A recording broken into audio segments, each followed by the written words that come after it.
people hear me through this microphone okay?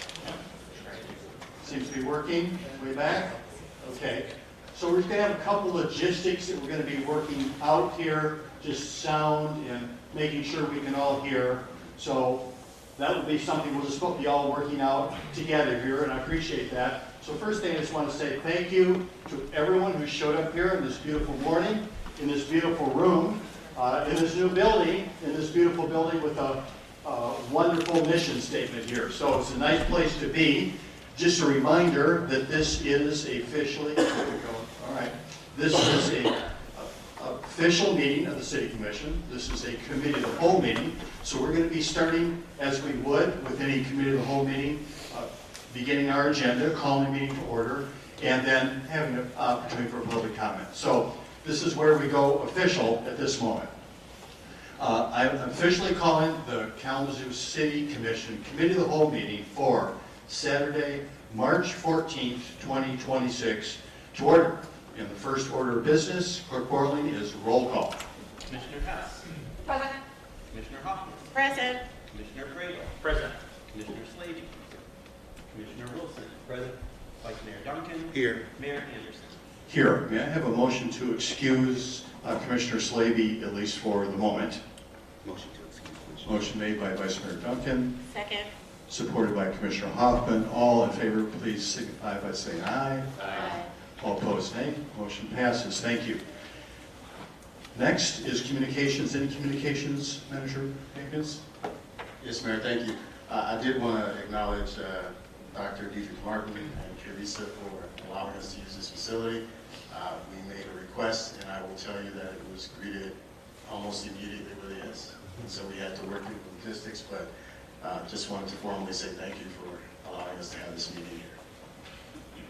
Thank you so much. Yeah, we appreciate that. So as our next step in logistics here, next is public comments. And here's what I'm proposing, unless anyone is opposed to this, Commissioners. Our normal public comment time at a committee of the whole meeting is 2 minutes.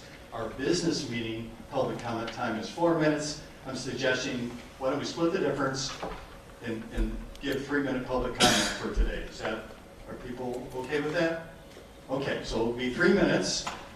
Longer than the normal committee of the whole, and we're using one microphone, so it's going to head back over here. And I just want to say a couple things. There's a podium you can stand at. There's a place adjacent to that where you can write your name, and then for through these double doors is where the restrooms are. Thank you. Public comments.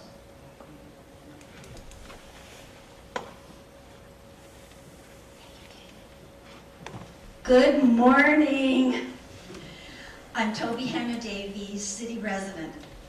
Thank you very much for making home sharing a priority this year. I'm excited to learn how the home sharing feasibility study will guide us to create an effective program for helping people who want to share their homes and people who would love to live with them find each other. I'm especially excited about the potential amount of affordable housing that could become available this way without any dollars needed for construction. I hope you will make home sharing a priority for 2027 too, for the first full year of our program. But I also came to speak about 2 other priorities that I hope you will choose. Please make finding ways to enforce the Housing Equity Ordinance a priority in 2027. The Civil Rights Board has created well-thought-through pamphlets, one for tenants and one for landlords, but they were told there's only money for 500 copies of each. That's probably more than enough for landlords. They could receive theirs digitally and make their own copies if needed. But that's not nearly enough to reach all the renters who need to know what our Housing Equity Ordinance says.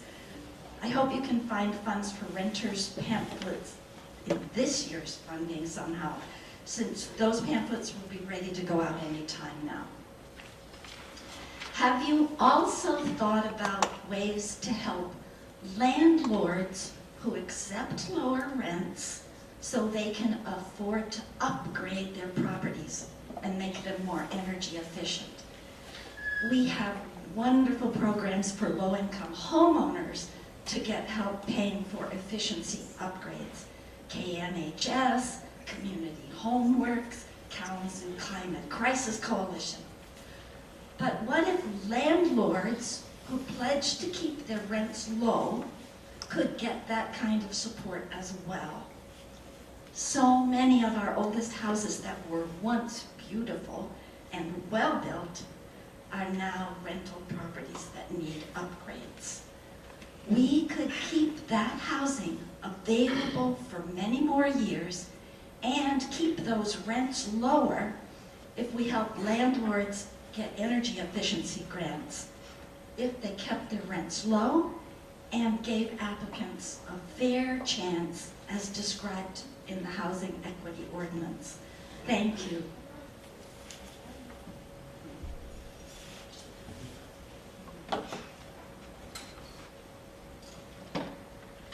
Good morning, everyone.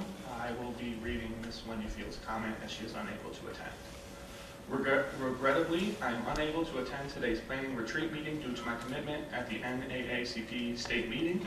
Although I had intended to participate by phone, that option is unavailable. Therefore, I have requested that my comments be shared with you during this session.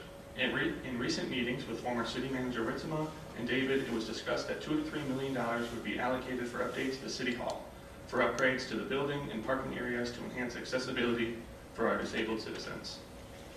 I am concerned that some changes made or planned by the city do not appear to promote equity or create a family and pedestrian-friendly environment. For example, the planned removal of free parking around the city effective April 1st could cause significant hardship for certain families and residents. Individuals who are unable to pay parking fees may be forced to park several blocks from their destinations, which poses challenges for those with disabilities or senior citizens who may have difficulty walking long distances. Michigan Avenue is particularly problematic in this regard. Consider the scenario of a person visiting the downtown post office simply to purchase stamps, with just enough funds for their transaction.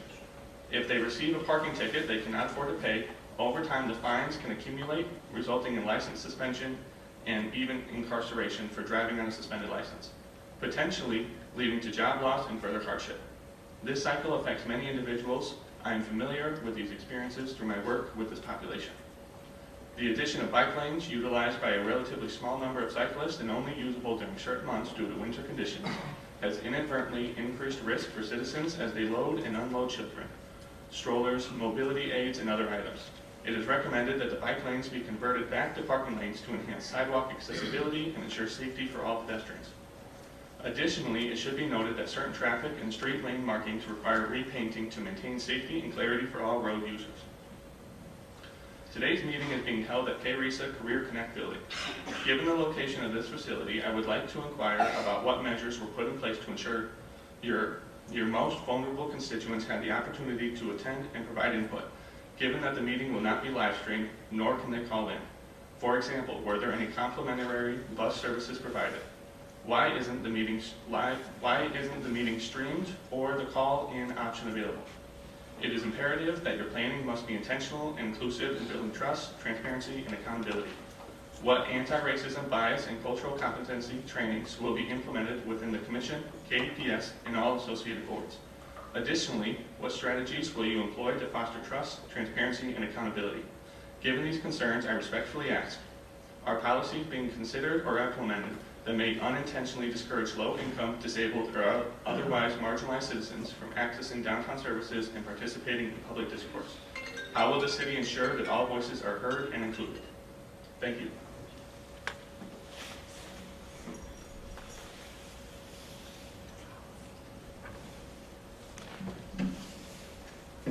Good morning to our mayor, our vice mayor, commissioners, city manager, city attorney, and staff. My name is Charlotte Davis with Isaac, and we are so excited to be able to share this space with you all today. It was shared with me by a community leader that a valued community member who rides the bus, though this is a beautiful location, found it difficult to attend the session and arrive in time to give their public comment. And so you might also receive some emails about this as well, but I just want to lift the need for accessibility around the bus line for city meetings, especially if we don't, or you all don't offer call-in for public comments, and then also offering transportation might be an option. So as you all gather today, you all, to discuss the priorities for the upcoming budget for our beloved community members, I want to revisit the importance of discussions, ideas, implementations, solutions that are rooted in equity, inclusion of community voice, and anti-racism from start to finish. And while always being mindful of the potential unintended consequences. So yes, Kalamazoo encompasses so many wonderful individuals. And when we're talking about equity, not equality, we have to remember that it's distributing resources based on specific needs of individuals for fair outcomes. That also means you all recognizing that the community starts in different places due to systemic isms and disparities, and that may require different and additional support. Also leveling the playing field to ensure that everyone in our beloved community has what they need to thrive. I also want to continue to echo what Ms. Wendy lifted, that Brother Caleb read around anti-racism, systemic work, intersectionality of trainings. I want to lift to Tema Oken, and she writes about the traits of white supremacy culture, and that impacts us all. And I want us just to be mindful that that's not a bad word, that's a real word, because that's what we see happening, and it impacts us everywhere. So I want to lift the importance of, and we've been sharing this with our Isaac family, not moving in a sense of urgency, even though it's urgent times, because when that happens, then people and voices that needed to be heard and included are left out. The importance of sharing of power, dismantling the mindset that just there's a small group of individuals that have the answers, but understanding those who are impacted should share that power. Not fearing conflict, and conflict is not a bad word. Without conflict, historically, there will be no change. And so we understand that we want good change, and we need to share the power for and against, and not be scared of conflict. And then also not leaning into defensiveness, being open to new ideas and inputs, and understanding that systemic work is never personal. So lastly here, Layla Saad said, love is not a feeling, it's a practice of care, commitment, trust, and accountability. And may we embody that in this space. Thank you.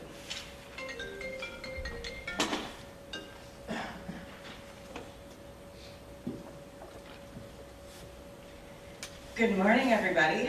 I had no plans to comment this morning, but I felt so moved by what Dr. Charlotte just said about the traits of white supremacy. I am seeing this in every level of our institutions. I'm working with a lot of different nonprofits now, and I've noticed that there are so many ways that people are not allowed to participate in any kind of meaningful way. People who have been impacted by the systems at play. Our systems are engineered against people. We are leveraged out of markets. People who are marginalized, they are the people who most deserve a seat at the table.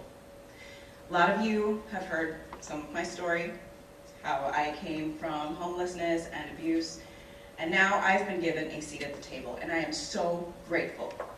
And that is why I will not stop talking about the traits of white supremacy and how they impact every single one of us. Yes, white people included. Thank you so much.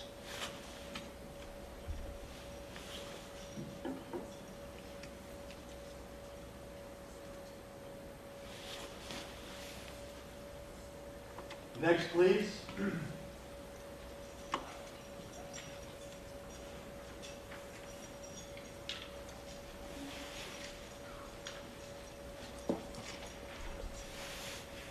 Hi, my name is Shauna Espinosa. So I think it's important that we bring awareness to Arcadia. The fence should have been down. Our friends shouldn't have been displaced. The news of that is going to be brought down because of the festivals. And once again, money is the reason why things happen around here. So many of our unhoused friends have been displaced. Yes, it's a park, but it's a place that they feel comfortable in, a place that they gather, that they feel safe. It's close to a lot of the resources that are downtown. this is something that we see all the time, that during certain months that it's put up, but as soon as it's time to make money at that park, the fencing is brought down. It's so unfair to our unhoused friends that is where they're at, because there isn't affordable homing. There isn't enough mental health. There's too many barriers throughout Kalamazoo. We have a lot of resources here, but just see all the barriers that are put in place that have been there since these systems have been here. They're affecting our unhoused. They're affecting our most vulnerable population, which is our unhoused. Those that are less fortunate, our children. Our children play a big part in a lot of this. They are unhoused as well. They're on the verge of being evicted because their parents are going to be evicted. There's a high percentage of children within KPS that are unhoused. Can you imagine being in school and being unhoused on the street and then continuously being displaced by the city that they are supposed to trust and love and believe in? Something has to change now, not later when you guys are ready to make a change that will benefit y'all. Thank you.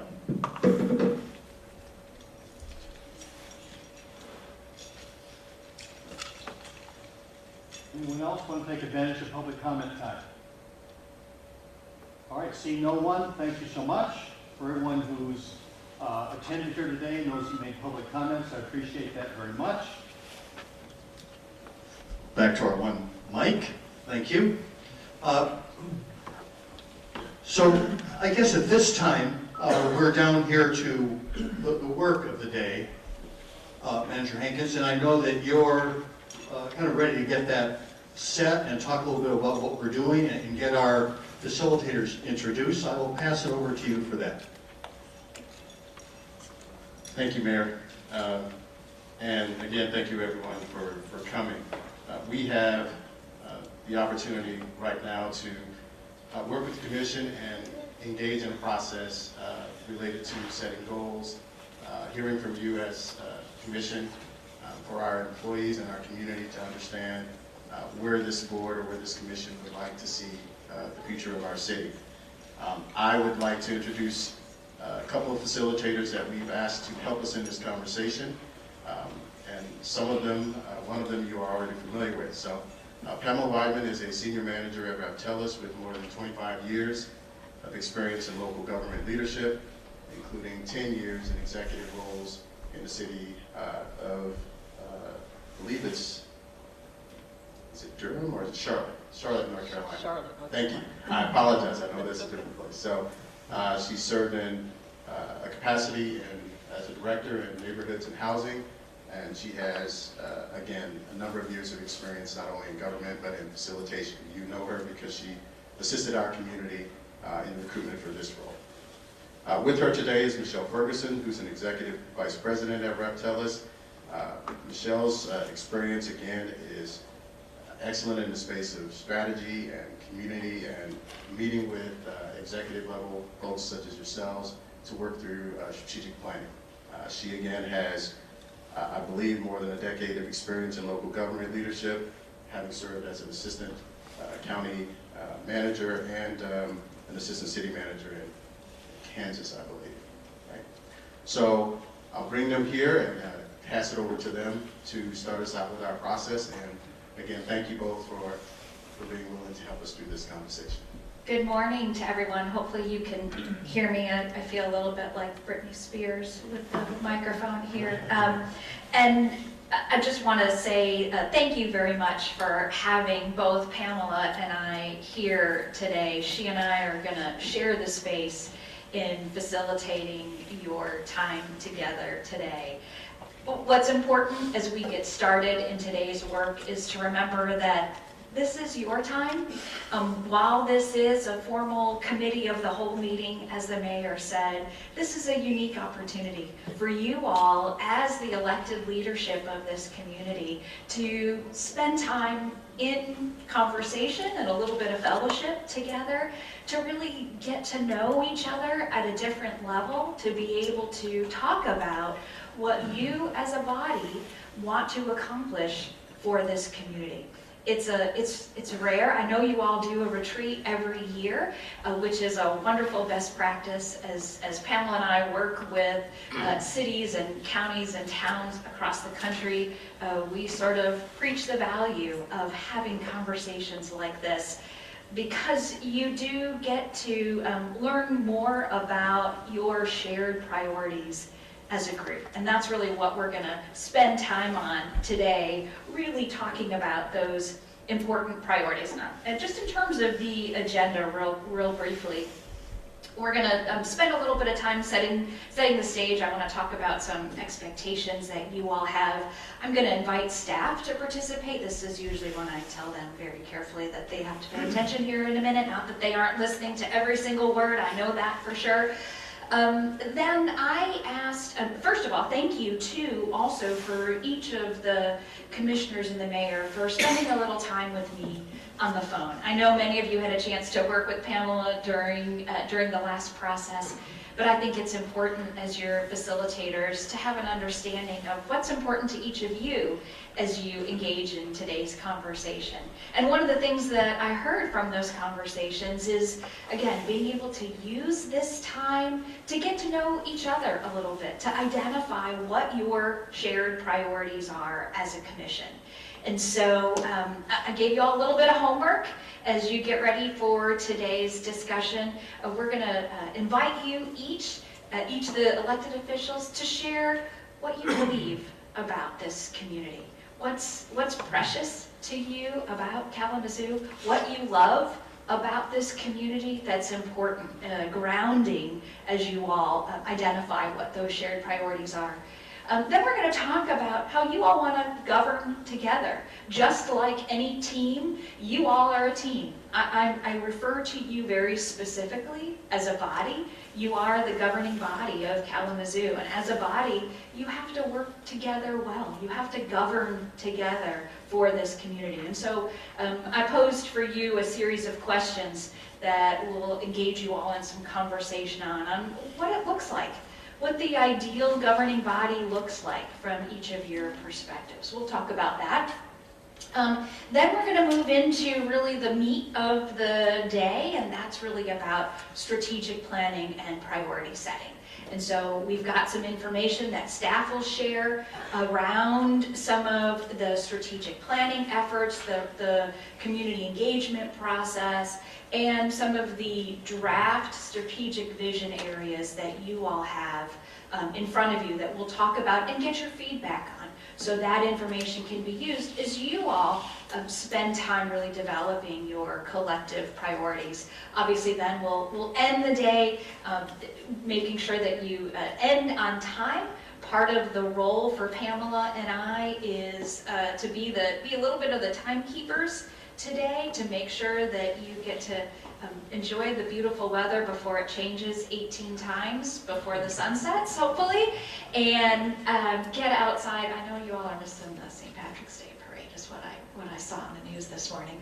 But hopefully you'll get a chance to, we'll end by 3 o'clock. The other role that Pamela and I play is really to help create the space for you all to have the conversation that you need to have. So you can really, hopefully we want to be loud enough so that the participants in the room can hear all of your conversation, but also make sure that you all are respectful of each other.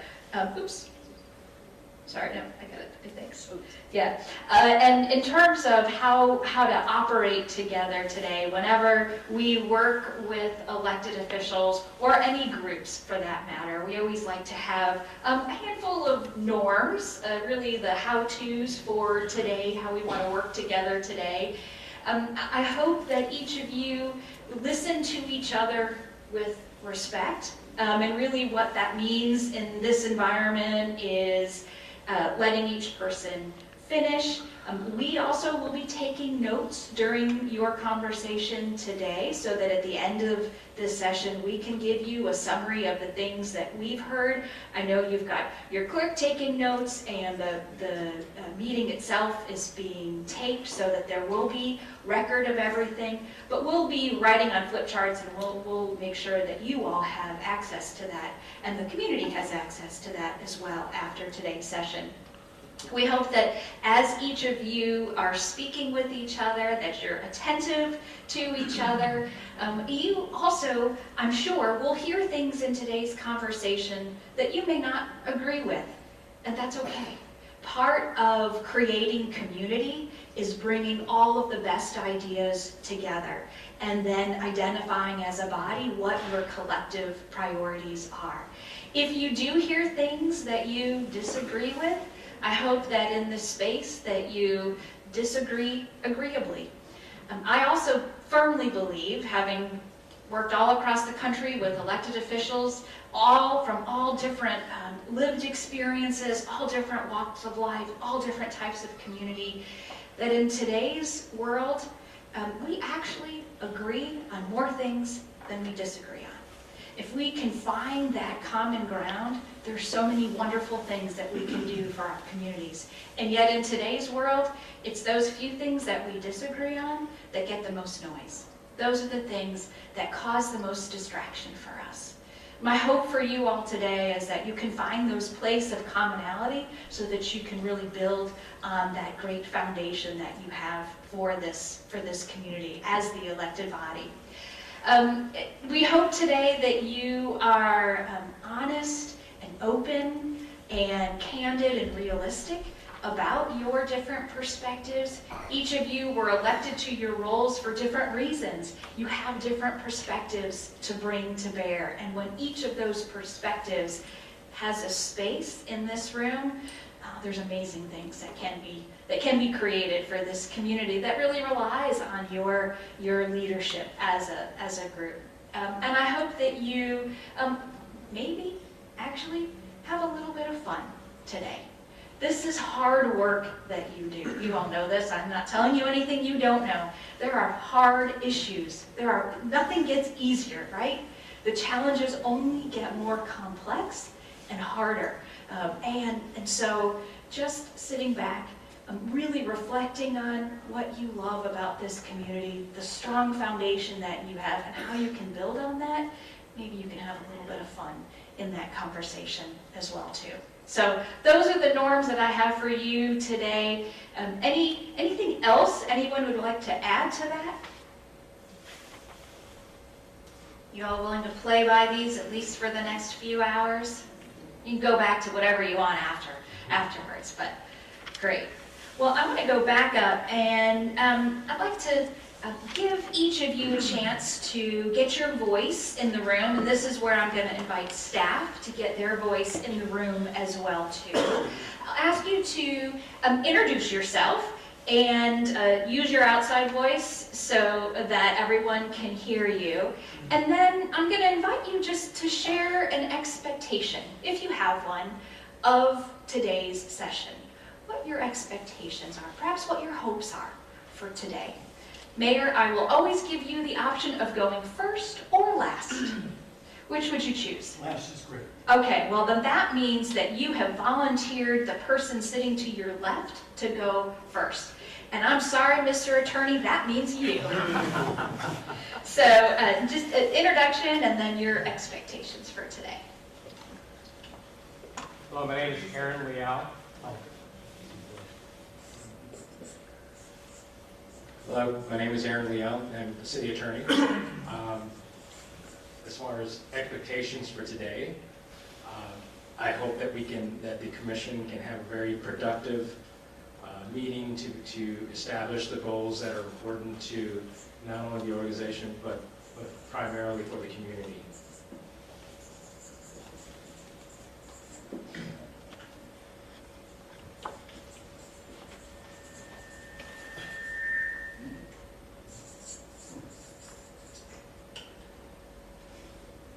Hi, I'm Jean Hess, and my expectations for today are positive, healthy, vibrant discussion, and coming out with a sense to be able to inform the staff of our of priorities from the commission for next year's budget season.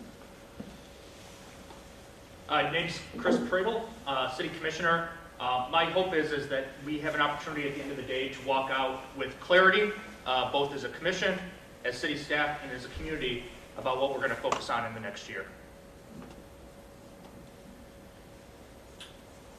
My name is Alonzo Wilson, City Commissioner here in Kalamazoo. My goal or my expectations for today would be to not only leave here with clearly defined goals and priorities, but leave with a clear definition of what success looks like for each of those priorities, so we know what we're aiming for.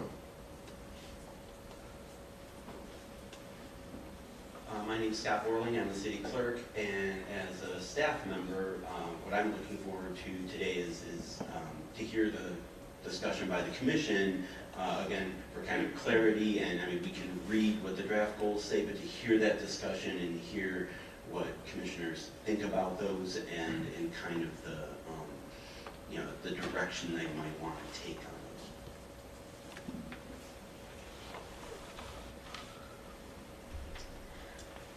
Hi, my name is Jay Slaby. I have zero expectations, looking forward to what unfolds. I will say I previously had an expectation that there would be more staff that were originally invited to this, and so I'm disappointed that they received an email stating that to not come and that it was canceled for them and that we would only have senior leadership because I know they've been invited to previous retreats in the past, and I know that they can contribute greatly, and they were quite confused. So since we can't change that now, I just wanted to name that in the room that we're missing some incredible people here. And so other than that, I just love to see what we can imagine together. Good morning, everyone. My name is Stephanie Hoffman. My expectation today is to get to know each other a little bit better and understand our whys and why we are serving in this capacity, and that we have a goal and vision of continuing to serve our community deeper and deeper as we build together. Drew Duncan. I attended this last year, so I kind of had the expectation that it would be similar to last year, but I just care about us being productive in this space. This is one of the few times we get to meet as a commission where it's not on the dais. So I think that's a unique opportunity for us to tackle some of the problems we don't get to discuss on the day to day. Malcolm Hankins, City Manager. My hope for this conversation is for alignment. To hear from this commission, to understand where you'd like to see the organization go so that the staff who are charged with operationalizing your goals and wishes have a clear idea of where that is and what that is. And also alignment with the community's expectations so that we all walk in line with each other. Take it to the back and let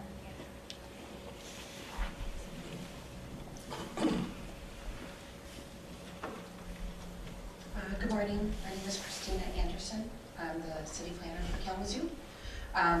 Expectations for today, I look forward to diving in deep to what we've heard from the community over the last 18 months with Imagine Kalamazoo, present those strategic vision goals to you to ground your discussions for the day. Hi, my name is Rebecca Kidd. I'm the Deputy City Manager for the City of Kalamazoo, and like Christina, I'm really looking forward to sharing with you all the listening that we've been doing for Imagine Kalamazoo across the city and what can be exciting to come for 2027. Good morning, David Marquardt, Deputy City Manager. Looking forward to learning a little bit more about one another, but also getting clarity on our priorities for the next year and the work that we do together.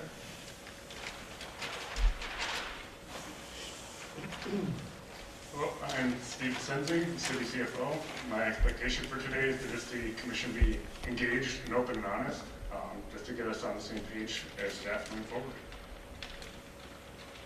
Good morning, I'm Steve Brown. I'm the Executive Director of the Foundation for Excellence. I agree with most of what's been said so far. I would add that my expectation would be that decisions moving forward be grounded in and informed by quantitative information based on previous performance presented by staff or partner agencies to show the work that has been done and what impact it has had to inform future decision making. Hi, I'm Ann Fedetich, Internal Auditor for the City of Kalamazoo, and my expectation is, I guess, seeing how the relatively new City Commission works together. We have several new City Commissioners, and so I'm real curious to see how they weave their desires into with the rest of the commissioners and see if we all come to a consensus as to where we want to go in the coming years. Good morning, everybody. David Boyson, Public Safety Chief, and like everyone else said, I'm just really curious to hear what the goals and expectations are from our City Commission to make sure that our priorities are in line with that at public safety and what you guys want to accomplish. Good morning, I'm Mike Smith. I'm Communications Manager for the city. And again, I'm looking forward to learning about what the retreat's priorities are and priorities for the city as well, and also in terms of helping us to enhance the quality of life in Kalamazoo. Thank you. Good morning, everyone. My name is Antonio Mitchell. I'm Director of Community Planning and Economic Development. I look forward to hearing the vision and goals of the mayor and the commissioners and what expectations they are going to put upon staff to implement those visions of, as I say, greatness in the city of Kalamazoo. Thank you. Good morning, Patrick McFerry, Director of Parks and Recreation. I don't have any expectations, but I look forward to watching the commission work together and establish the goals and priorities for next year's budget. Hello, my name is Tanya Hito-Smith. I'm the Director of Diversity, Equity, and Inclusion here with the City of Kalamazoo. My expectations today to have a clear path of what the core values are for the community and for the commissioners. Good morning, I'm David Juday, Assistant Chief of Kalamazoo Public Safety. My hope for today is to have open and honest conversations to align the priorities and goals for our residents. Good morning, everybody. My name is James Baker. I'm the City of Kalamazoo Public Services Director and City Engineer. My expectation for today is to listen and then also to remain open-minded in ways, solutions that public services may offer the Commission as they work through this process. Thank you. Good morning, everyone. My name is Tim Du Bois. I'm the City Chief Information Officer. Expectation for today, similar to Director Baker's, is to listen but look for opportunities for technology to be able to assist in furthering our goals. Good morning, my name is James Henderson. I'm the Director of HR and Labor Relations. I guess my expectation is to observe the Commission as the legislative body for the city, to give a clear and consistent message to the city manager so that that filters down to the department so that we can all work as one. Everybody get a chance? All right, so I get to wrap this thing up then, right? So here is my expectation, is that we operate in what is a semi kind of awkward environment. And that is that we are a team that works together to basically communicate our vision to the team that does the work every single day. And yet we are at once constricted to some extent by things like the Open Meetings Act, is that it is rare for us to get together and have conversations like this that can feel like there's some informality or opportunity just to get to know each other. So my expectation is that this can be a positive time for us to spend together as a leadership team and with our staff. And what I'm hoping comes out of this is a kind of expression of shared value which is something that no matter what department you work in at the City of Kalamazoo, you can identify ways that your department can work to execute on that shared value. That the values are a high enough level that they're not just department specific, but they're city team specific, overarching kind of values. And I'm also hoping that we can indeed then probably not get into every detail today or work out every how, but that we can look forward to that our city team here can come back with more suggestions about how the values can be executed that we've talked about here today. So we don't feel like we're going to be answering every question when we're here together, but we're going to be leaving here with a clear sense of how we want to operate, what we want our city to be. And that all said, I just want to say that I'm happy. Also, my expectation is that we will end at 3 o'clock. So Charles out here can also go spend some time with his family. Wonderful Charles, who greets us all every time we come in to the commission chambers.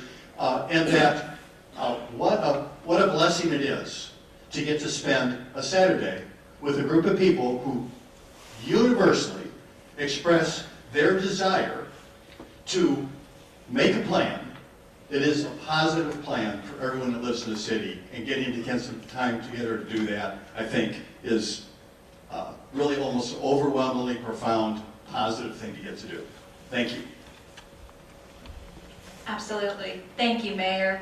I will say, too, that I appreciate everyone's comments. I was with another group of elected officials not long ago, and we were getting into some of the strategic discussion, and the mayor said and reminded their commission, it was a council, and reminded them that the elected officials' role was to put the destination into the GPS.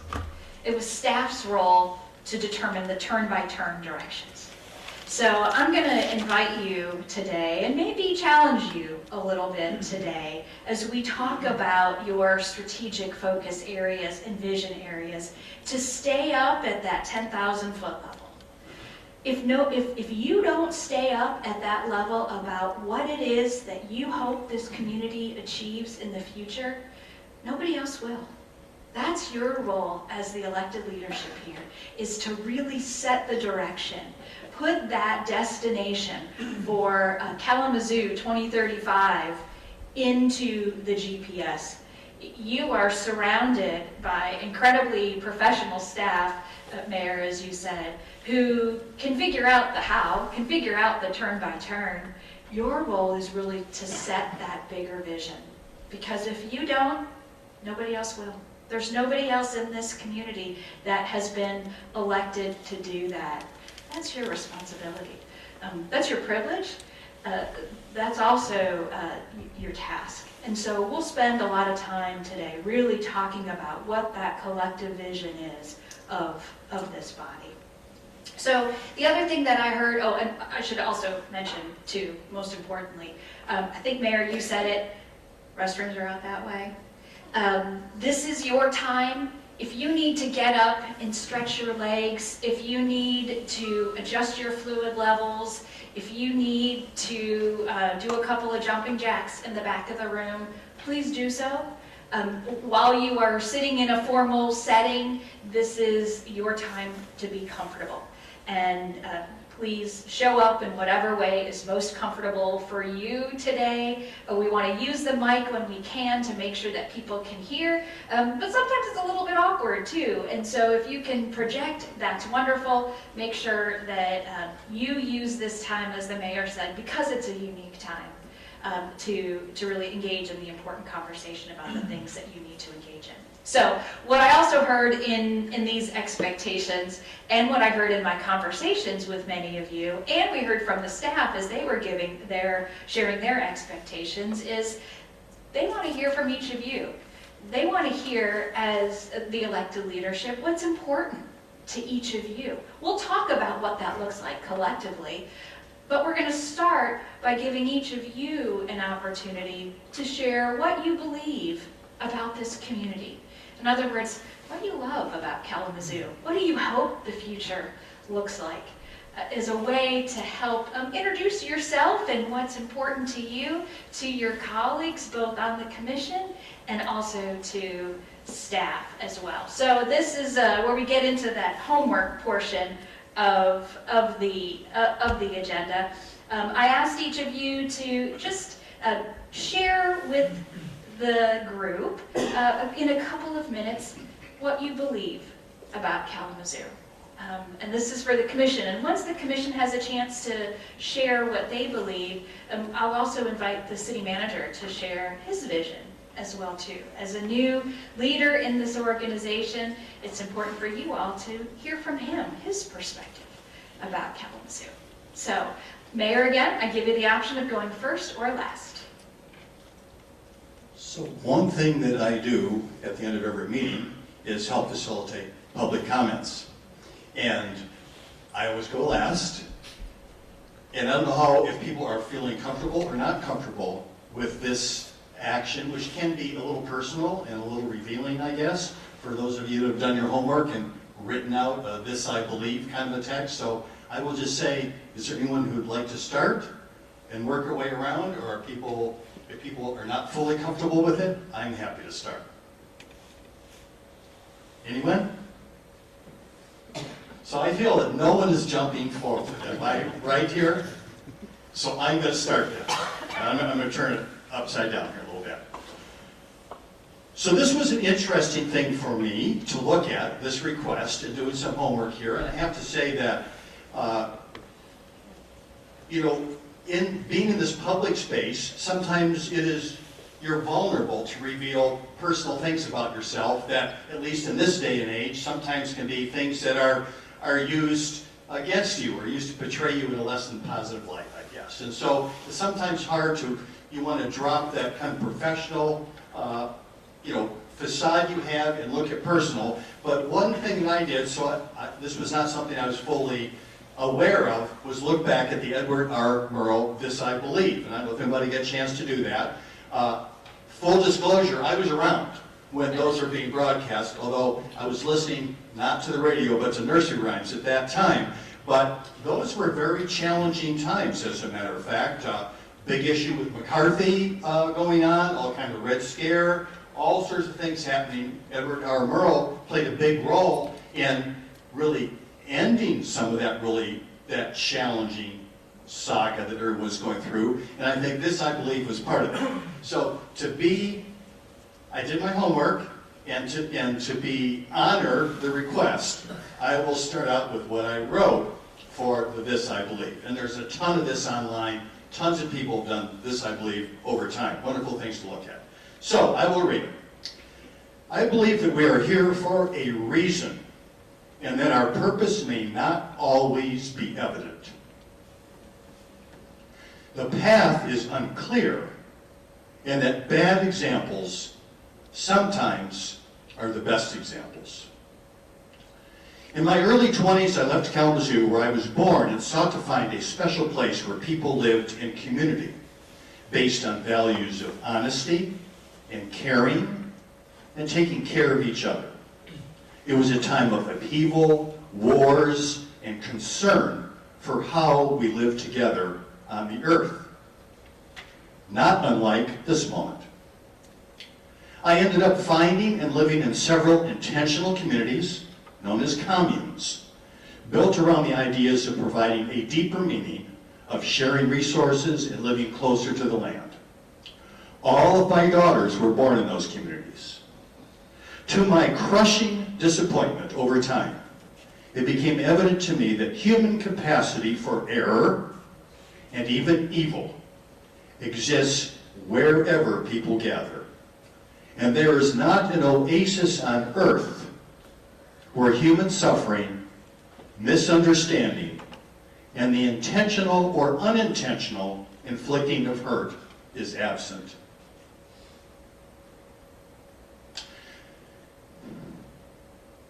My family and I returned to Kalamazoo with a deep set of learnings about what can work and how things can go very wrong. What I learned is that you don't find community, you build it where you are.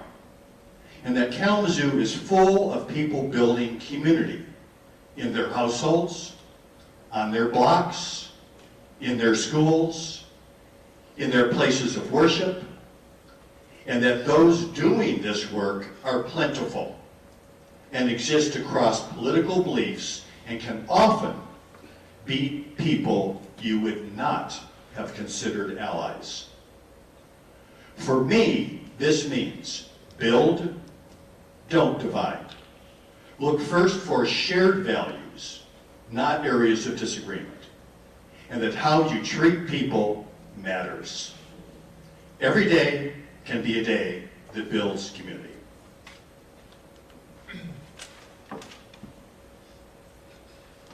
Next.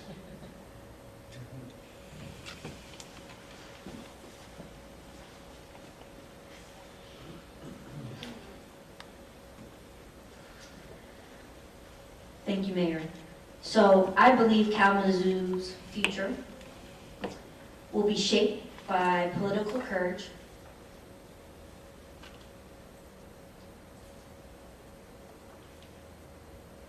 the courage to measure what matters, that our decisions will be grounded in measurable outcomes, not just good intentions. And that these outcomes help us reshape our political economy so that dignity and opportunity are not privileges for some, but realities for all.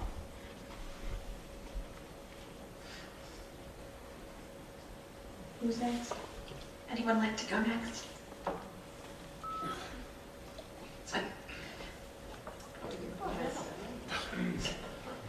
No fighting. Thank you for having us do this exercise. I'll start with Maya Angelou, who said, I've learned that people will forget what you said, people will forget what you did, but people will never forget how you made them feel. This, I believe. At my first meeting as commissioner in 2019, and David's first meeting as mayor, he asked that we all treat each other with kindness, and I remembered that all these years, and that's the value that I hold for this commission. I believe that in this chaotic and divisive time, that kindness goes a long way. And that commission is a leader of that culture of kindness, that we treat each other with respect and positivity. And I believe that, as Michelle said, together everyone achieves more, or that we are a team together. That is the best way to produce results for the people of Kalamazoo. I believe that commission has a role in creating that trust for the people of Kalamazoo, for the people who do the work of Kalamazoo, of our staff and our administration. As a first-generation college student who then became a college professor and coach, I have personally known the power of education to grow and transform a life. So while in faculty at Kalamazoo College, we had an incoming president who told us, you all don't know what you have here at the college. Well, we thought we did. And he went about his tenure as president showing us what we actually had at Kalamazoo College, and he grew it, and he transformed it, and he helped us see bigger from a 10,000-foot view. So as I sat here and learned about the city, I heard myself saying that same thing, you don't know what you have here. Kalamazoo is an education-focused city, and that is our superpower. Our institutions, from our institutions to the promise that supports them, to our K through 12s, to our preschools as official educators. But we also have nonprofits, from RX Kids and Cradle Kalamazoo at early life to hospice at the end of life, that educate one. And education means to me to draw forth your best self, to draw forth that which is within you. And you don't need a diploma to say that you've done that. So our nonprofits include things like the Literacy Council, Read and Write Kalamazoo, the Blueprint for Peace, the Kalamazoo Institute of Arts, the Civic and other theaters in town, all of the health and human services institutions that we have. I believe that next to philanthropy and generosity of spirit in this town, that education is our superpower. In a time when education is being gutted at the national level, education is the way out of one's current situation. And whether it is desire for a better job, how to own a home, raise a family, or be substance-free, or out of white supremacy, all requires a more healthy and robust level of education. And if you know better, you do better. So I always strive to know better.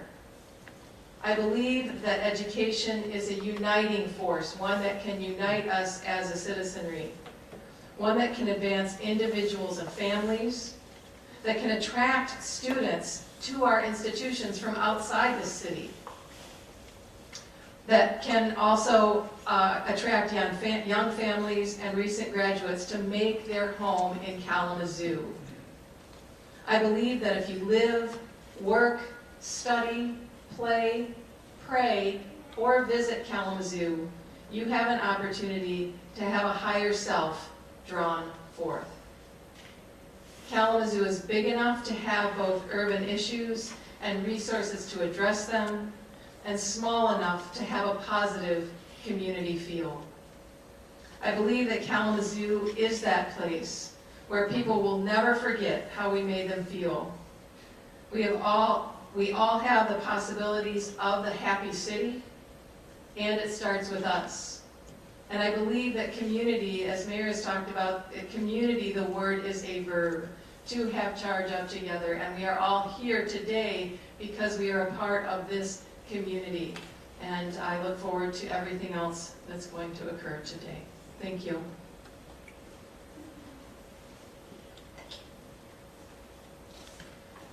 I believe that we are all on a divine assignment. Anyone that is in this room today, we have been divinely selected to be in this room and to do some great work. I believe that there are a lot of egos in the room as well. And when you have ego, there are going to be issues. I believe that this community, we have more than enough data to say what we need to be doing. As Slavy said, it takes courage to do the work that needs to be done. I believe we all have the ability to do that. When we can set aside our own assumptions and our own egos and our own ways of being that lifts us up versus lifting up our community, we have the power to do that. And we need to do that here on this commission. And I believe all of us we have a vision for Kalamazoo. I don't understand everybody's why. I know my why. My why is because I love humanity. And we have to take the politics out of what's happening in this world. The world has us, politics, and money has us in wars that we have nothing to do with. We can't control that, but we have the ability to enhance what's happening in Kalamazoo. And that comes from love, dedication, and commitment for humanity. I believe in Kalamazoo we can do that. I believe we will do that. And if you don't want to do it, then get out the way.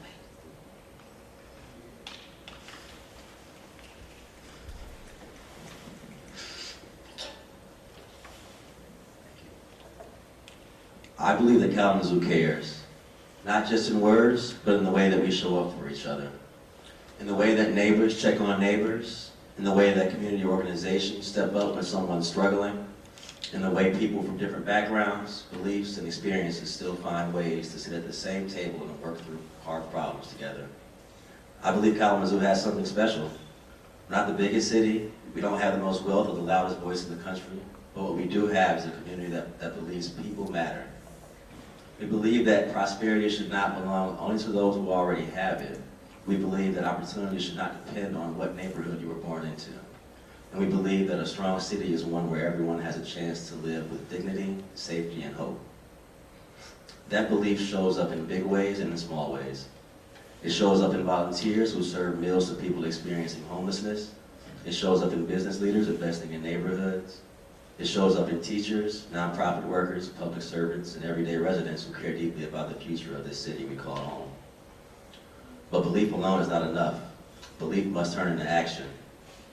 I believe that Kalamazoo can be an example for the rest of the nation, a place that proves it is possible to pursue shared prosperity, a place that shows that when we invest in the most vulnerable among us, the entire community becomes stronger, a place where privilege carries responsibility and where opportunity expands instead of contracts.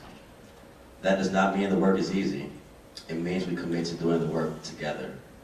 Together we can build a Kalamazoo where prosperity is shared, where every child has a fair start, where every worker has dignity, where every neighbor knows they belong. This I believe. The heart of Kalamazoo is not found in our buildings, our budgets, or our institutions. It is found in our people. And when we care about each other the way Kalamazoo does, there's no limit to what we can become.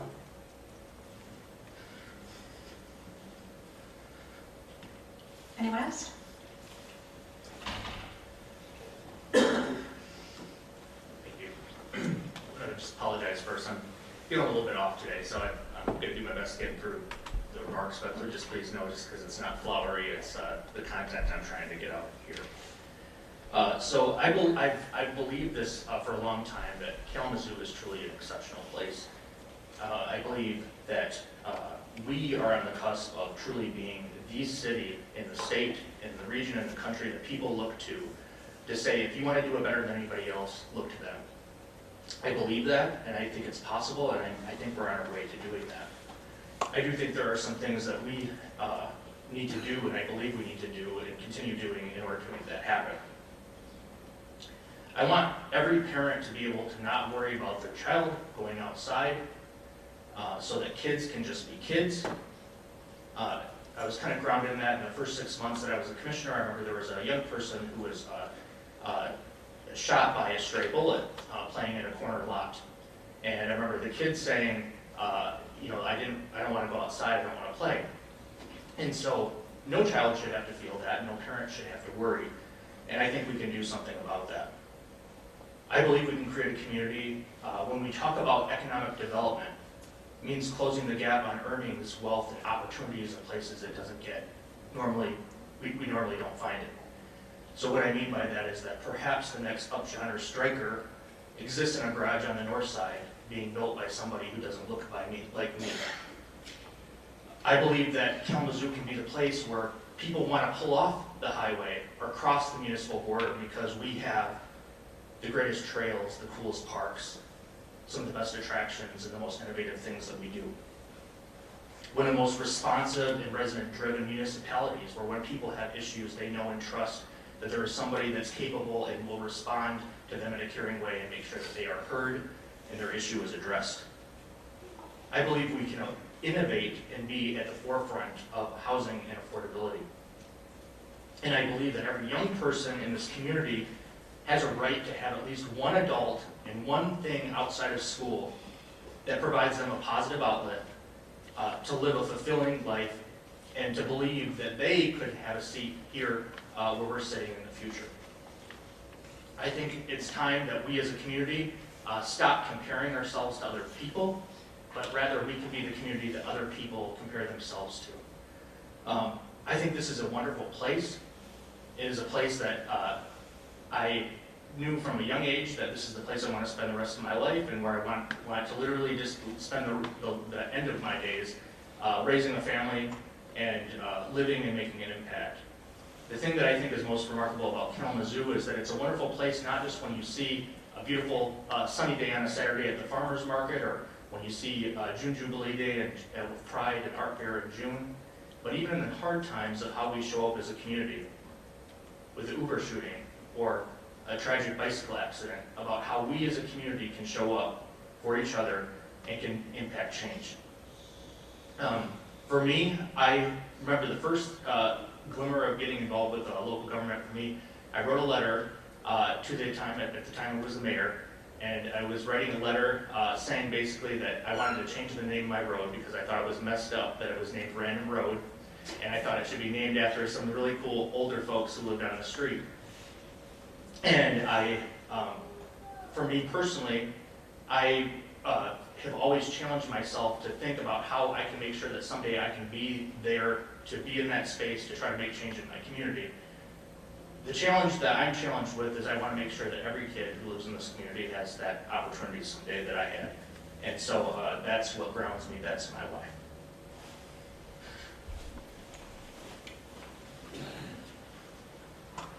Y'all are a good team already. I like that.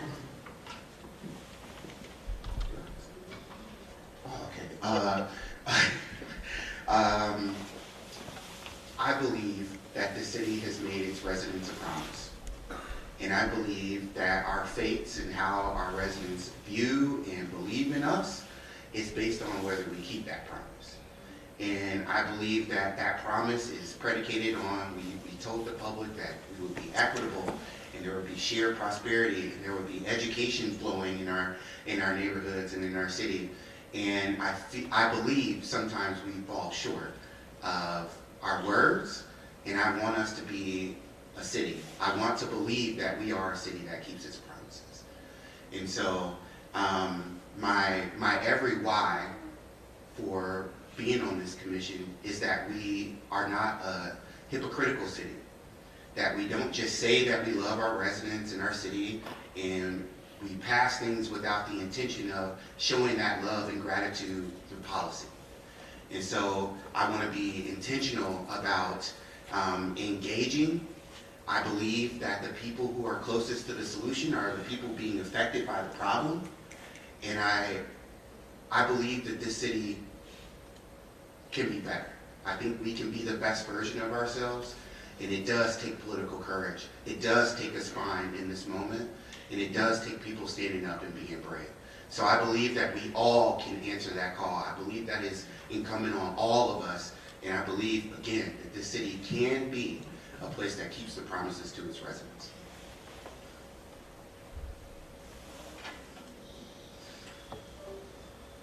Thank you all for sharing. Before we hear from the manager, I'm curious, I'm curious what you heard from your colleagues.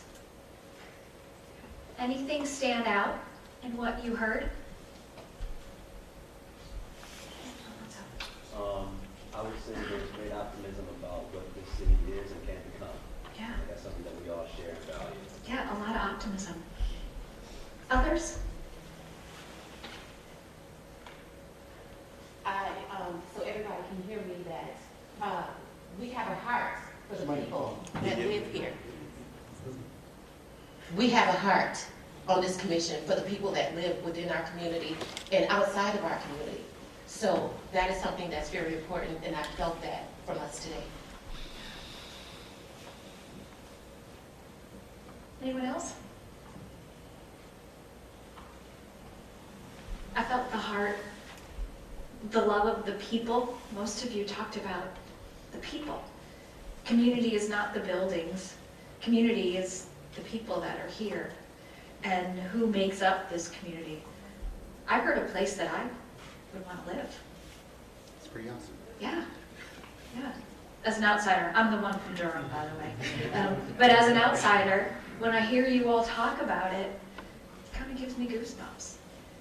Because I hear the passion that you all have and the responsibility that you have for the people that have entrusted you in these roles. One of the people that you all have entrusted to help carry out your vision is your city manager. And so we wanted to give him an opportunity to share a bit about what he believes and about his vision for the community. And I think we're pulling up the slides. Sorry, I'm going out.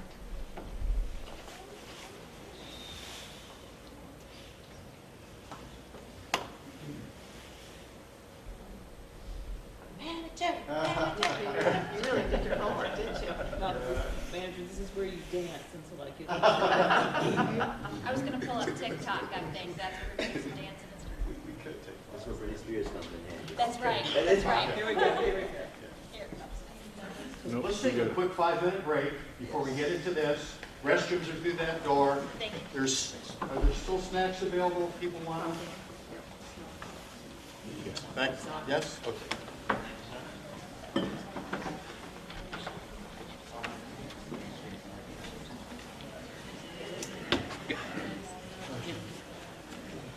We got it.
Well, thank you. This will be short for that long wait. All right.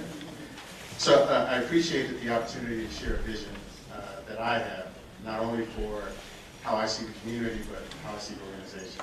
And so I'll go through a series of comments that I put together for this, and I'll just share with you the way I've seen things in my long 3-month tenure, 2-month tenure, 3-month tenure in the city.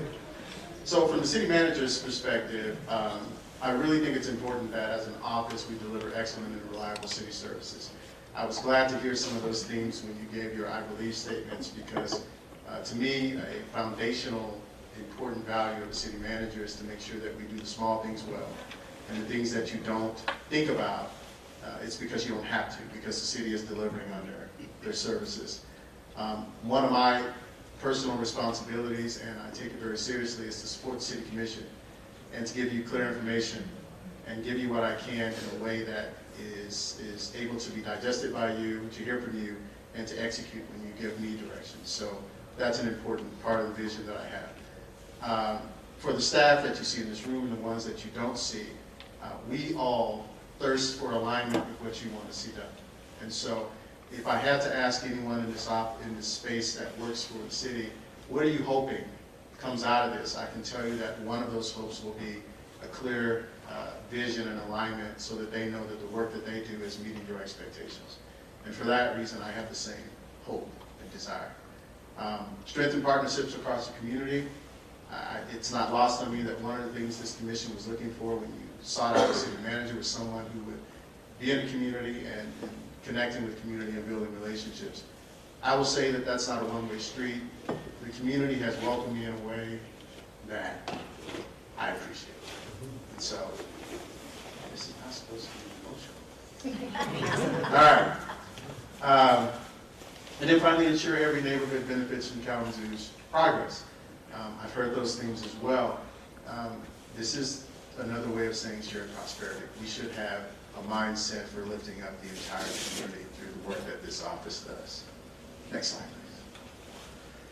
So my commitments to you all and to the community is that I'll share clear information and honest communication. I don't really have it in me to play games with the way I dialogue. So I want it to be clear, timely, and complete. One of the staff just gave me a new term that I told I would adopt, and that's some of the communication you get has missing words. That's not mine, but that's not the way I hope to communicate with you all. I will share with you what you need to know so that you can make the decisions that you have to make that are difficult, I know. We'll be disciplined as an organization, and so part of what I have to do is create or assess the systems that are already in place, create the structure that's necessary so that things can be reproduced and done in a way that you can expect them. And so we don't want to be haphazard in the way we do business. We want to do it in a way that you can trust the outcomes because you know the process. And finally, strong partnerships with the community. I've shared that. I will continue to work to ensure that I'm connecting with residents, not just me, but this office and our staff. We connect with residents in the community, and we build partnerships because we can't, as a city, do all the work that this community is going to get done. And we've never been able to do it on our own. And so the community is going to need to know that we are with them and walking alongside them as we do what's best for the entire community. Thanks. So what this means in practice, I went through that a little bit in my last slide. I'll try to identify policy issues early for you to give you an opportunity to know the implications. Won't get into the details, but we've had some of those conversations early on where I've tried to continue to bring you information so that you can evaluate how you would approach it. I do think it's important to have alignment around what your priorities are, so this discussion about Imagine Kalamazoo is important, and hopefully out of that we'll have some clear opportunities to align our work. And it's not just to have a vision. If you have alignment in goals, there's accountability. So if we're random in our process, there's nobody that's held responsible for an outcome. But if we know what the outcomes should be, we are accountable to those outcomes. And then finally, we will be visible. It's not a one-off kind of scenario. IK 2035 shows you that we can be out in communities, but as an organization, folks should know us, see us, and know us personally in a way that they see us more than just an operation. They see us as people. And then we will be listening. We'll have our listening ears on. Next slide. So success in the first year looks like shared understanding between you all and staff, and an organizational focus. So we will align our work with the strategic goals that come out of conversations like this one, and we'll have strong working relationships with community, commission, and staff. So I see my role as a city manager as a bridge connecting the commission's vision with the organization's capacity and the community's aspirations. And then I did give you one vision that I see out for this community. Kalamazoo is thriving, inclusive, forward-looking city where strong neighborhoods, equitable opportunity, and collaborative leadership drive sustainable growth, innovation, and a high quality of life for all residents. Thank you. So that is the end of the meeting today, and we can all go. Questions about that? Questions for the manager?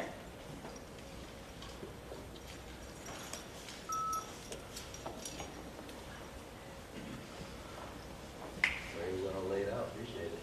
Thank you. Good. Reactions? Grateful. I'm just grateful that you've taken the time to really reflect and create such a powerful vision. Thank you.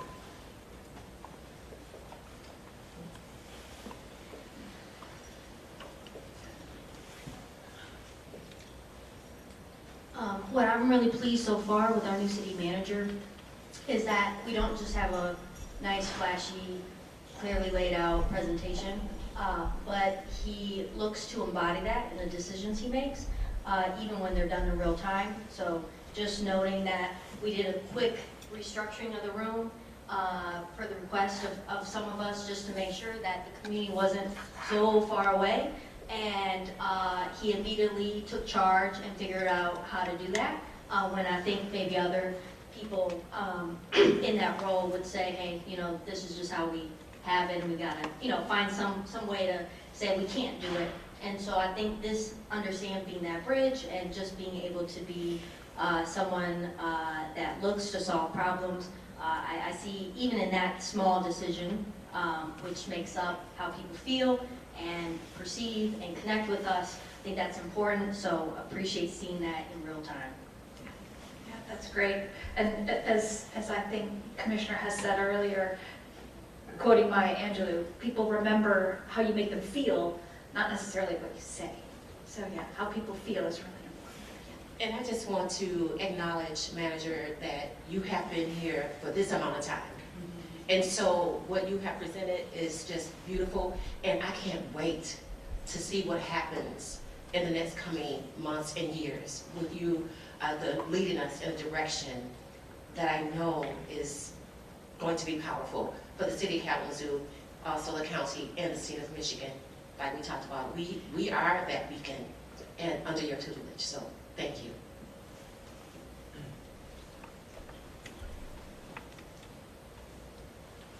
I really appreciate you sharing the clarity this early on as well about what you're seeing and what you'd like to make sure is the norm and what we expect and the community expects as the norm. I think the biggest thing that I just want to make sure to lift up is that you've been here 2 months, and I already feel like you're making significant waves in this organization's culture, even in our community's culture. But I would ask everybody to recognize that change takes time, and we need to give you the space and the team's space to make that progress. We talked a little bit about that yesterday, Steph. It's just like concern about just making sure. I just want to make sure that you know that we support you to know that these things take time, and they can still have that sense of urgency that we know that we need to make, and also recognizing that, it's not going to, it's not going to be happen overnight. So, thank you.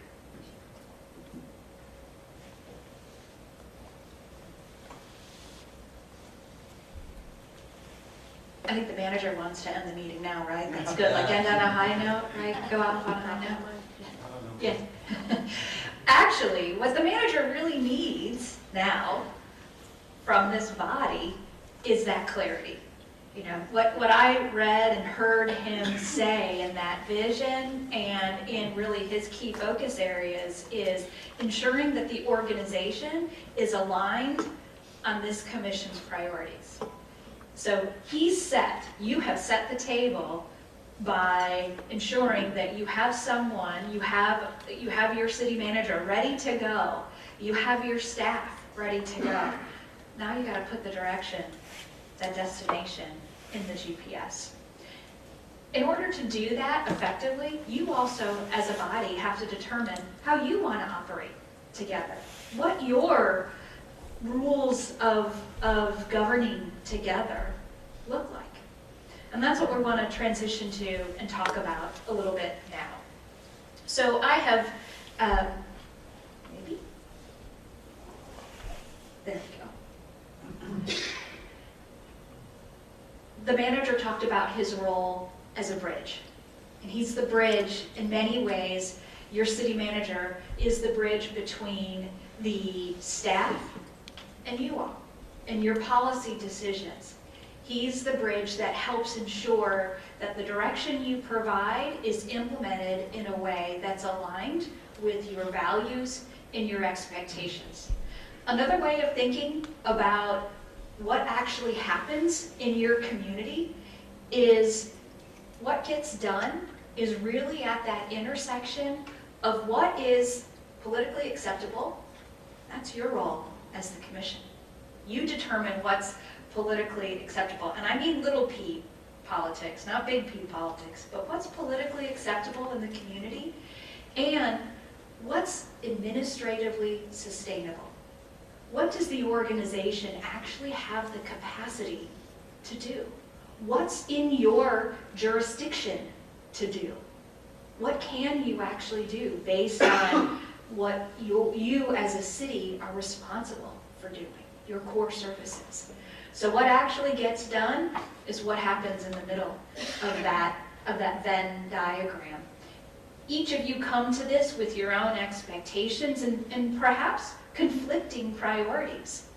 But unless a majority of this body votes in a direction, nobody moves. That's the middle of that Venn diagram right there. And so, in your form of government, and this is really why governing together and having this conversation is important, and I could talk for days on the history of this form of government. It's what I've been schooled in, and what I love talking about, because it is so different than what we hear, some of the noise that we hear right now at the federal level of your separation of powers, where we have different branches of government. This form of government that you have, to me, is based on community. It's based on unification of that power. It's not separation of power. It's based on the philosophy that when you bring administration and some of the politics together, good things can happen. And that you work collectively together to build community, to make things happen. And so as we think about, again, I mentioned early that I often will refer to you all, not necessarily as the City Commission, although that's actually what you are, as you well know, but you're a body. You're a governing body. And what I mean by that is, like I said before, that not one of you could have the best ideas, but if you can't get your fellow commissioners to agree, nothing happens. Because you take votes. That's your form of government.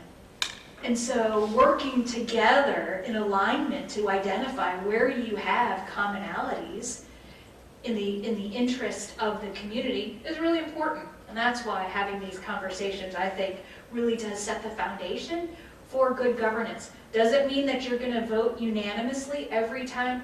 Absolutely not. The expectation is not unanimity. Your community is way too complex for that. Your issues, the decisions that you make, have way too many ramifications for unity all the time. But having positive conversations and constructive conversations can be the place where you find that common ground to make the best decisions possible. Doesn't quite look like Malcolm, but we'll just squint a little bit.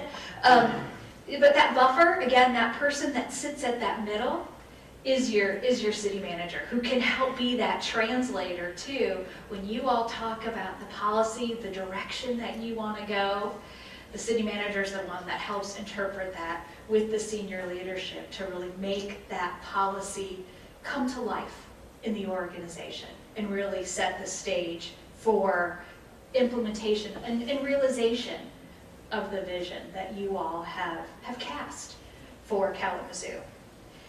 So given this operating environment, and the mayor said it very eloquently at the beginning, that you all have a unique opportunity, and oftentimes when you're together, it's with a very full agenda.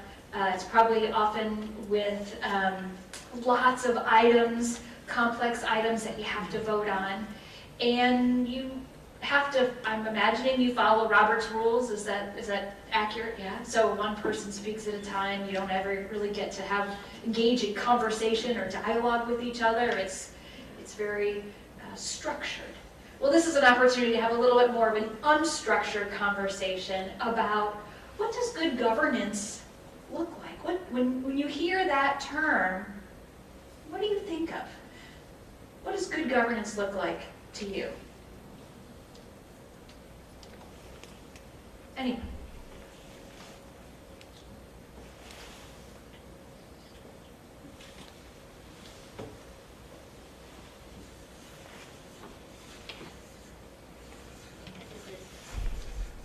Okay. Well, I know that, as part of IK 2025, we actually had that as a strategic vision goal. So it meant a lot of different things, even coming down to, on-the-ground staff on what that means to provide quality services to the community. It also meant participatory budgeting, but of course, after an attempt to do that in 1 year, that kind of went away. So, but I also think about good governance today in this context as, what are the shared goals amongst the commission and how we want to govern as a body. And so thinking of my previous time on boards, whether it's nonprofits or on the school board, what I really appreciated, we had our own set of board goals for us. And so it looked like, what are our goals for board development? What does each of us have to do in terms of professional development to know that we're on the same page around different topics or aspects of governance? And so, it's a little bit easier for school board, but we had the Michigan Association of School Boards where we all went together as a team to a conference And one of our goals was, all of us would at least take the 100 level classes so we could be a certified school board in the state of Michigan. And so, what that looks like for City Commission, I know we look at Michigan Municipal League for a lot of those resources, but being more strategic than just individually each of us asking, hey, I want to go here, oh, I want to do this class, but more so coming together and saying, who hasn't taken this class? Do we all want to take this class? What topics are important? What are the things that are emerging from the community that honestly we may not know a lot about, and maybe we should know a little bit more about so we can make the appropriate decisions that reflect the community's needs while balancing staff's capacity. The other thing is, outreach, right? Like one of our duties really is to communicate out to the community the decisions we've made and what's going on at the city. And so I know that in the past, commissioners have scheduled listening sessions. How do we, again, do that as a body and strategically put together an outreach series or figuring out what that looks like in partnership with staff, thinking about advocacy and policy. So I am thankful that we went ahead and established an ad hoc policy committee that will look at, working together as a team to update our city commission policies that have not been touched in a really long time over the next 2 years. Onboarding, we need to completely overhaul that for city commissioners to ensure that once someone is elected, this is their first time serving on this commission, that they're going to be able to hit the ground running and feel fully supported, which is just not the case right now. And I think that there's real opportunities. I mean, if we add up all the years of how many years all of us have served on the commission, that's a lot of years of wisdom and just knowing different nuances of things that I think would have and can still be helpful in future election cycles as new people come on the commission. Appointments for our commission, for our committees and our boards, right? Ultimately, we approve who gets on these various boards that make up, the people who make decisions on these smaller policies or initiatives for the city, whether it's Planning Commission, Zoning Board of Appeals, VRA Committee. And so, again, also being strategic in how do we build an on-ramp into civic life? And so that, people that may not necessarily see themselves already on these boards and committees feel confident that their voice is valuable. And how can they serve on one of these things? And I think for us as a commission, what our role is working with the city manager to find ways to get the word out and also get people confident and comfortable ahead of time to feel like they can serve, and also making sure when we do have a committee in place that we actually work with this committee and we listen to this committee and that we comply with the bylaws of this committee so that they're not just meeting and doing all these great conversations and is not either getting to us or being, operationalized through us to the city manager. Because I think a lot of times that's where we see fatigue in the community. They'll be on these committees and boards and they feel like, well, why am I serving if we're not even listening to you?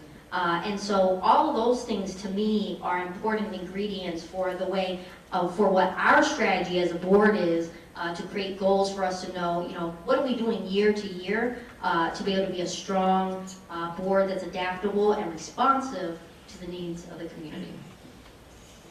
Yeah, that's great. There's a lot of really important things that you shared there in terms of ensuring that you, this idea of professional development, ensuring that commissioners are all start from a level playing field of just understanding, maybe you took a civics class in high school at some point, but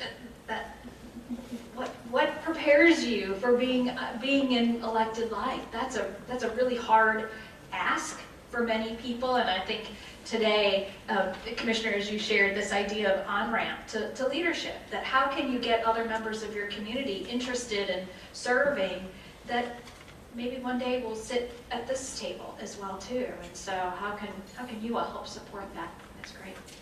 Other ideas around good governance? Other elements that are important to any of you around what good governance looks like? Yeah, Chris.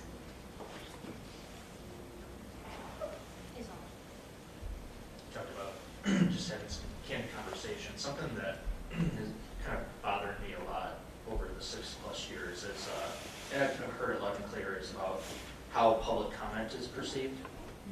And, you know, it's a very much like an institutional norm in government, right? You just speak and you just listen.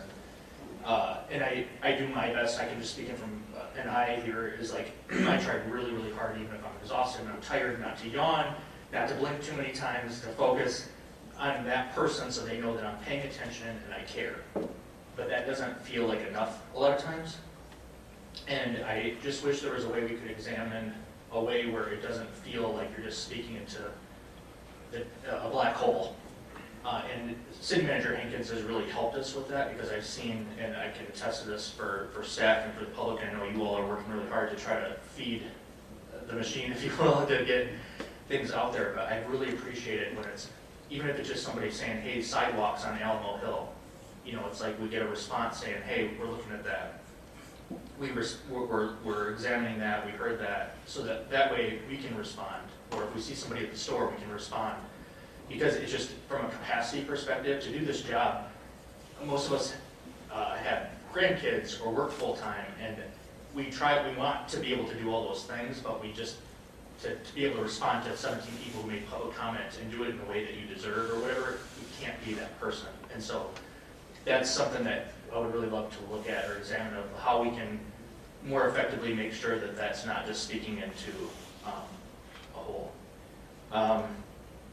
I brought this up a few years ago, but something that I really feel is like us just embracing trends in technology. So like one idea is, like, I know we have like the Recycle app for the city, but to me, like, good governance is being able to be agile, give relevant, quick, timely information that's, you know, hyper-focused on who needs it. And so one idea that is just, if we had a City Kalamazoo app that's geo-fenced by neighborhood. I mean, imagine if a kid is lost, or there's a active shooting situation, and you can quickly geo-fence to an area to alert citizens. Or if a water main breaks, you can quickly tell everybody in that area a oil advisory. Or if you're a neighborhood activator, being able to say specifically, hey, pop-up notification saying there's an Imagine Kalamazoo Design It meeting coming up in your neighborhood, or this neighborhood garage sales. There are so many things we could do with technology to put in people's hands to help make sure that we can better govern. The other part of it too is it's leaps and bounds amazing. I mean, when I first started in 2019, we didn't have 311. It was just up and starting. And the way that worked before is, like, you have an issue, you have an issue with your water quality at your house, you're going to go to the Public Services website, and I guarantee you, if you're anything like me, you're going to look for the top dog and then reach out to that person to make sure it gets done. And so all of a sudden you end up with staff members who have 40 voicemails by the time it's 4 o'clock rolls around, and then you're spending 45 minutes on the phone with the first person, so that means nobody hears from you. So 311 is a leap and bound, huge, gigantic step forward, but I think the thing that I sometimes struggle, if I'm just being candid as a commissioner, is sometimes I'm like, well, can I really trust if I have them reach to 311 that their problem is going to be resolved or they're going to hear back? And most of the time they do, but sometimes they don't. And that reflects on me as an elected official if I'm directing them to something that I don't have the confidence that the loop is going to be closed. And so for me, I think it's critical that we examine ways that we can close the loop and have follow-up with the way that people are engaging with their city. And I think that's critically important, that people know and trust that if we direct them some way where that they're going to have that resolved in some way, or at the very least they can know if they reached out because there's a dangerous tree about to fall down on their kids in the front yard, that they know that it's where it is in the queue and where it can be taken care of. And the other part of it, the last part I was going to just share, is just helping build trust in institutions again. That's really been, like, for me, something that I'm reflecting on a lot lately, just kind of thinking through how I want to finish my term. And I think part of that is, just people, especially young people, don't trust institutions anymore. They don't trust government. They don't know that it really has a purpose for them. I mean, they've grown up where people have told them that elections aren't real effective, and that nothing matters, that we can't work together to do things. And so I think good governance looks like leaning into the next generation. And so what I mean about that, when I was a kid at Springville Elementary School, they used to have a Go to Government Day. And our school, it was like everybody got to pull straws, and some people got to go with the mayor for the day, and I got to go to the water reclamation plant. And, you know, and you get to learn and be a part and see how government works, and that it's complicated and messy. And so I'd love to be able to see something like that where we invest in young people or get young people excited and invigorated about the process again.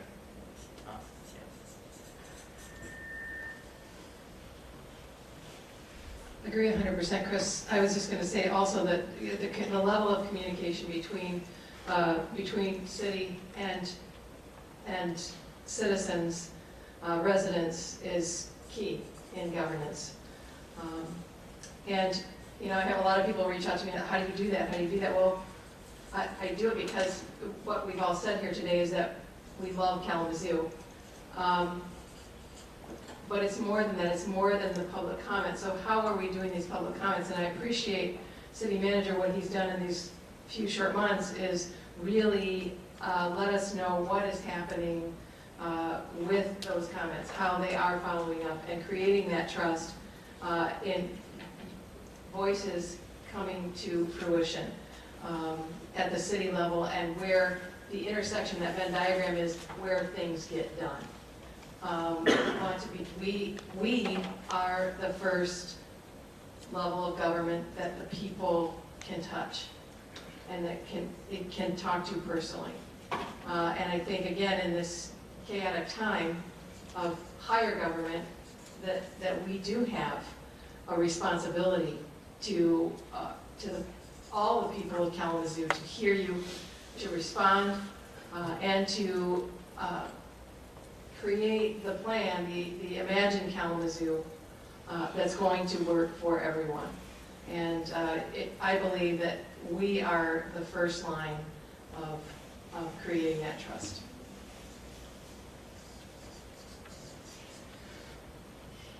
Other elements of good governance. Yeah. So my colleagues touched on a lot of elements, so I won't belabor those, but I would say one of the most important things about good governance is staying solutions focused.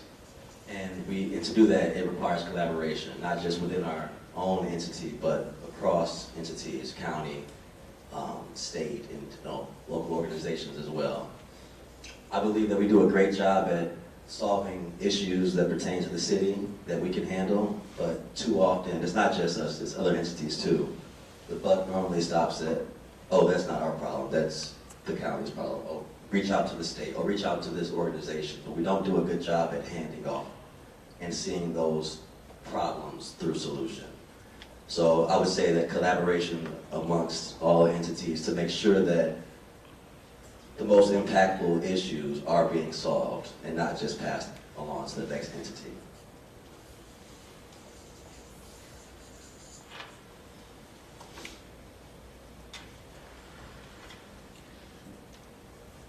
Good governance to me looks like dialogue. So to touch on what Commissioner Pradell said, as a person who was recently a citizen and just got on, it does feel like it is like you're talking into the walkie-talkie and nobody's on the other end sometimes. And even being on the commission and hearing folks wanting, even if I know the answer, wanting to respond from the dais and not being able to is tough. Because again, you get to the end of the night and it's like 20 people have spoken. And then you've got emails that you've got to answer. And some of the information we just don't have is something that staff can answer, or, so I will commend our new city manager. We have been working on, like, what does that look like to follow up with residents? But also, to me, good governance looks like, on other boards, we have something called a no surprise clause, right? And so as, someone sitting on the commission, often when we see reports or get information in front of us, I love it when the first time we see it is not right before we are voting on it. I love when we have been updated and educated on what's happening.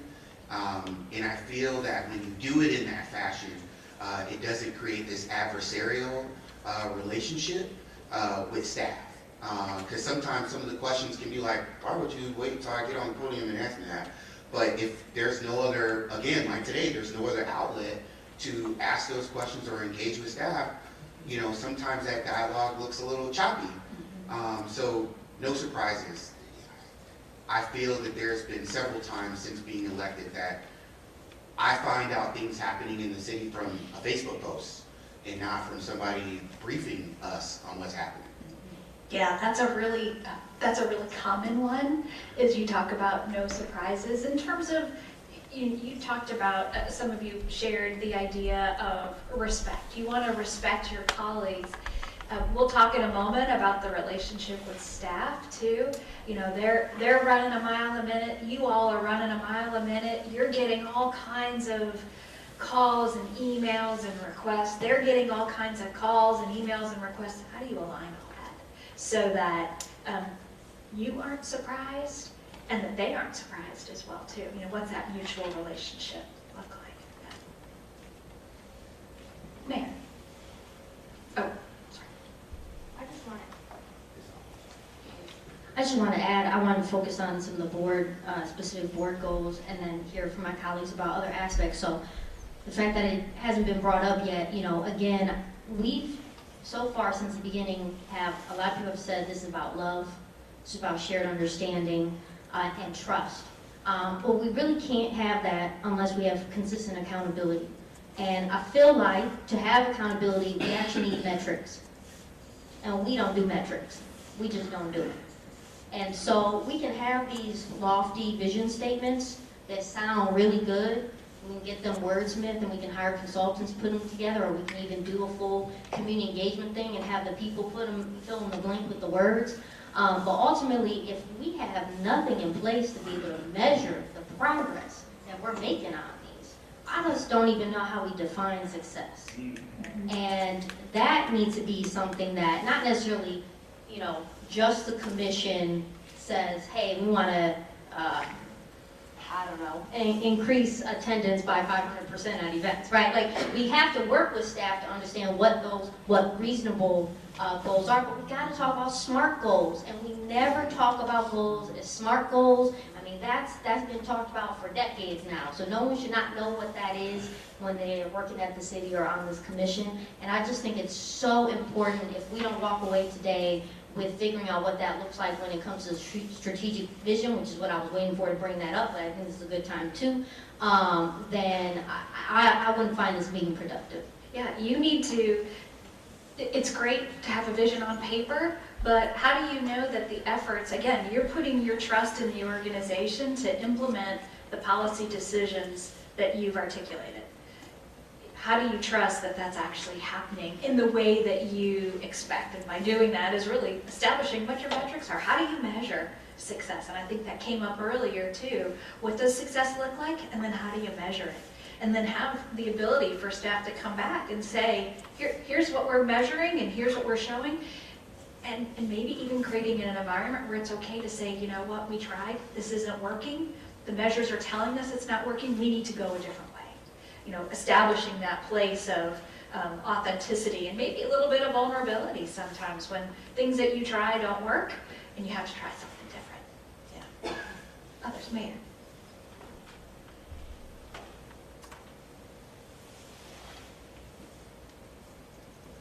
Having more than one microphone. So I don't want to repeat a bunch of things, you know, great things already been listed, but I would say, if we're just answering that question about good governance, to me, good governance is ethical governance. I don't know if we've used that terminology. It's inclusive. Good governance is transparent. It's engaged. And I know you're going to ask another question about values, so maybe some other language can use about the values speech, which might be slightly different, but I think those are the only things I would add that maybe weren't on the list. Yeah.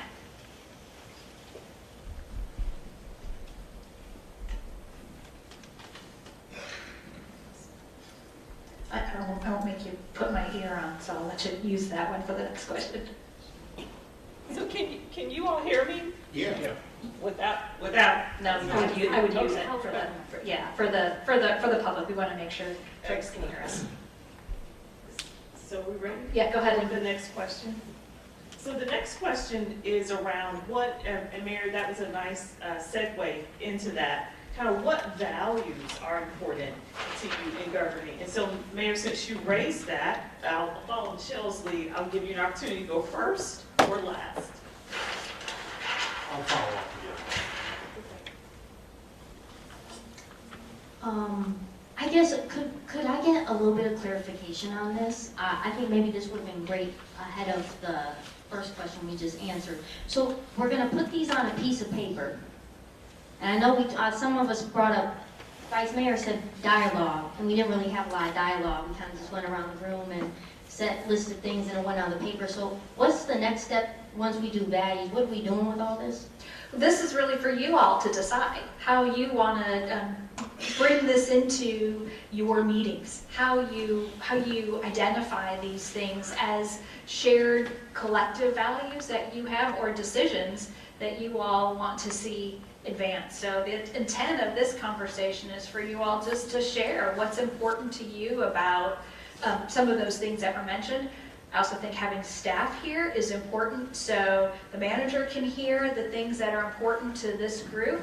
But I know it's a little stifling with just one microphone, but the idea is that you can have conversation across each other and it doesn't necessarily need to be one at a time. So I encourage you to be able to speak freely with each other and ask each other questions about what you're sharing. So I'm only one person on the commission. I would really love, if we're talking about having a conversation about this, and this is how we make decisions, because the next time we're going to see each other is a regular city commission meeting, which is not going to be a time where we really talk about this, which is why we have retreats. I'd love to go back to the first page and talk about all that great stuff we just put on there and see what that looks like in action, if that's what the rest of the commission wants, rather than listing out one-word values and then going on to the next question. But that's my thought. I just wanted to pause and put that out there, but I'll let everybody else decide how they want to operate.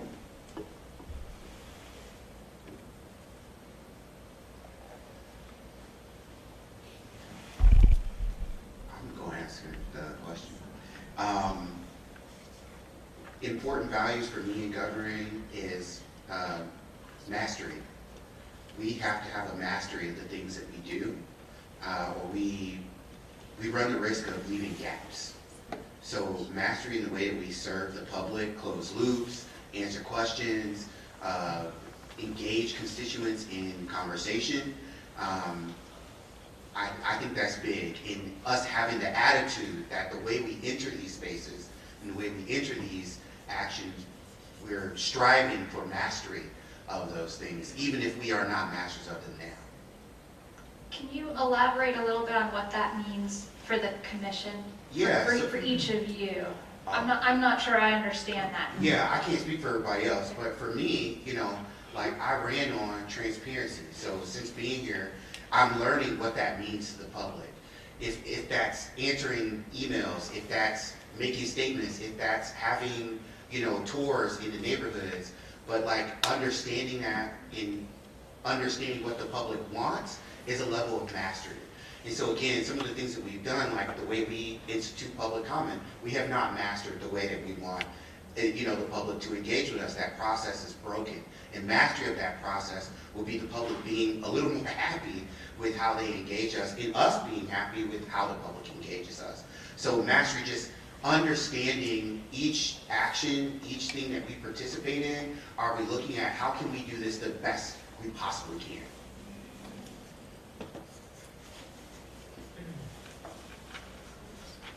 You guys are a great team. It's all you guys. We'll get there eventually. I'll be brief, and yes, and I believe that I could be overwhelmed by trying to master everything that needs to happen here in the city. That I have to have a trust, a great trust. My value is a trusting heart and mind of all the systems that are happening with staff and with administration. That from HR, being able to have a trust in the hiring process of the people that serve Kalamazoo, to to the planning staff that are planning things on behalf of the people of Kalamazoo, that I have to have a trust in that, and that I trust that they have mastered that, and that I have a working knowledge of that I need to know, that I've been told that which I need to know. Again, going back to the communication, that things are made common between all of us and having that dialogue. So I need to trust the work of the staff, of the people that are paid full-time to do this work, to do all of their jobs, and to be a master in all their jobs would be very taxing for me, and especially for all of you, who probably, and most of you who have full-time jobs outside of doing this. So it really is trusting in the staff. That's a value. I'm not sure how to say this perfectly, so if you could work with me, maybe y'all could help me kind of figure out a way to hone this in a little bit. In fact, we asked everybody to be kind of honest about things, and this is something, again, that's been kind of my heart a lot the last 6 years, but I think we do, and I'm not just speaking about the city of Kalamazoo, but just as public entities in general. Like, if you look at Congress, I think like the average age of like, even the Democratic Party is actually now older than the Republican Party represented in Congress. And I see sometimes where it's just like, we don't do a great job sometimes of creating space for the next generation or the next group of leaders. And so I think like the best term I could think of was maybe like inviting, but what I mean by that is that kind of a core value that we all have is that we don't just think about who we are and where we're at right now, but we think about like, okay, I'm not going to do this job forever. So how am I spending time with people in the community and young people to say, I can see you here someday. Let me. I have this idea of this board that I think you should serve on. Or we're going to have a Magic Kalamazoo design meeting that I want you to come to, and I would love for you to come with me, to come check that out. And ingrain that in the culture where it's like we're making sure people feel invited and feel like they have a space here, if that makes any sense. And I think that could look like a number of ways. It could look like inspiring young people. It could be more intentional about the boards and commissions that feed into the city commission. It could be inviting a young person for a tour at City Hall. Whatever that looks like, how can we do a better job of doing that? And I was just thinking, I saw former Mayor Hopewell here, and I think like he still does a very good job of that, and that's why I'm here partially is because he did that, and that's why you're here, and I think so. How do we make sure that we keep doing that and sewing into people? I would say integrity is the most important for me. There's a saying, at least as a man or as a person, without your words, you're nothing. And I think that applies to city boards as more than not. We all agree that trust is most important in terms of the relationship with the community. But you can't build that without integrity. If we, I think Manager Hankins put it like, no word games, right? You don't go with word games. And I think once you start playing those games, you lose trust. So if we are doing something, let's be honest about why we're doing it, because then we have to defend it as a commission out in the community. So if we aren't being honest with ourselves and each other, it's hard to do that with the community. So I just want to take a moment here to applaud you guys. I'm already hearing some synergy here. So Manager Hankins, you talked about alignment, right? How do we plan for the next? How do we get the next generation in? How do we expose government to them? And you talked about programs and onboarding. So give yourselves a hand. I mean, there's synergy, there's alignment. This discussion is great. So just honoring what dialogue and discussion actually looks like, where we're actually responding to what people are saying, to be very honest, we're right here talking right now about next generation while we already in the room. I'm 32, I'm the youngest member on the city commission. I'm hearing things about supporting young people, and that ain't happening. And it has nothing to do about who specifically named this. I love Chris Purtle. Is that it's like, listen, when we say we want to be inclusive, okay, well, what does that mean in action? Are we actually willing to do that as a commission or as staff? Right now, I can tell you right now, I don't feel supported as a young person on the commission. And I think we talk about people as if they're not real human beings that have already voiced how we could get them involved. They've already said that. And then we kind of have this conversation every single year about we need more young people. Well, yeah, we have a whole list, but we never went back to that first list to talk about the things. So then we just keep going and going and going and have these endless conversations. I'll tell you right now, what's inviting to me is actually sticking to what we just laid out and actually rolling up our sleeves and getting to work instead of continuing to do endless exercises. Inviting to me is, you know, when I had questions when I was running on a campaign, being willing to meet with me instead of dodging my calls. You know, inviting and supportive for young people looks like we don't wait for an onboarding for the city commission 90 days after we got sworn in. Being supportive and inviting the young people looks like we don't have to wait over a month to get an email so the community can actually reach us. And that we're told that the email wasn't given to, that it was in the works, but actually when we got, the day we got the email, we were told the request actually never got submitted. So, you know, to me, we can have these discussions today about how we want to be inviting, how we want young people. Listen, I came back from college to my hometown of Battle Creek right when I got out to be able to support, and I was loved by my community. That's why I was the youngest trustee elected to the school board, and I feel loved by my community there, and I feel loved by my community here. But being able to go right up against the structural issues and the inequities that are in place, there's not a lot of support to actually discuss those and change those. So we can have all the retreats in the world and all these meetings and conversations about how we become inclusive, but that don't matter unless we are actually doing the work to be inclusive. And I'd love to continue to have a dialogue if we are serious about having young people and young people come back to the city and invest in this city, let's talk about it. Instead of just putting it on the list of a value that we will never go back to this sheet. This sheet is going to go somewhere in a closet. It might end up somewhere in an email. We're never going to respond to that email because Open Meetings Act doesn't allow us to respond to the email. So, and when I asked just earlier, just like 10 minutes ago, you know, how do we actually, what do we do with this information? There was no clarification on what we're doing with this information besides just moving on as business as usual. So that's how I feel about these values. So that's up to you all. This is your meeting. So if you want to have conversation about what inclusivity looks like, that's all up to you. So I invite you to jump into that conversation. I appreciate you lifting it up, and I do have mad respect for you too, Jay. Commissioner Slavy, I think the biggest thing that I would challenge is I really like to, and I'm speaking with me terms here, I really am challenging myself not to use always or never type terms, because nothing's really ever always or nothing's really ever never.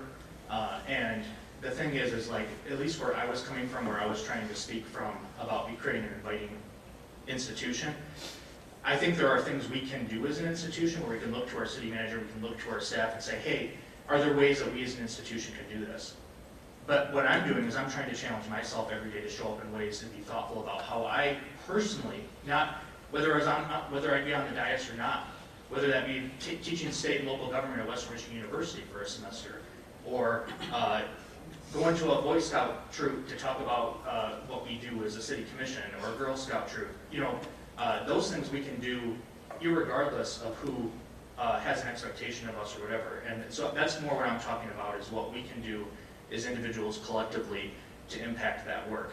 I know that work is way greater though, because like you're speaking to things like how do we create a community that's inviting for young people, where people want to come back and plug back into the community and those sort of things. So I hear that and understand that, but I wanted to make sure that I'm sharing where I was coming from that was more as what we can do as individuals, as people, as part of a greater body to, you know, sow into people, if that makes sense.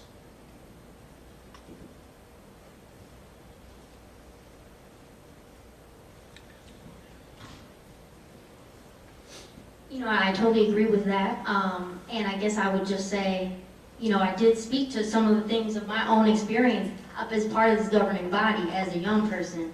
So I would just encourage us to think about, we keep saying we want to hear and we would like to know, and I just sat here and said a few things. So I'm not even sure what we're going to do, because it's like, who do we need to hear from that we're going to be comfortable enough to then use them as the billboard person, as the young people to speak for us, as long as it aligns with what we're comfortable in supporting.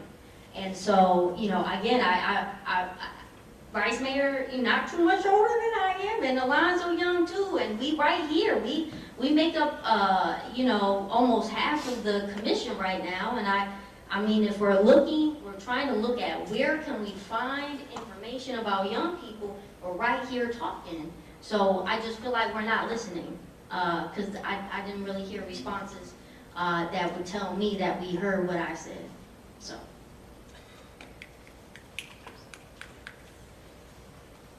I heard what you said. So boom, there it is. Couple things going back to this value, and I do appreciate you saying, like, we put things on a list and then we never do anything with it. We can change that, and that can start today. Some of the values that are important in governing, for me, is that we work and build from a lens of anti-racism and equity. We live in a world and in a community where institutions were created to put barriers in place for people of color. And we have declared years ago, in my first year, that we wanted to become an anti-racist organization and institution. And I raise this up all the time, but I don't see us doing any work leading us to that. So one of our values has to be operating from a place and lens of anti-racism and equity. Again, Commissioner Slavey, I hear you. I hear you. There is something about us building authentic relationships with one another in order to start sewing into each other. And I don't think that has happened. You all are fresh on this commission. It's only been a little bit of time. You all got here right before the manager got here. So there takes time to build that relationship and trust. A lot of us, we are in the community. We hear the things that are happening. We see the things and hear the things that are being said, and we don't talk about it. So if we're going to keep it real, let's keep it all the way real. Others? Shall we go to the next question? Anything else on this topic?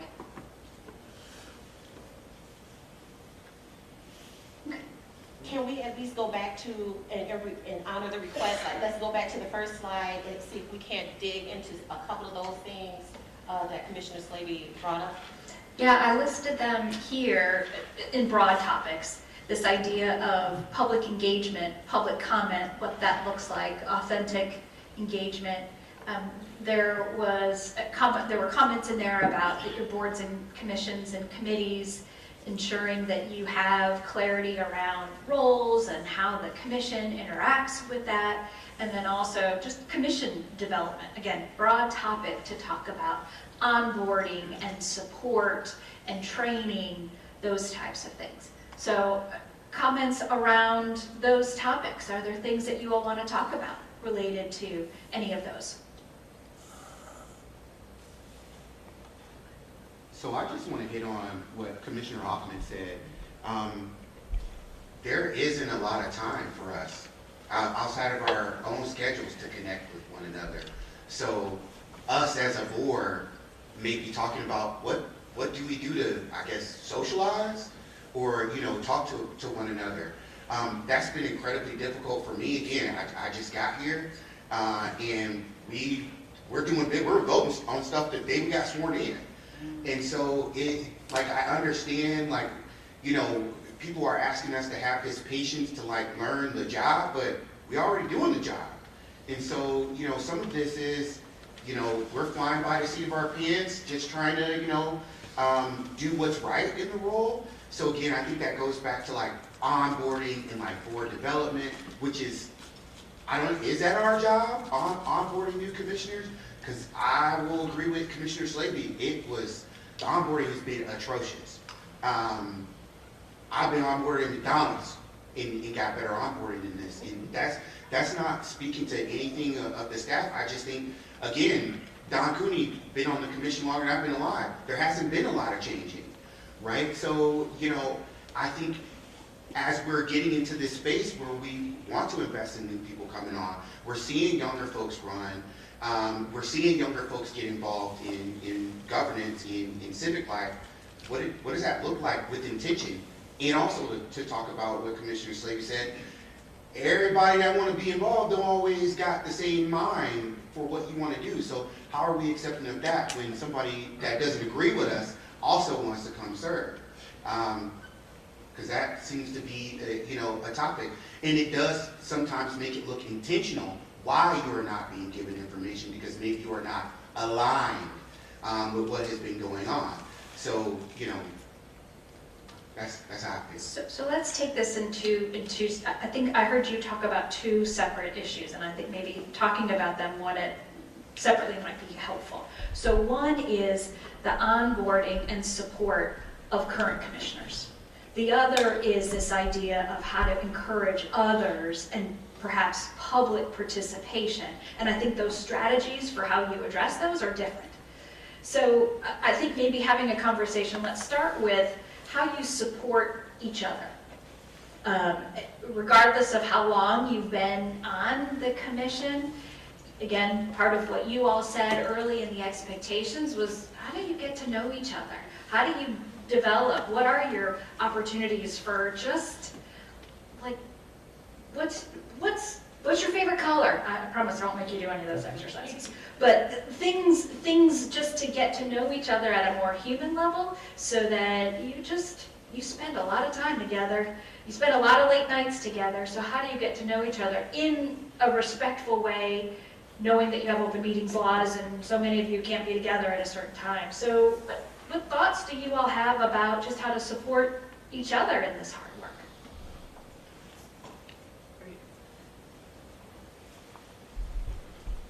I think that is relevant, but I want to say something that I think is relevant to this exact question that you asked, but also that second piece that Vice Mayor brought up and lifting up Commissioner Hoffman's piece about anti-racism. So for me, board development, both board development and commission development, you know, we should ensure that everybody that's getting up on our boards and also on our commission has the same foundational understanding of what we mean by anti-racism and equity work. And so what that looks like, whether it's training or how that training works or conversations or whatever, onboarding, I think that, you know, if the commission and city managers align with that, you know, I'd love to see that put in place across all boards and committees and our commission work.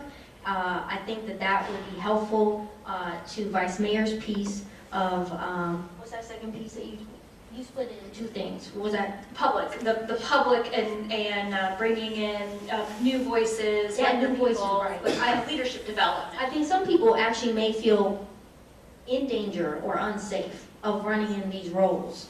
And so being able to, in our role right now, currently on the commission, to do that work and really make this an anti-racist organization allows us to recruit even more talented staff that we can retain longer, and also recruit people to be on this commission that brings a variety of different perspectives that we may or may not have already, and also on our boards and committees.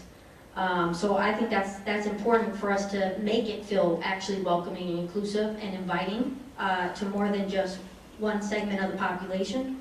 And then to the point of us getting to know each other, again, I think having that basis for a shared understanding around that actually would help us know about different microaggressions, but also just a deeper understanding of oneself in relationship to others, so we can connect more deeply and feel more close to one another outside and on and during the commission meetings. You mentioned MML, and I'm going to go off on a limb and assume that MML does some elected official training. Do you all participate in that together as a group? Are some of those avenues ones that may be helpful to give you all some of that foundation, in addition to some of the more specific Kalamazoo specific work. I have appreciated the mayor emailing us early on as we get on the commission with some of these opportunities. So that included MML elected official training, but I have not been in a space, and as Hoffman said, we haven't been here for too long. But so far in the last 3+ months, I've not been in a space where we have strategically discussed us as a group or individuals having to go to MML training or other trainings. Part of a larger strategy. Other thoughts on that?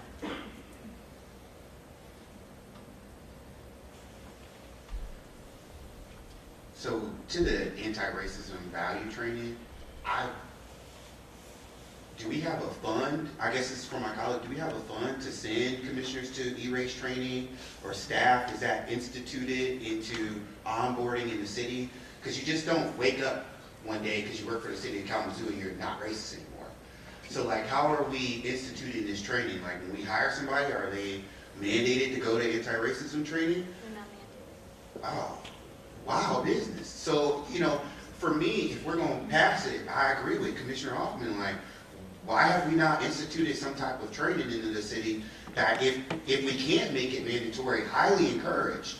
Because again, if anti-racism work is very intentional work, racism has to be taught out of you. And so we can't just wake up, pass a resolution, and then people are not racist in our city.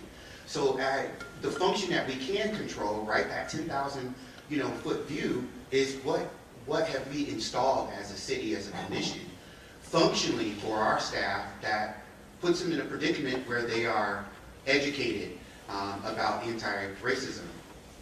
And we do have a great DI department.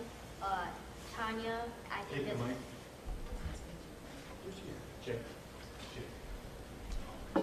Tanya has, I think, done a really good job in terms of laying out a variety of opportunities across different aspects of equity, from disability to, race to age, right?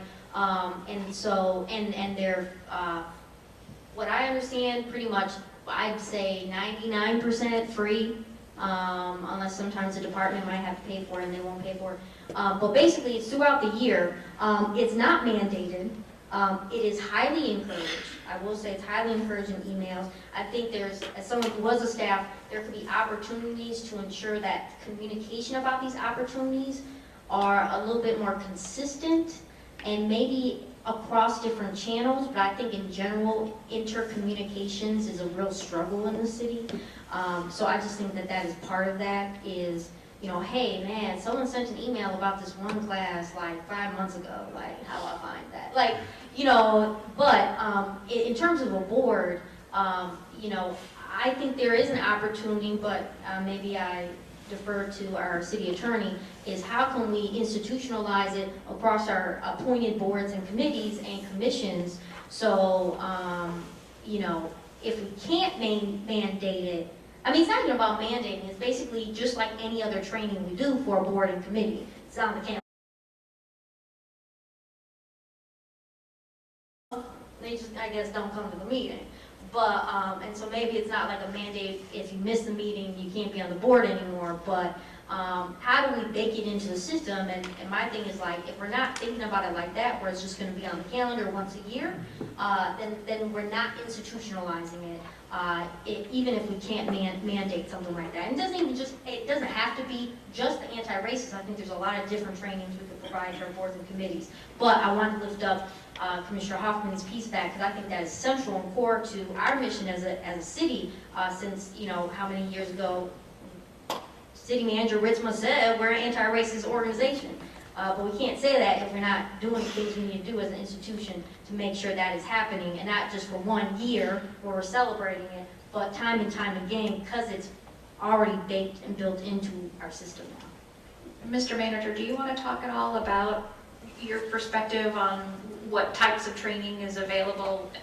Again, I'm not going to apologize for putting you on the spot. No, not on the spot at all, but the value I'm getting is to hear this, so just know that I'm going to listen more than the time, obviously, in this situation. I have some people behind me, I'm sure they know more about this than I do. But I would imagine that we do have a slate of training available for staff around everything that you talked about to a degree. As far as the commissions and boards, the idea of that's not a new concept to me. So if there's a desire, there's a path, as long as there's no legal reason why you can't do it. Where being on certain boards and commissions or as a onboarding requirement that you have to go through certain training.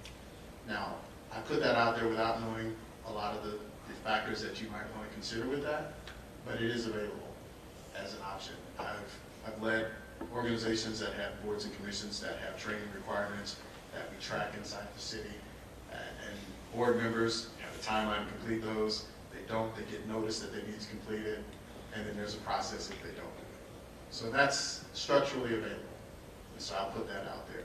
And on the staff side, like I said, I don't know the list of all the training for onboarding, but I would imagine that a number of the trainings that we talked about are available to our staff for the whole process. Thank you, Mr. Manager. I want to touch on the training piece for a minute. I know we mentioned having a fund dedicated to being able to access training or opportunities. I know in my experience, I receive more notifications on training from outside of the city, from my colleagues in, Portage or other places, and I'm like, oh, that sounds cool. I wish I would have known about that. Or, especially for us younger, commissioners who are still learning the game. It's been a lot of kind of having to figure it out ourselves or find that training and then go ask, and hopefully you guys say yes. Not this commission, not this city management, previous experience, I'll say. So I would love to see a more strategic training plan, especially, even for different events that are out there, because we say that we want to be leaders in thought and leaders in developing these solutions, but what are we doing to kind of get us commissioners out there and seeing what's being done out there and maybe getting those ideas? So yeah, I would like to see a more strategic plan around development, especially for commissioners.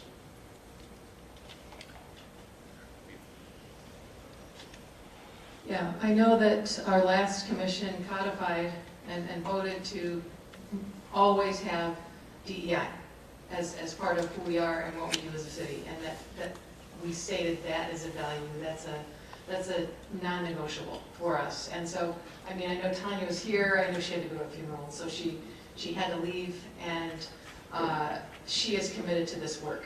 And I'm grateful to her for what she's put in. She and Lal are a department of two, and I think when they hear from us about directives, about what we want to do and where we want to go and the trainings we want to have available, they'll take those to heart. So, and a lot of it is about this, again, communication, making things common about what we want, Stephanie, or what we want Commissioner Hoffman to see, that this is our value, this is our anti-racist training, this is who we are as a commission, and this is who we represent. We represent all the people of Kalamazoo. Just had three thoughts. Thank you, everybody, for looking up all the items to our so far about our DEI work. One was just that I think it was maybe like 2 years ago, there was collaboration training that we did with Outfront about pronouns and use of pronouns, and it was the first time that I can recall that we invited people from outside of the city of Kalamazoo, and Pat McGinnis, who was the new city manager of Portage, attended our training. And I was thinking to myself, this is the leadership I want to see us showing, right? Because the reality is like racism doesn't just know the bounds of Riverview Drive or Kilgore, and those are those opportunities for collaboration and leaning in together that I love. So more of that, please. The other part of it is that I know for me, from my day job, how many opportunities and how many people are doing this work intentionally in the community and doing it so well. And I don't think we need to reinvent the wheel sometimes. Like sometimes there are opportunities to partner with the work being done in the community already to lean in with each other and partner with people who are already doing this work. And I think that in some ways is more meaningful than us trying to do it ourselves within our own walls. And then the third thing I was going to look up as well, is there was, I can't remember the name of the entity, but they did a staff survey to ask, like, the idea was to benchmark feelings and sentiments of staff, and even just further down by demographics or departments and that, and then see where, before any work was being done. And I don't know that I've heard any updates in terms of like where that is, or if we're continuing to ask, is there progress being made, or are you feeling any different as an employee? Do you feel a more better sense of belonging, psychological safety within City Hall? I feel like that's critically important, that if we're going to do that, that we keep doing that benchmarking. Chris, thank you for lifting that up. I believe it was MDHI that did that, that survey, and then it showed it, and it began to inform Tanya and Law's work moving forward. They are just finishing up another survey with a different firm that's going to give us that information. I can speak to that. So you're correct. We just had an organizational climate survey that we're nearing the end of, and we're getting some input, so you will be made aware of the outcomes of that survey and what actions we'll take as a result. So just a comment and a thought just at this point.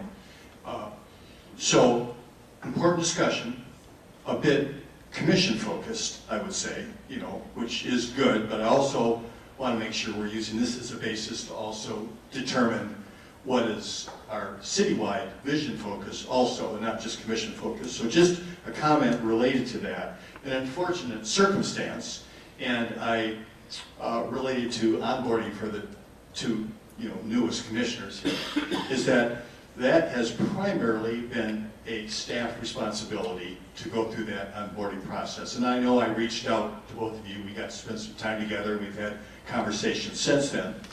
Unfortunately, our existing city manager retired really within moments of you being hired. We had an interim city manager for a month. The person who kind of managed this onboarding, who also was the executive assistant to our previous city manager, also retired at the same time. So I think it is accurate that you received, for a variety of reasons, some valid and maybe some not valid, a kind of a very miserable time frame in terms of the action of your onboarding, because in some ways there was just absence there. Related to that discussion, I'm sure that Manager Hankins is going to be, has already taken extensive notes, and is going to be thinking about how are we going to make sure this is a good process going forward, and what gaps do we need to fill in now as far as that goes. So I appreciate the feedback on that.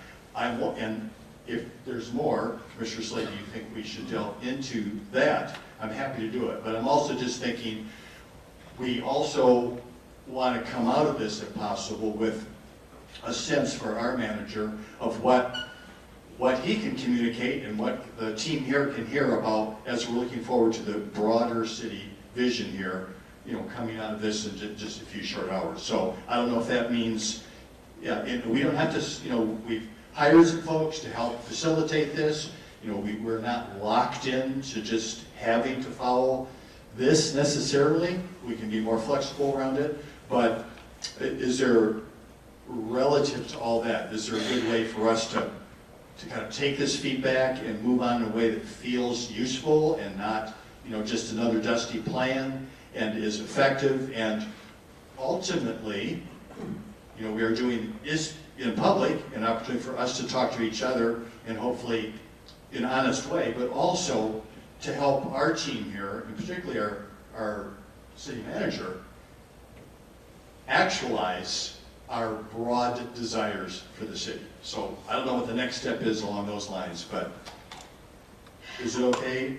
I gave you all some homework coming into today. The good news is the homework that comes after today is really on the city manager. He gets a lot of work. He and staff get a lot of work as a result of you all having the conversations today. And what I heard was a desire for some more strategic identification of training for current commissioners I also heard, and some of which is specifically around your values that you've articulated, including anti-racism, but other training too that is relevant to your role as commissioner. So the most important topics that are happening in your community, you should have access to resources so that you can make educated, informed decisions based on learning that you have. And so I hear that as an action item, as a homework item for staff to take back, to come back with essentially what that training plan looks like. I also heard a desire for enhanced onboarding so that perhaps you learn from the challenges of the most recent onboarding to set the stage for future onboarding. I know you all will serve forever and ever, but in the event that somebody chooses not to be at this table, the next person that comes. And I also heard an interest in continuing the conversation among this group on how you can get to know each other. Some of that may be through trainings, some of that may be through identifying opportunities for fellowship. When can you share a meal together in an open space, given all your open meetings laws, I think is really a value thing that people don't always remember is so important. Yeah. Any thoughts on that? Is that an acceptable action plan moving forward? You know, just giving the manager more homework to do. That he has to come back to you all with that. So that's not the last time you're going to hear it. And I think one of the important other takeaways that you all should be aware of is what Commissioner Slaby said about not just putting something on a piece of paper. And then I invite you all to hold each other accountable to that. That's part of, some of you talked about accountability before too. Having those measures, but also holding each other accountable to the things that you've talked about. Anything else on that? Do you mind if I just make one point? There is feedback that I've received about the onboarding process, and staff and I, we're already undergoing an administrative process review. And so already have a good sense of changes that we can implement, ideas to make sure that anyone who's onboarded as a commissioner will have the tools, understanding that they need to have a successful onboarding process. So you'll hear more about that in the very near future.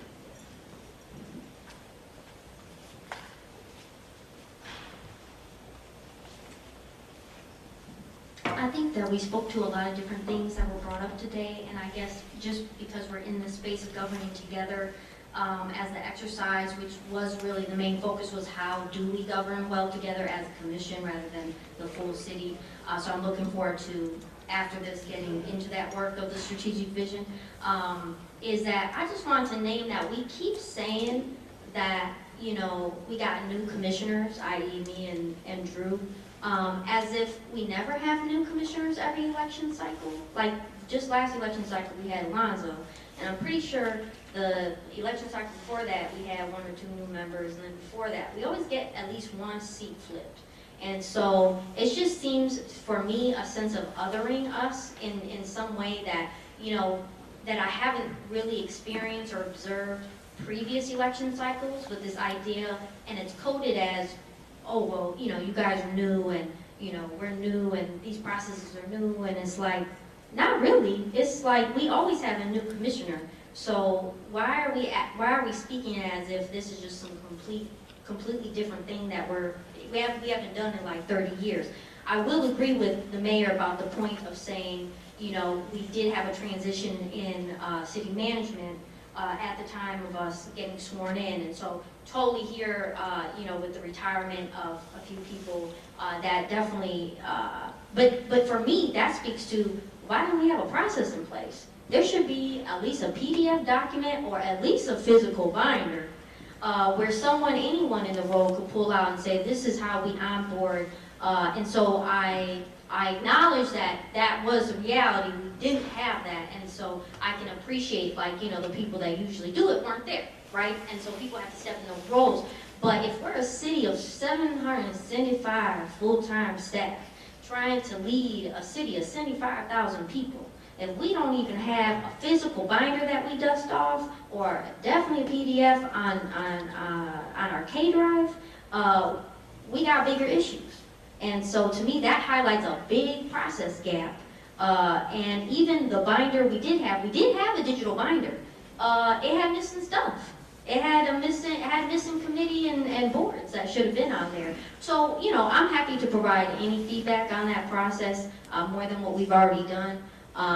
But I just think, and I want to lift up, Commissioner Prado had a great idea of kind of this kind of buddy mentoring system where, you know, we come in, can we be paired up with someone that's been on the commission for a while, or can commissioners that have been here be part of the onboarding process in a way that they can provide nuances from a commission perspective that even staff may not share as part of that process, so we can get onboarded even quickly. So it's a great conversation that I think we should continue to have, that we can't have today because we've got to move on. It's just a reality of, you know, we don't have enough time today. But, you know, if there's opportunities to not just, maybe not do a full retreat multiple times throughout the year, but have this more informal setting to have these dialogues, I would be personally in favor of having more of those scheduled throughout the year than just relying on this one retreat once a year where we've got a lot of things we need to tackle, both for the development of this commission, but also for the broader community.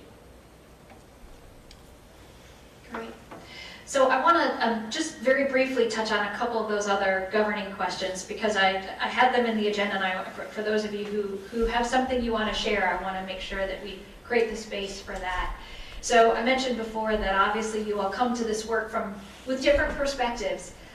Certainly love for this community at the heart of why you choose to serve in this capacity.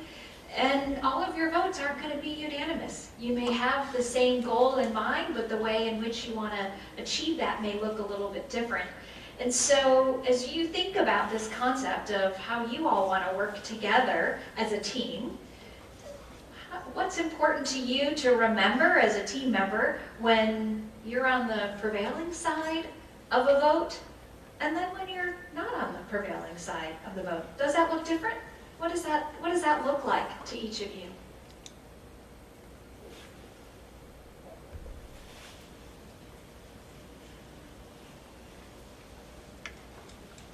Yeah, you may remember when we were Harry Malcolm. I was not on the prevailing side of voting for him, and he and I have had this discussion, so I'm not speaking out of school here. My vote was for Laura Lamb, and one of the finalists, and I made a case.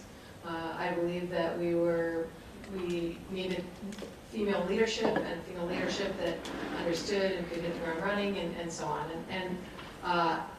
And then it became very clear to me during our discussions about the finalists that I was one of 3 votes and not 4.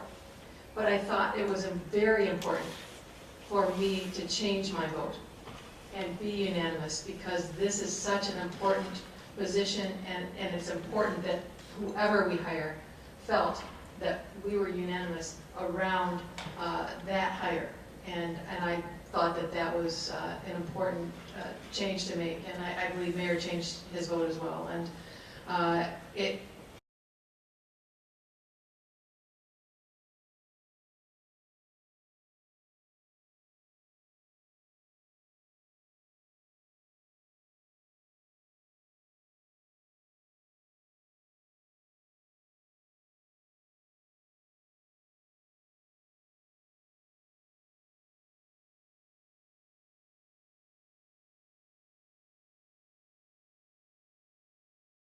train yourself. You always have to go with your innermost feelings and your innermost thoughts and actions. And sometimes it's okay to not win. It's all right, because it's never personal. It's always going to be about our community.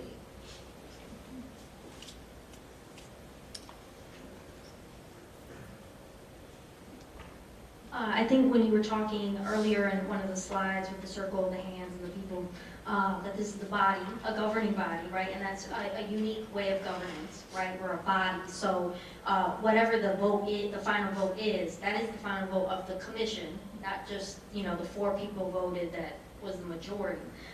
So I do think that is important once the decision is made. That doesn't mean that there can't be additional conversations afterwards as a body or whatever, But ultimately, you know, if we do move forward with that decision, the majority wins, that the full body is indeed in support of it. And so I think that that is important to have a united message going out of there. Again, we may have our own personal opinions on the matter, and we had already spoken to it on the dais, but that we figure out how to work as a governing body with that decision made as a governing body. That's great.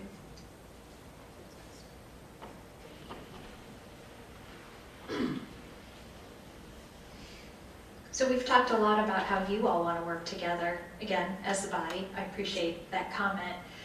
How about with staff, with a brand new city manager? Are there any things that are important to share in terms of what relationship you want to have with the staff? This is a new era, if you will, not to be too dramatic about it, but it is a change. And so what does that relationship look like to all of you?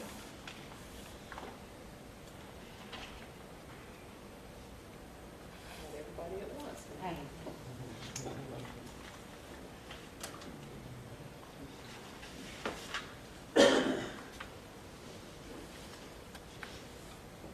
So as a new commissioner, but as a person in general, I believe you teach people how to treat you. And so the city manager is new, you know, those staff don't belong to the city manager, but he's got to, you know, build a team around what exists.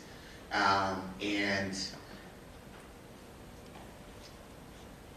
I think it's important for us to continue to be intentional about breaking down the barriers of communication between us and the staff in the most respectful ways that we can, because they lead the city in a different way than us, but we are all trying to lead the city. And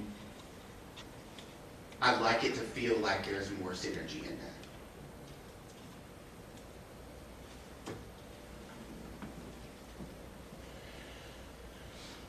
So I think from a broader perspective, what kind of relationship do you want to have with the city manager and staff? Is you want to have an open and transparent and trusting and good working relationship with our city manager, and I'm sure that's exactly what the city manager wants with the council. From our perspective, on our side of things, there are things we need to think about to help the city manager feel like we understand our relationship and respect it. And one is, and this is something I have to remind myself of, let's not spend, let's as much as possible in conjunction with our understanding with our city manager, who is the only, one of a very small handful of people who actually report to this commission, to communicate our concerns about activities or lack thereof of those activities that occur in the city with the city manager. And not make the mistake of beginning to, I'm, you know, this happens to me, so I'm not pointing at anybody else in any special way, but let's make sure that we understand that we have a handful of people, and the city manager is one of them, and we don't spend a lot of time communicating with other staff that don't directly report to us, and make sure that the city manager is comfortable with what that relationship looks like. Another thing we have to think about all the time, and I have very strong opinions about certain things, which I express when I'm meeting with the city manager. We just had kind of an intense conversation yesterday on the topic, which, thank you, he talked me off the ledge a little bit on, but I always have to remember too, is that I'm one of 7. And so we are not in a situation where any one of us can necessarily say, this is what I want you to do right now. We need to realize that, back to our previous conversation, we may be on the losing end of some vote or on the winning end of some vote, but still, this is a team sport, and you know, maybe, you know, part of our response needs to be more dinners, more non-quorum events, more just getting together, that we can hopefully fit that into our otherwise very busy lives, so we build that relationship. But at the end of the day, team sport. And so that is incumbent on all of us to imagine, if we have ever been on a team or not, what does it feel like to be on a good team? And how can we work well together so that there are not, 4 or 6 or 7 different directions or instructions that are given to our city manager when we might be having conversations that is now incumbent on the city manager to try to sort out what that feels like. And I know this is always going to be, I'm trying to talk other new, I mean, even people who've been on for a while, it's always a work in progress. So how, in any given moment, can we make sure that we're doing that the best way we can?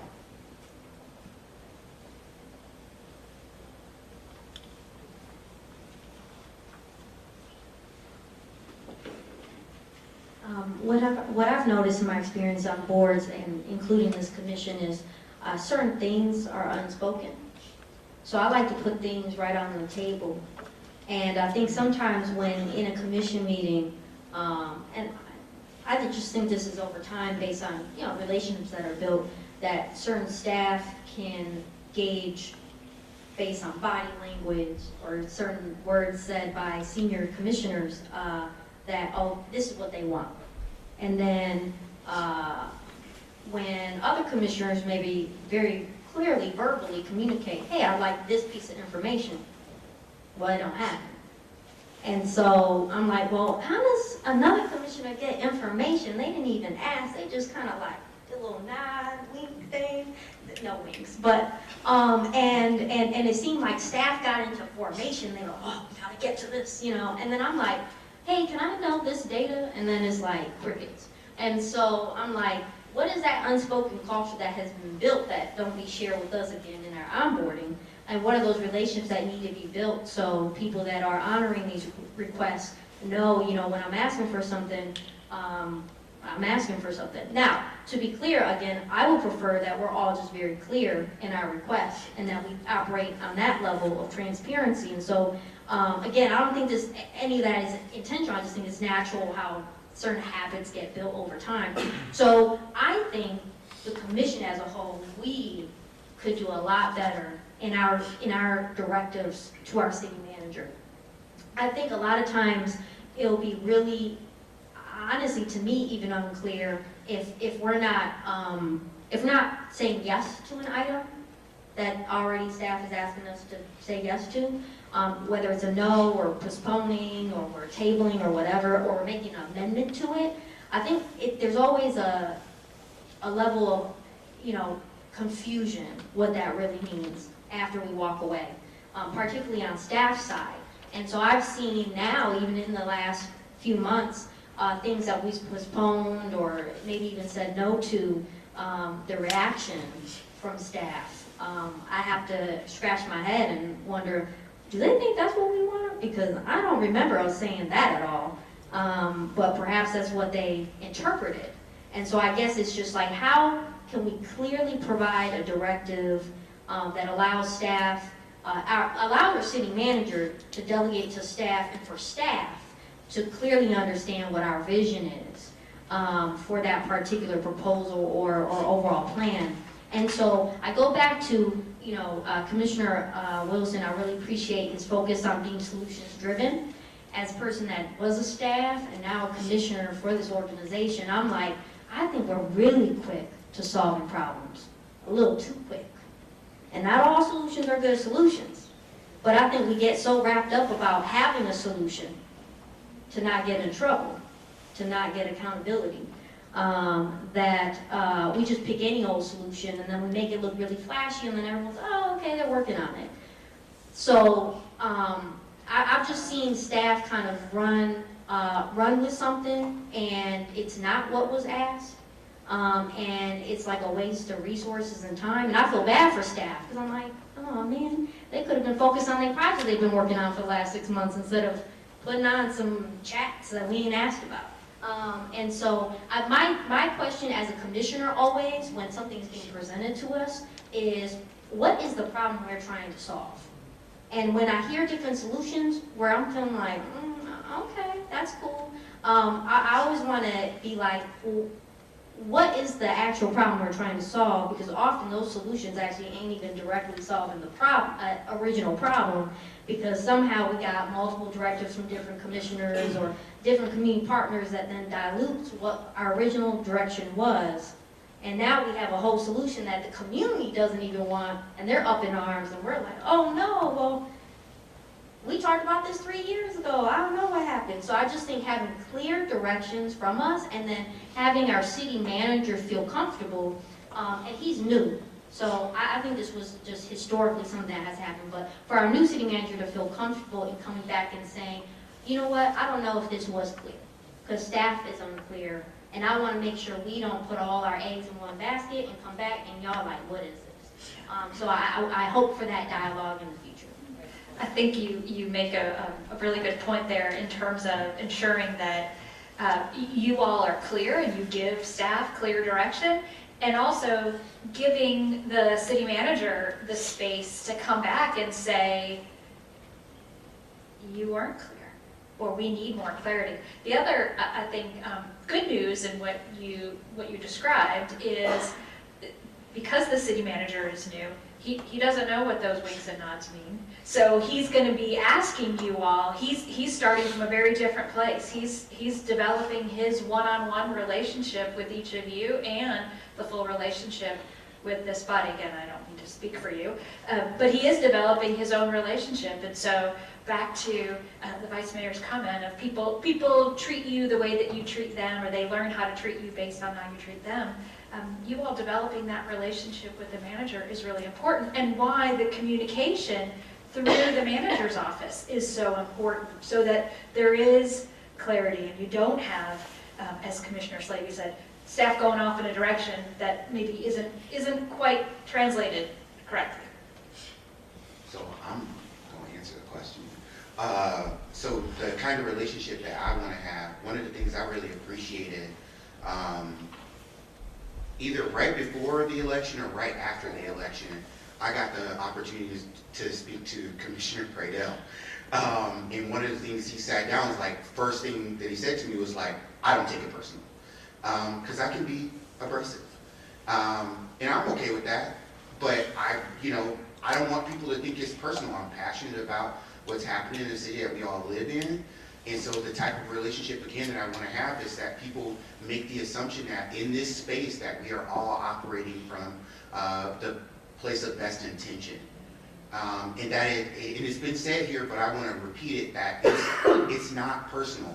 None of this is personal for me. Actually, like my colleagues, I got to have a great dinner with Commissioner Huss. That chicken was seasoned to the gods. I had a really good time, and I'm finding ways to connect with my other colleagues. But that's big for me, is the assumption that in this space we are all operating from a place of goodwill, and that these things are not personal. We've had instances where we have not agreed. I think I was the lone no vote on one of these things, and I didn't get to speak on the other thing, but I think it's important that I'm on other boards too, that we speak as a body. So even though I was in disagreement, I think it's a duty of mine that when the board votes, you don't take your tail out in the public bashing the vote of the board, because you're a part of that board. And so I just want to go into every interaction with my colleagues and the work that we do with them knowing I've always assumed best intention and I don't take it personally. That's huge. Yes. Everybody's turning it off after. So just related to logistics in today, I know, I want to ask one, is there any other steps that you're going to want to get through? We do have a lunch planned at some point, and I know that there's going to be a city staff presentation, which may take, so I don't want to break that up maybe, so I'm wondering if We're about to break for lunch. Is that what you're thinking about? Mayor said you're hungry. All right, so there's nothing else that you feel that has not been answered in terms of this initial Nope, I have a parting question as you break for lunch. Okay. Everybody okay with that? Do it. All right. So this is your ticket to lunch for the commissioners. You can't eat until you answer this question. You can write it down and we'll collect it. Lunch will be in the room behind you all. But for each of you, what do you want this commission to be known for? So think 10 years in the future. People are looking back at March of 2026 and the City Commission in Kalamazoo. What do you want them to say about this time, this commission in Kalamazoo? We're going to dismiss and break you all for lunch. Write it down. Pamela and I will collect it. How long do you want to get? That's my question to you all. Are you willing to have the staff presentation during lunch? You have to vote on that. Because we can let you go grab your food, come back in, give you 15 minutes or so to grab some things, and then have staff. Are you okay chewing while you listen? Get people out here. Yeah, okay, so 15 minutes, grab food, and then we'll get set up for staff. But my ask is, before commission leaves to grab food, that you write down what you hope this commission is known for, and we'll collect it. Just a thought, just to give staff an opportunity to have a little eat as well. Can we go 20 minutes, staff can grab some food and eat, and then we can come up? Sounds great. All right, hurry staff, go grab food. You get to go first. Thank you. Or at least those that are presenting, let me say that.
I'm trying to understand where he's coming from. But I know that I'll have follow-up. All right, are we ready to get started back up? All right, so now we're transitioning into the visioning portion, and I know that Staff provided some materials in place, so we'll spend a little bit of time going through those, and Disregard. I'll let you all lead. I'm imagining that if they have questions, you're open to those questions, correct? Thank you, Michelle. Hi, just to reintroduce myself, I'm Rebecca Kick. I'm the Deputy City Manager for the City of Kalamazoo. Hi, Christine Anderson. I'm the City Planner and Deputy Director of Community Planning and Economic Development.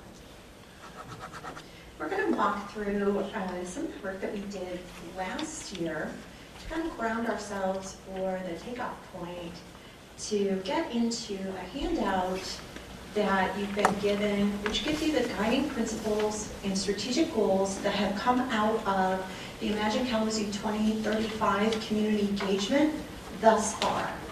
So we'll talk about where we are with that engagement and how much further we have to go as well. So looking back at how we developed our 2026 focus, we started with Imagine Kalamazoo 2025. We're still in the final year of that as we're doing our engagement for the next strategic vision, Imagine Kalamazoo 2035. So we always ground ourselves in that work first. That was adopted in 2017. We also did a national community survey in 2025. This is a survey that we conduct every 2 years, and we've been doing that survey since 2017. So it started really when we did Imagine Kalamazoo 2025. That is just one data point that we use. So, but just want to bring it in because it is something that we benchmark, again, every 2 years. In March of 2025, we had the City Commission retreat.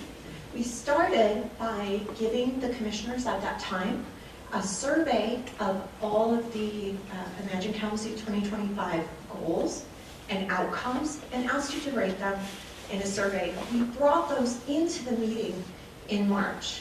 And that's why this meeting feels very different from the past meetings, because we don't have our strategic vision and our master plan adopted to move into the work of the hardcore budget like we usually do. We're in a transition period.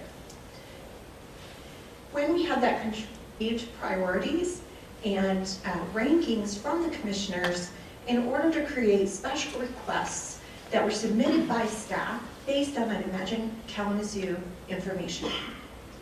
In September, we worked through our operating budgets with our CFO and our staff.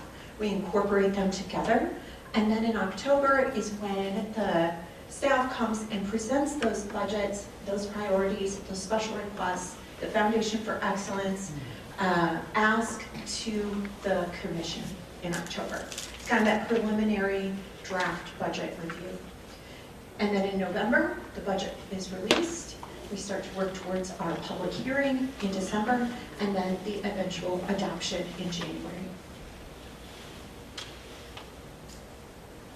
So just to look at the National Community Survey and why we use it is, again, it captures our residents' opinions specifically on what is high quality, high importance, low quality, and low importance of the work that we do.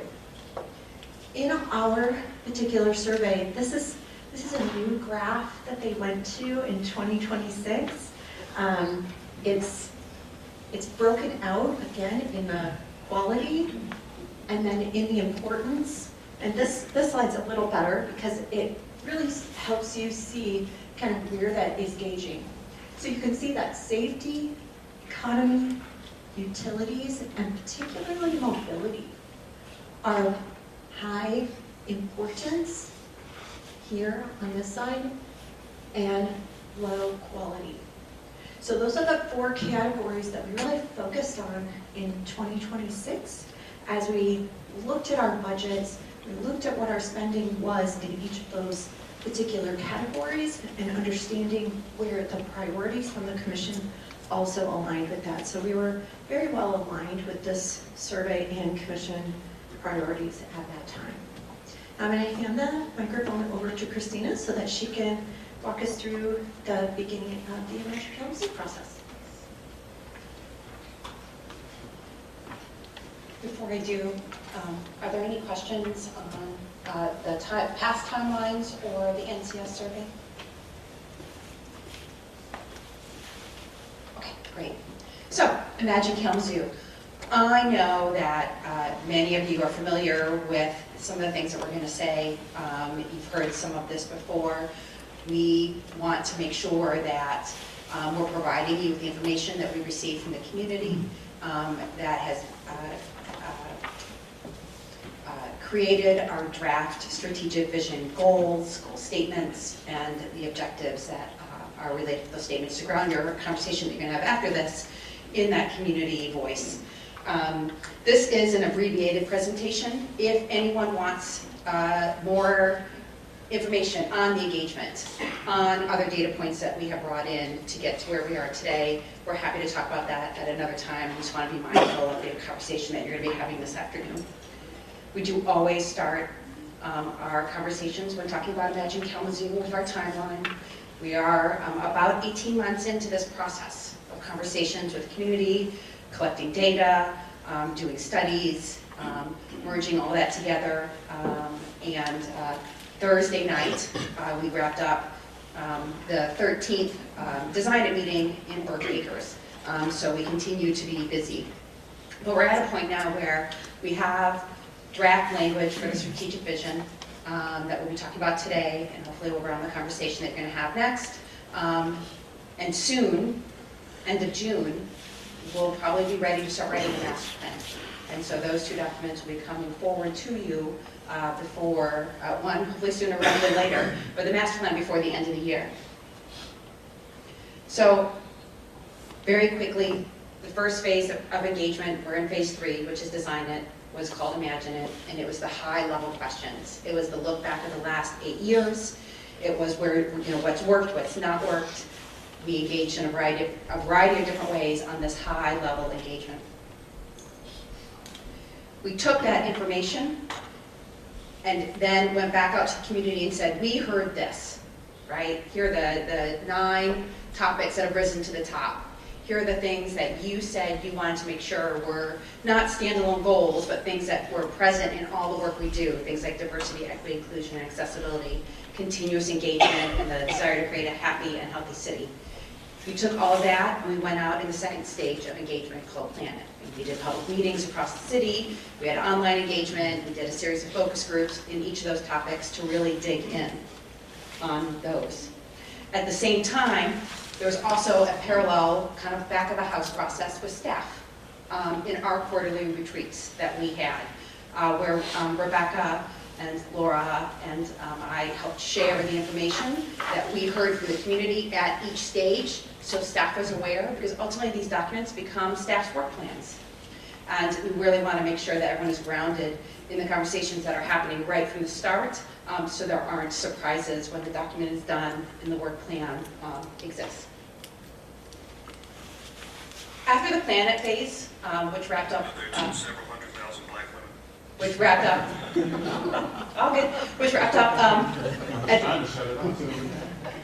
up midway through 25. We spent some time with what we heard from the community. We spent some time with the data that we have been collecting through surveys like the National Community Survey, Target Market Analysis for Housing, transportation data, and combined it with the expertise of all the people in the back of the room and those that aren't here today, staff and their skills, and looked at what we heard through that lens. And that's what helped us create, ultimately, those strategic vision draft goals. About 4,300 people participated. This is through the end of last year, so this doesn't count the phase that we're in right now. In those meetings, in the road shows, in the meeting on the go packets, in the community book read. So we were able to get to a space where we had a good level of participation across neighborhoods to help inform that, not counting anything that we've done so far this year. So I'm going to turn it over to Rebecca to talk about what we heard.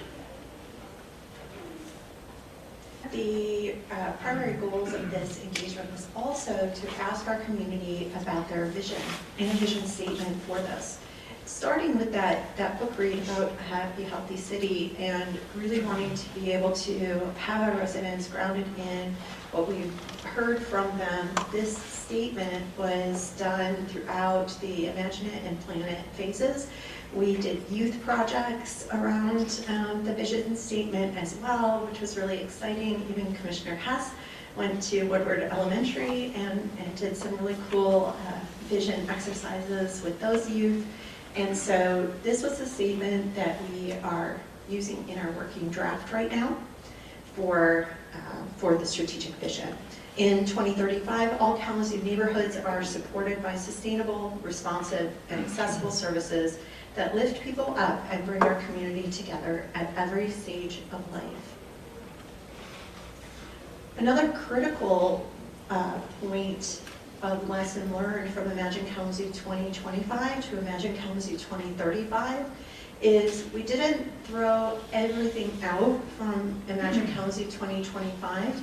We asked residents, how can the goals that we have in Imagine Kalamazoo 2025 evolve, change, be better for the next 10 years? And some of those goals stayed the same, and some of them really evolved. And the way that they evolved was into guiding principles. There were 2 specific goals, strength through diversity and shared prosperity, that were lifted up as needing to be woven into every single goal. They could not just be a standalone pillar of work, but completely integrated into every goal. And then as we continued to get feedback, we also saw that continuous engagement needed to be woven into every single goal, as well as sustainability and operational excellence. So when you see economic mobility now, that was that shared prosperity goal expanded in a way the community felt it needed to, again, become a guiding principle that fed into every goal.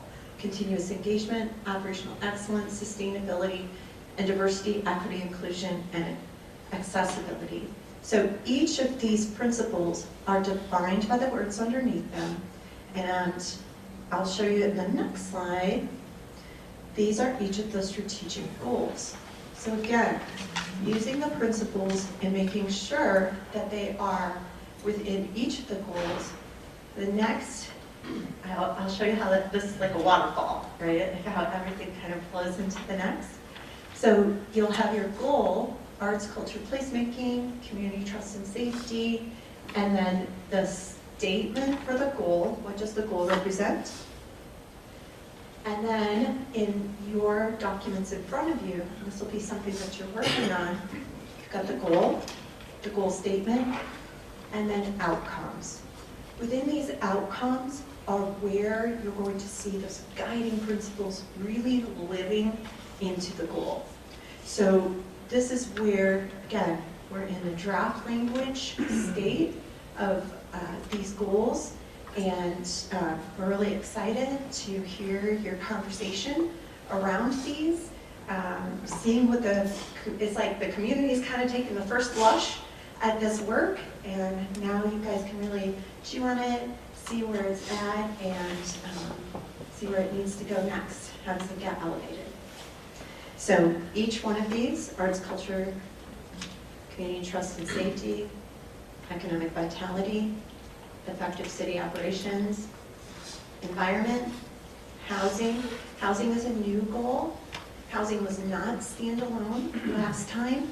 This time it is.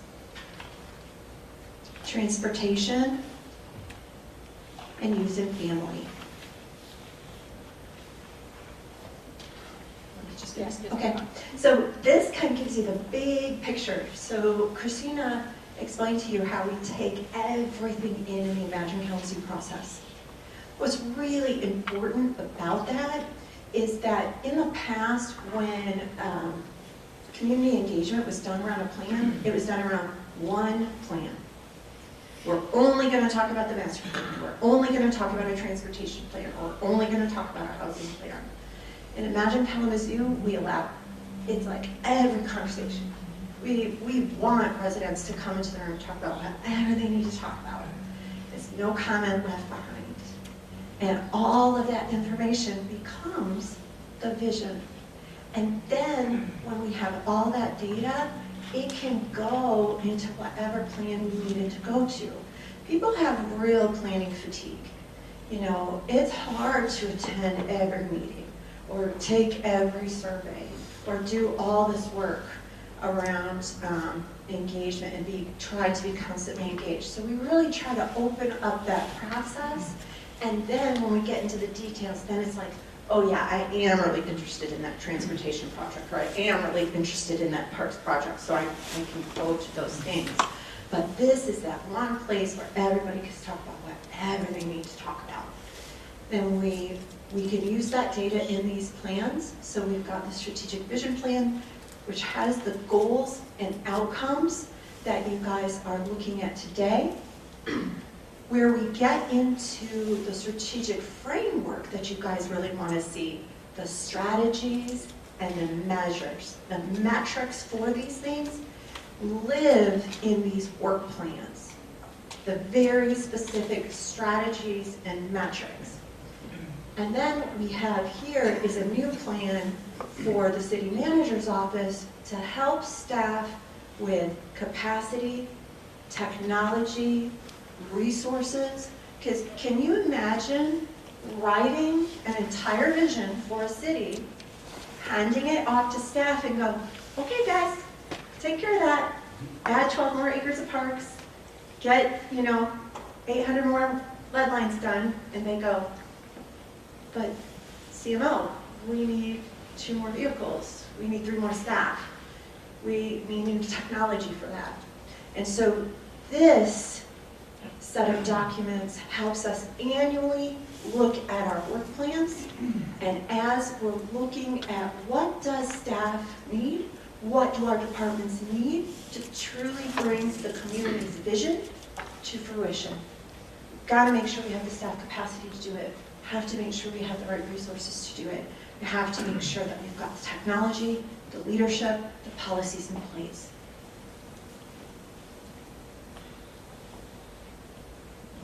So where are we now in this conversation with the community?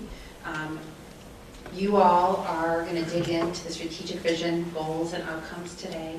But meanwhile, we're still working with the community to develop the master plan. And so we're doing that through what we call the design phase, which is the 3rd phase of engagement in our process. This is where we take everything that we've heard and we go back out to the community to understand, how do we achieve these goals? What does that look like? And so we have had, and this is what ultimately populates that master plan. It's the strategies and measures related to the built environment, right? The master plan is very much a transportation, land use focused document.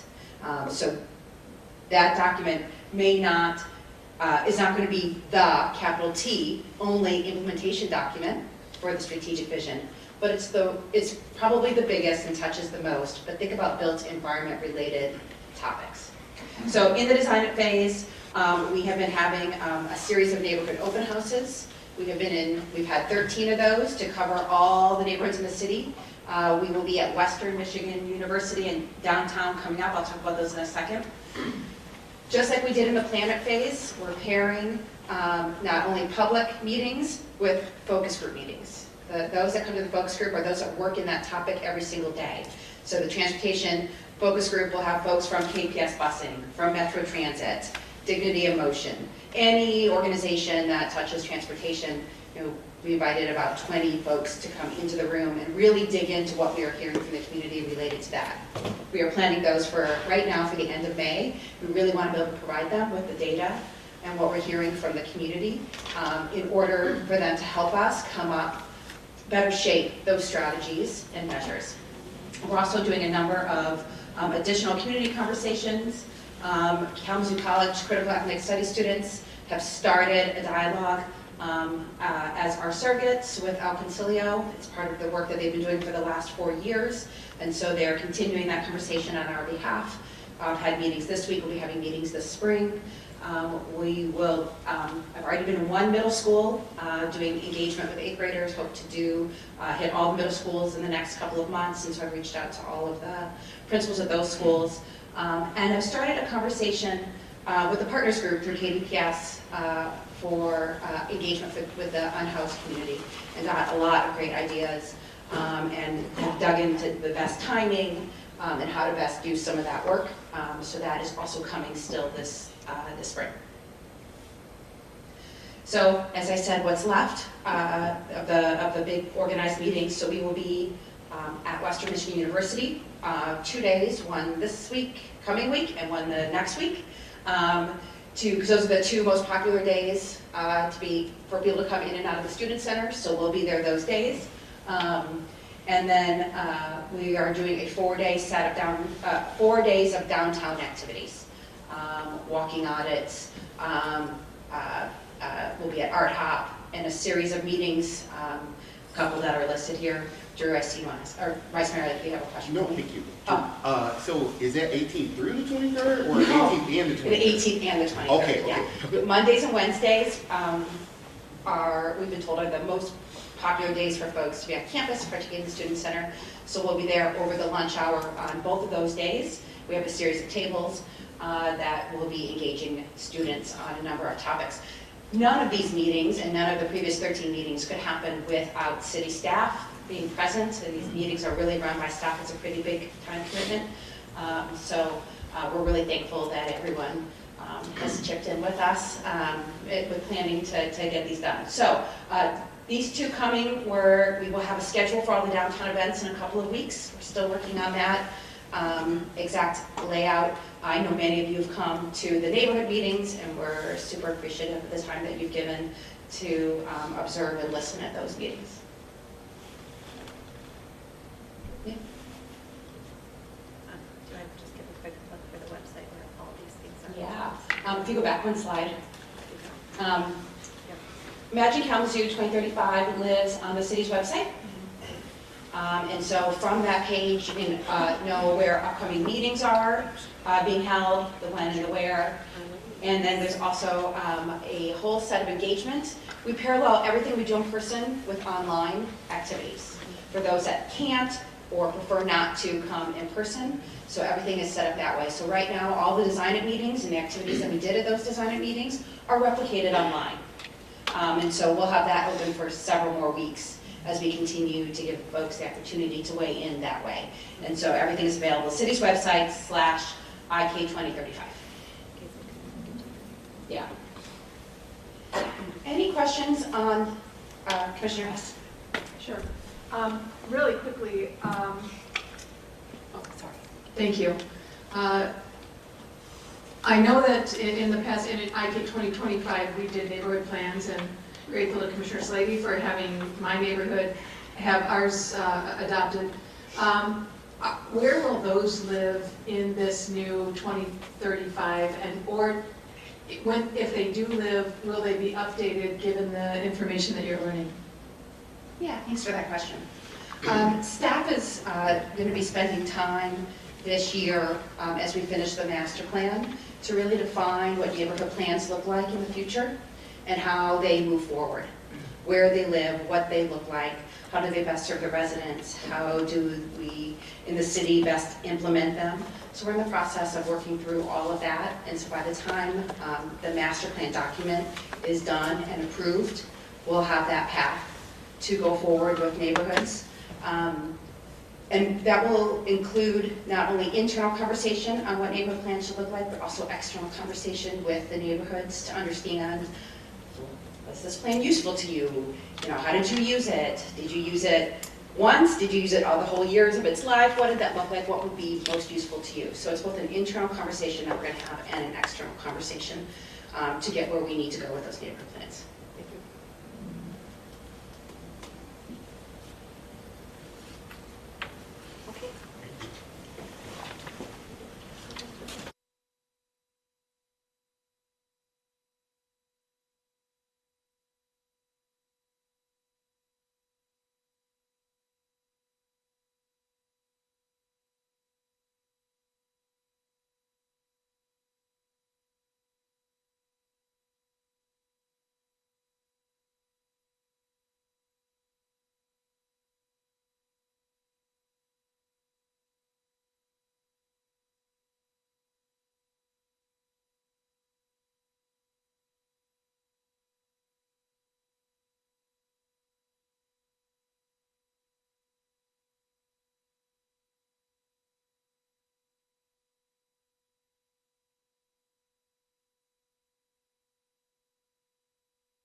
So now it's back to the group. Before we get into conversation, Mr. City Manager, any comments you had before we kind of set the stage? No, I think everybody ready to move forward. Okay. Did you have a comment? Yeah, okay. I don't know if this was on topic for you all. When did we discuss the bike lanes? Sure. That's a big concern coming out of the community. Yeah, I'll start that, and Director Baker might want to chime in.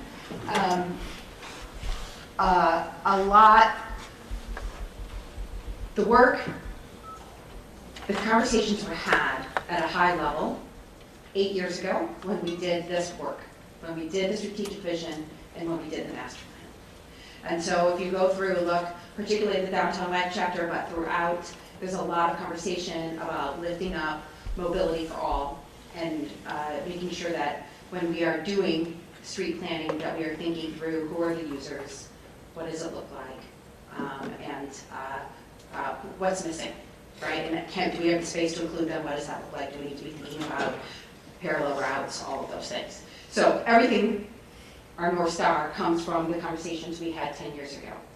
And then, yep, absolutely. And then, you know, with each subsequent engagement process we did, we heard more, right? So after the master plan strategic vision, we started, we started a very specific engagement in late 19 and 2020, focused on converting downtown streets to two-way, and you know, what would they look like, what other mobility modes do we need to include in that? And we did a series of engagements that further resulted in information for where streets need to go. And then when we do individual projects outside of downtown, we have engagement meetings and have discussions on what needs to be there and, you know, plan accordingly. You guys in there here real quick? If you have a bunch to add, go ahead. But I was just going to say, relative to this, what I am really, really hoping for today is that we can come out with a set of things for our city manager right now. Yeah. Yeah. So I think it's a very good question. We're not going to answer everything at all today, obviously. But I want to make sure we deliver a quality product that is helpful for all the time and effort that the city manager and his team will put in for what they're hoping to get out for us here. And I hope that you will feel like that when we finish up in a couple hours. That said, this can't be the only time we get a bit down in the weeds and talk about things that we all hear about. You know, we have all this planning going here, we have a community survey, we also have the natural community input of what we hear when we're all out there and people are talking to us. And that, you know, sometimes doesn't seem to appear in this related to specifics. And I could add multiple things to that list other than just bike lanes. Parking, that's something you brought up, okay? So, and the times of parking, so some of that sort of stuff. So those, I think that is something that we're going to have to discuss with our city manager about using times like our community of the whole or additional items where we're not just showing up for presentation. Here's the presentation, done, okay, you know, we take a break and we have our business meeting. But we actually have an opportunity to have a dialogue about those kinds of things that we're hearing in real time. So I'm not dismissing that at all, but I just want to recognize that I do, if you're comfortable with that, I'm hoping we can stay focused on that. I don't know if you want to add anything related. Director Baker, at this time. I've got something real swift that we can go to a website. I can give you some for some homework. Send an email, please. Okay. That's fine. Okay. He's asking for homework. How many people do that?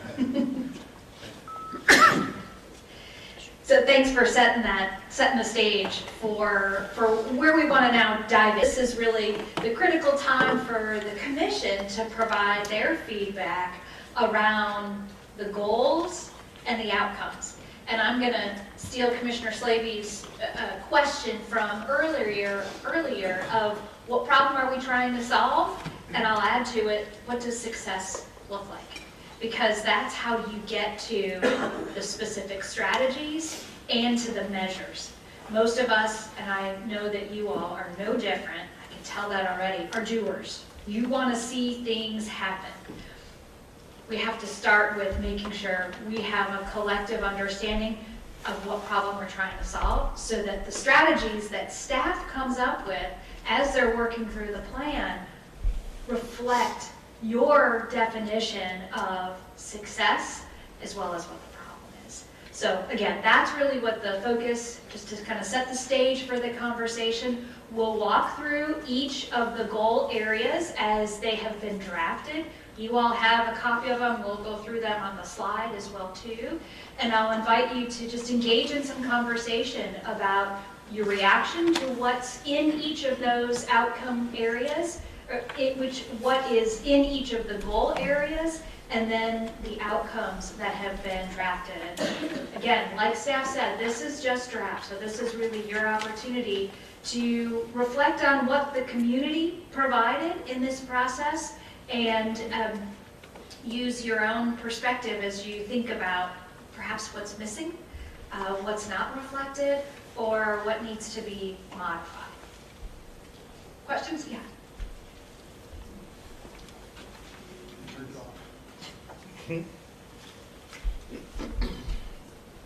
So as someone who writes plans, I don't want to be at that ground level. So I want to be right at that high level that we set as a commission. And what's so important about our role, as all of us know here today, is that we as a commission, as the governing body, is who sets the strategic vision and goals. And I appreciate the work that city staff has done to take, to engage with our residents and other stakeholders, to process all that information that they gathered, and to have a starting point on some themes, on some topics that have emerged from that engagement. For me, though, I feel unsettled at the thought that this seems like not a draft. This seems like this is what we're going to move forward, and I have a feeling that there's really not much wiggle room, even if it's told to us that there is. Now, I think we have the ability and the power here at the commission to not go down that route, but only if each of us, or the majority of us, have the will to do that, to pause. You know, for me, I've been really vocal about metrics. And I remember one of our small groups, I talked about how, you know, there's this strategic vision that was shared to us already, not what we created, but was created by staff. And it's fine strategic vision statement, but then we go on to the goals.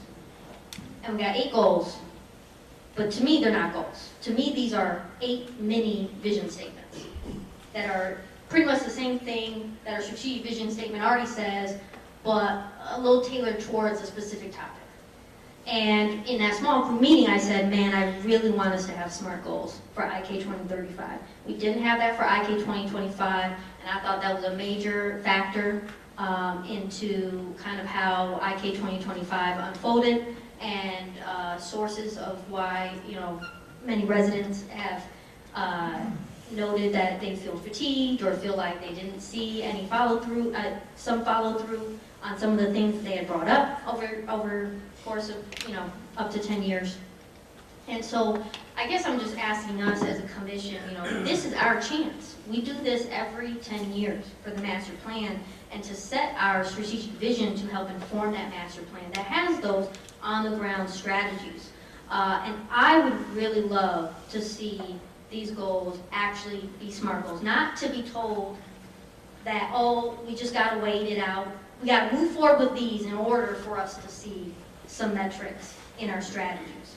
I want us to set goals now. And I don't mean like now here, but now before we get into that design phase. And why I feel like these are already predetermined is because what we were just presented was, yeah, now we have already gone out to the community with these goals to get specific granular level data in the neighborhoods. Well, what if we eliminate one of these goals, or if we want to add a goal? I mean, what happens to those design meetings now? We rush through all of them. Do we do them all over again, or do we do one just to add some of the goals? So it feels almost like designed for us not to be able to have a real, genuine say as a governing body on our own strategic vision for the community. And so I acknowledge that maybe when I'm saying what I'm saying is not clear to people on what that could look like. And so I don't want people to be focused on the actual numbers I'm using, but just an example of how a strategic goal could be written as a SMART goal. So please don't say 50, why you say 50%? It's just a placeholder so we can move forward, okay? But you know, like, so environment.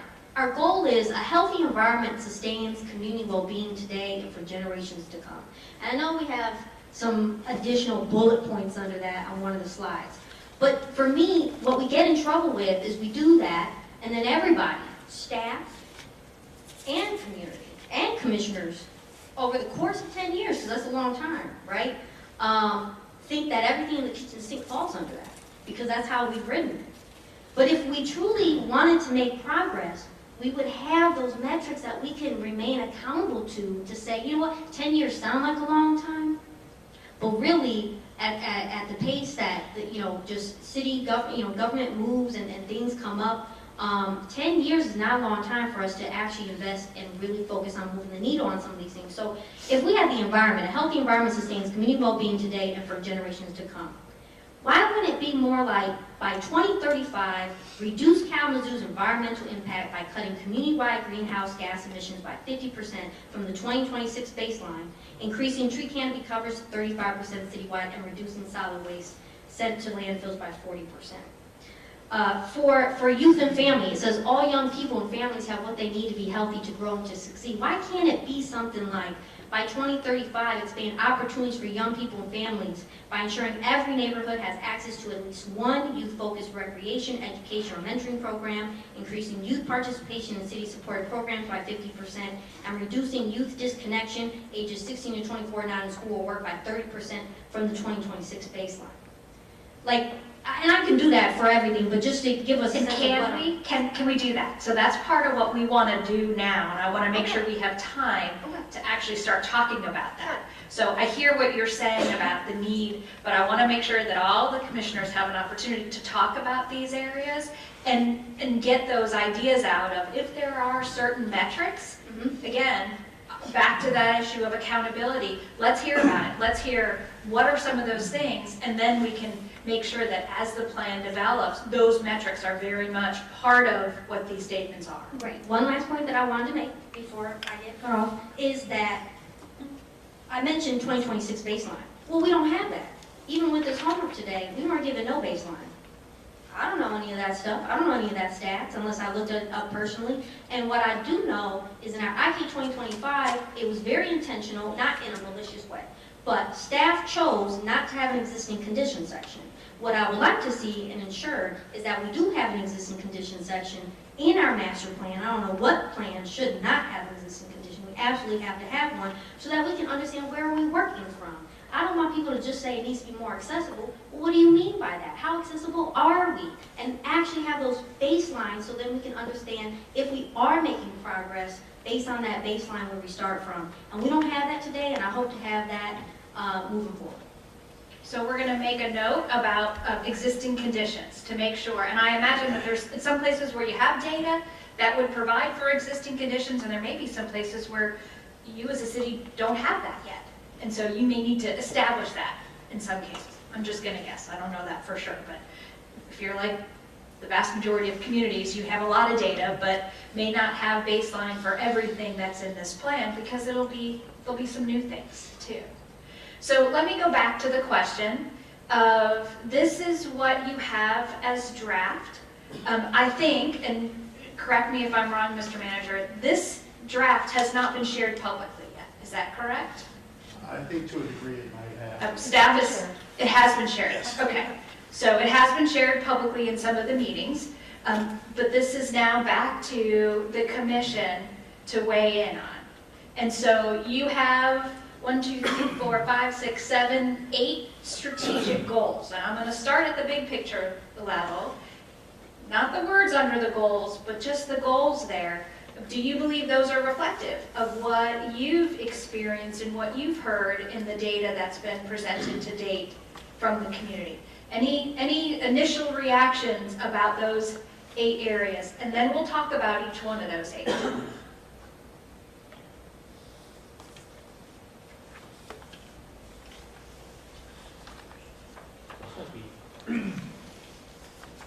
Broader question, but the every 2-year survey that happens to the community, I wonder if there's any way to adapt that to specifically align to these 8 strategic priorities, and maybe try to do it more on a yearly basis so there's not so much recency, because I feel like that would be a measure to see how people are feeling.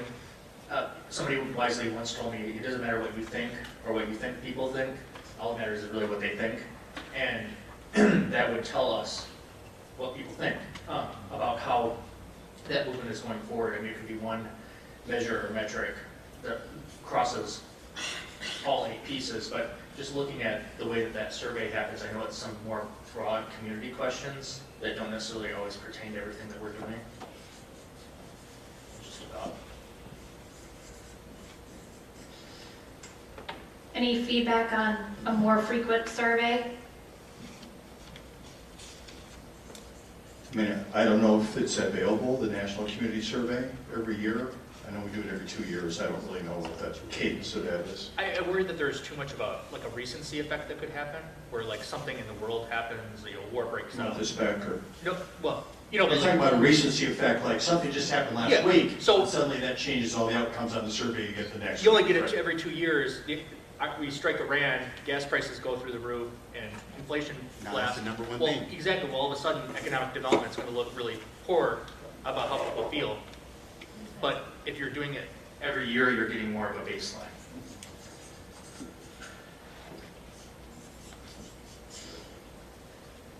And another question on the community survey. I know that numbers seem low to people when they see the outcomes. How can we, as a commission, assist staff in making sure that the number of surveys returned is higher, and that it expands a greater voice in the city of Kalamazoo?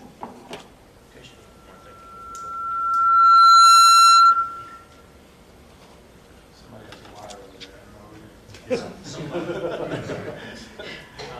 So one of the things as well is just population decline. And I think that could be tied to each of these things, but using that as a kind of North Star, if you will, about strategies and priorities for each of those things, because I think that's a critical indicator for success for all these areas, and each one of these areas can feed into addressing that decline.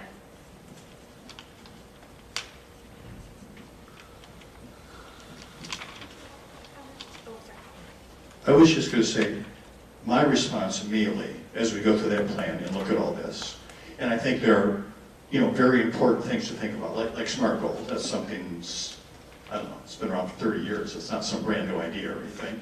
And it's often, when we're creating plans for the next year, so we have measurements and baselines and all that sort of thing.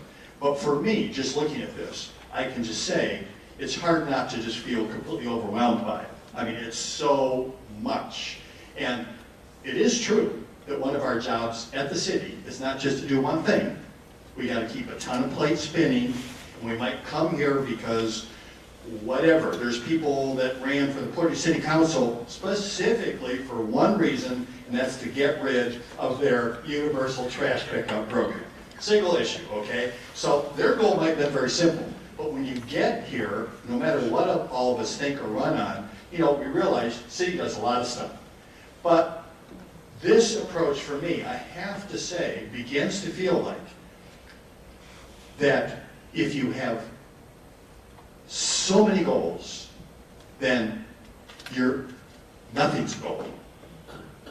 And that's my initial impression. And so because we're getting out here and trying to help our city manager, it's like if everything's an emergency, then nothing's an emergency, right? So it would be, I guess from my perspective, I mean, you can't say, oh, I don't want vibrant public spaces. I mean, no one's going to disagree with that idea. But how can you be focused in a way and be data-driven and measurement in a way where you can actually come back a year later and say, just like the community survey, we saw that there were, 20 columns that we were measured on? And so you throw it up on the screen, you say, well, here's the 4, where perception was vastly different from, basically benchmark or whatever. We're not going to say we're going to take care of all 20 of those right now. We're going to work on maybe the top 4 where the disparity was the greatest. So it would be helpful for me, maybe just mentally, just to say, yes, I appreciate all that and all the good things about that, but how can we be as targeted as possible to help our manager and team, not taking any of this away, in a way that does feel more intentional and more focused, Back to you.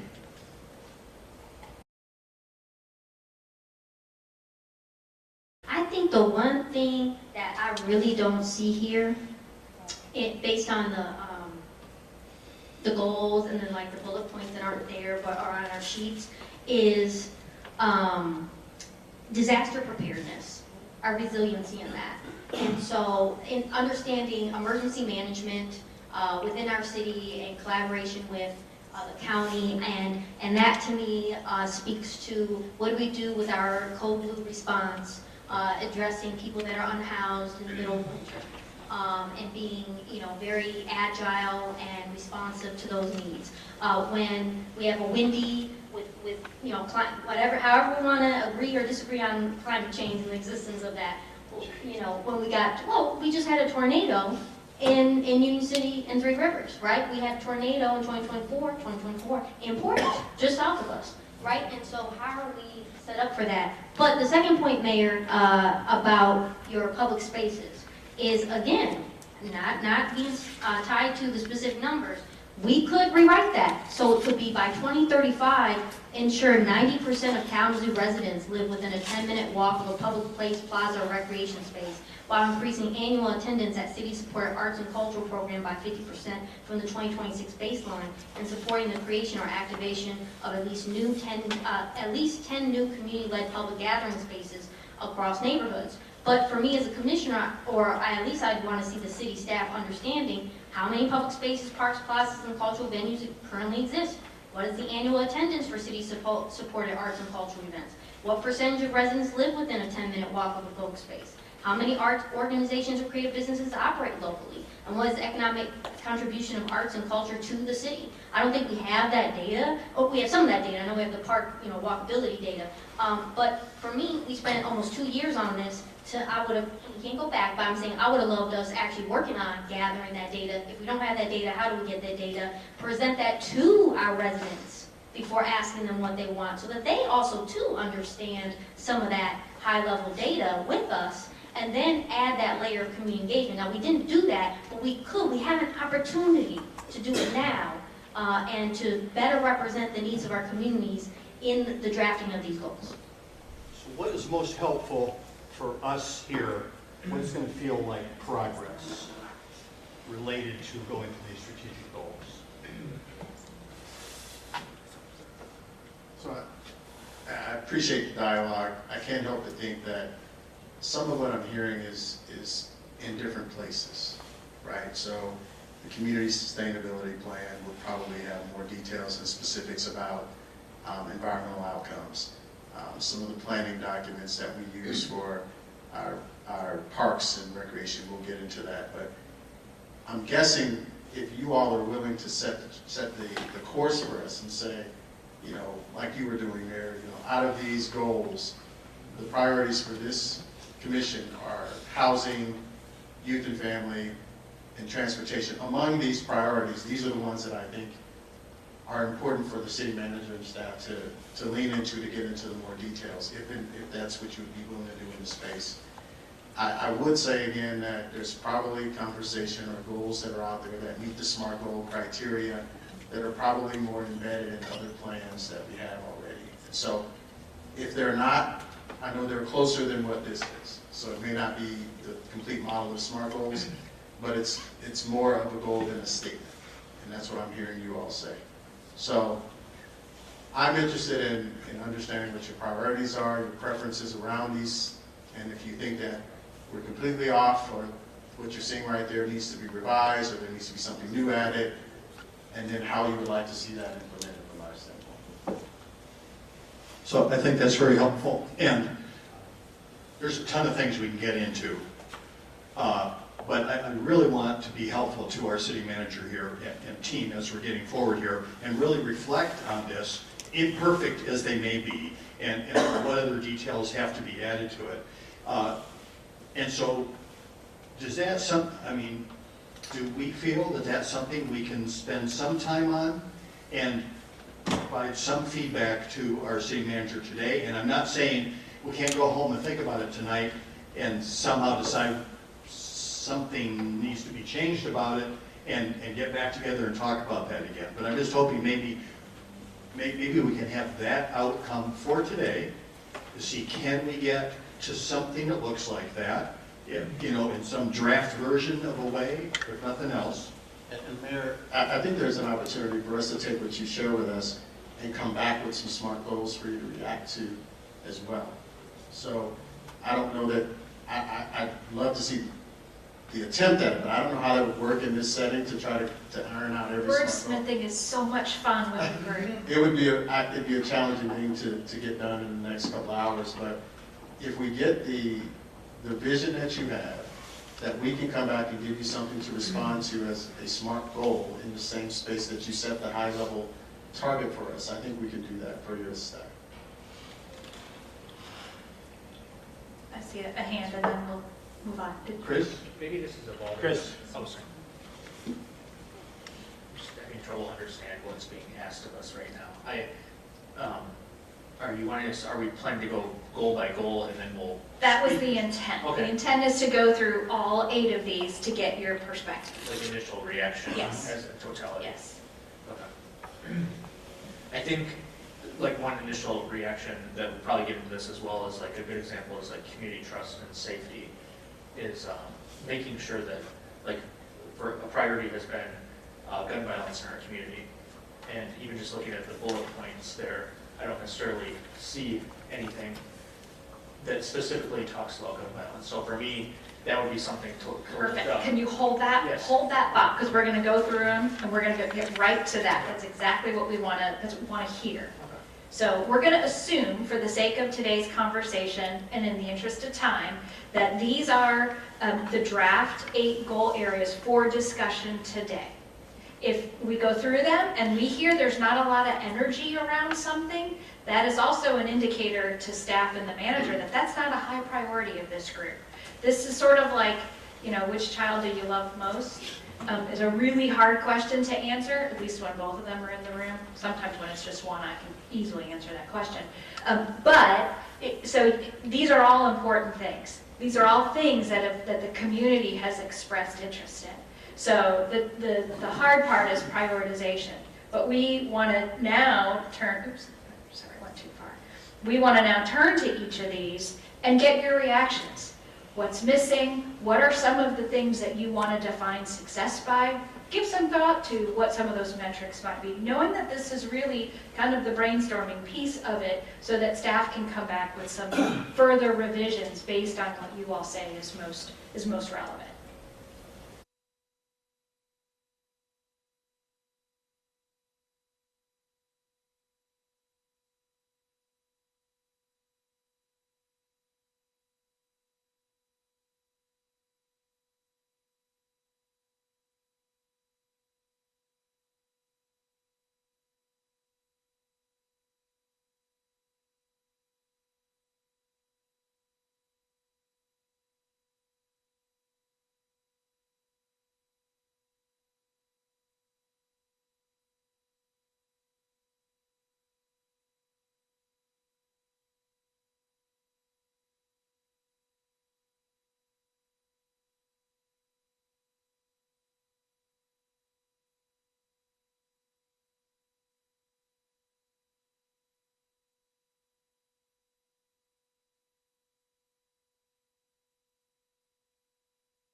You reflected on what's missing, what's most important in this goal area.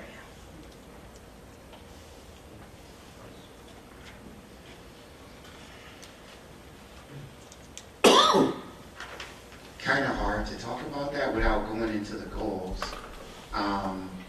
Which all 8 of the goals? Do you mean? Like the SMART goals, like what it's missing to me is vague. Great, that's exactly what we want to hear. So tell us what you'd like to see. I mean, when I think arts in cultural and public spaces, I imagine that this goal should read to us, we're going to activate 50 local spaces with arts, right? We're going to use 50 days out of the year to do arts-focused programs in our city. We're going to activate 120 murals, 40% outside of the downtown. None of that is present. And I also want to push back on it's only 8 goals. We got a lot of departments in the city, and we've talked about operational excellence. People can walk and chew bubble gum. And I believe that if each city department owns one of these goals, because it pertains to their department, we actually can move several of these goals at the same time, if not all of them, because every department is not expected to participate. So I don't want to give anybody outs. I think we have a great staff here, so I'm going to put them to the task to try to move all 8 of these goals at the same time. And I think your challenge is going to be in the budget. Where do you put all those resources, and how do you split them all up appropriately? Okay, so I want to go back before we pass the mic. Yes, I hear SMART goals. That's going to be true for all of these. That's great. Now let's talk. What we want to hear from you as the commissioners is what is that? The staff could come up with whatever number, but what is most important, and they'll come up with the right information, but when we talk about vibrant places and spaces, arts and culture, what's important to this commission? What are you hoping to achieve? What problem are you trying to solve? What does success look like?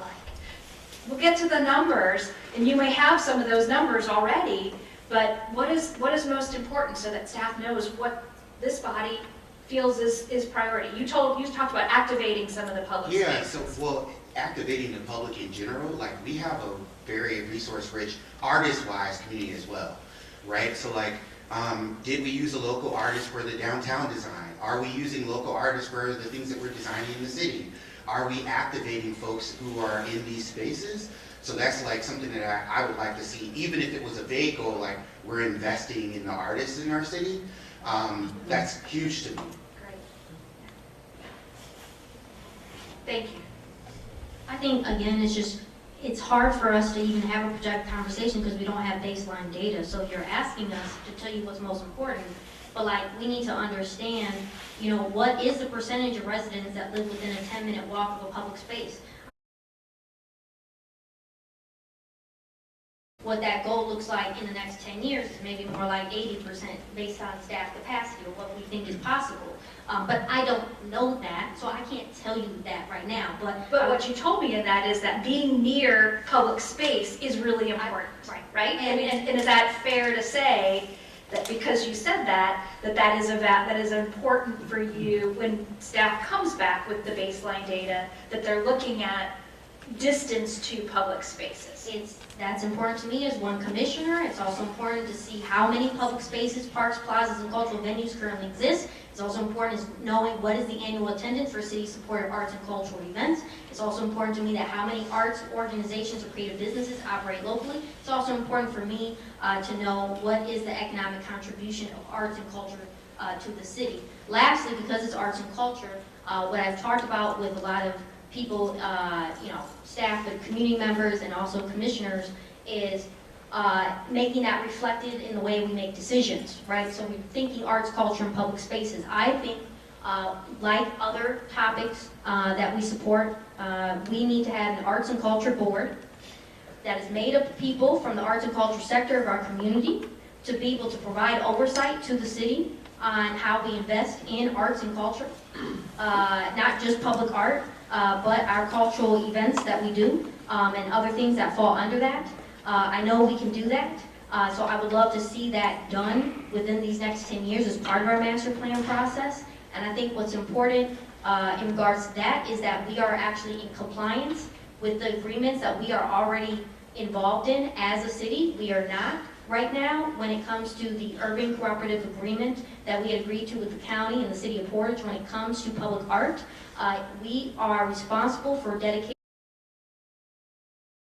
of all construction budgets, including major renovations, to be dedicated to public art, and we are not following that. And I would like us to be in compliance of that moving forward in the next 10 years as part of our master plan related to arts, culture, and public spaces.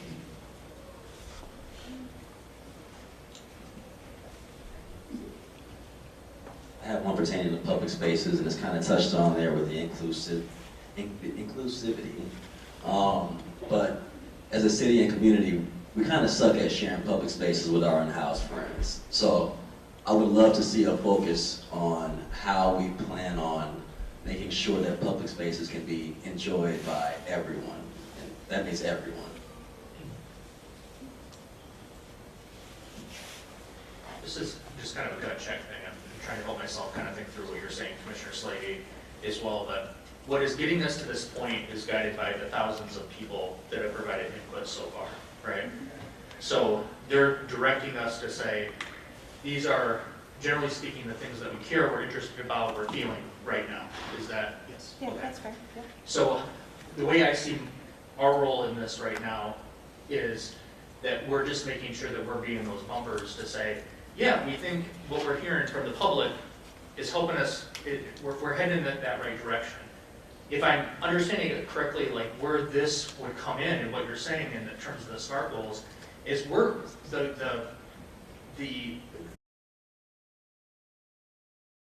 sentiment that's coming in. I think where I can see is like now we're providing that to say, hey, let's make sure we're not forgetting something that we've heard out in the community, that we've seen out in the community. And then my thought is if I'm understanding it correct, we're moving that part forward. And then the next part will be for city staff to assess what is and what could be, and then putting that into metrics. Am I got that right? Okay. So with that, I think for this one in particular, one of the things that I feel really strongly about is that you look at like East Side as a good example of like how that gateway has changed with murals and public space. It is really transformed, and I think like something that's important to me is that each neighborhood, like it says, elevate arts and culture as an economic driver for the neighborhoods and regional attractions, is that somehow we make sure to gauge how we can make sure that each neighborhood gets that same love and attention. And I know that that's happening, but just making sure that, just because one neighborhood has been prioritizing that, making sure that each neighborhood has that ability to have that uplift of arts, if you will. Other comments about arts and culture and public spaces? Okay. Just running really quick. When you talk culture, it's obviously diverse culture. Like, how are we celebrating all the cultures in our community?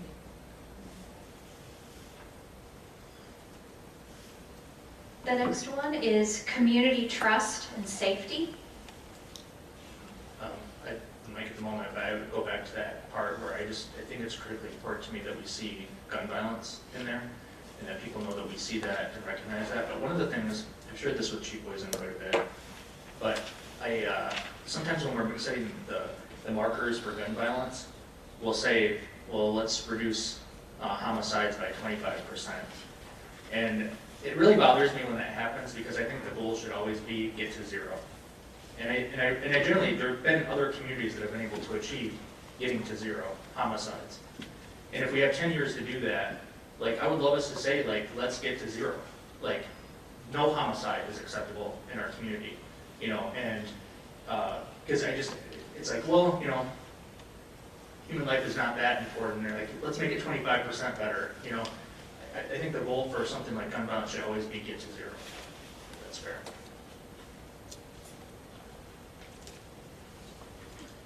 Others on community trust and safety? Relative to whatever may be added here, this is a very important one for me.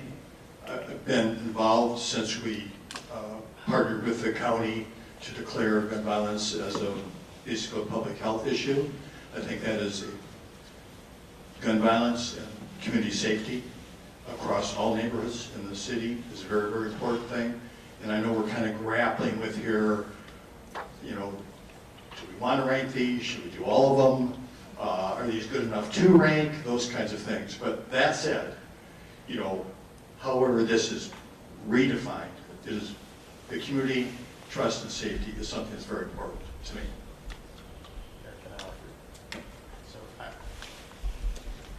Awesome. Just check, just to verify.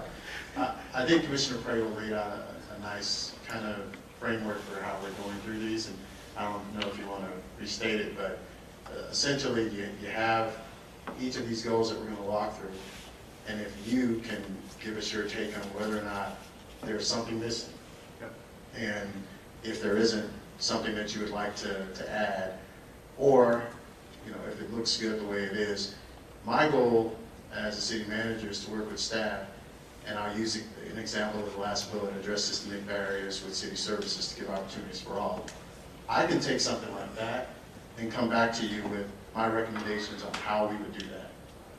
And those can be smart and laid out. So I just want to give you kind of how I'm seeing this. If you tell me this is on the right path, I can work with staff and we can work out of those things, those specific detailed goals.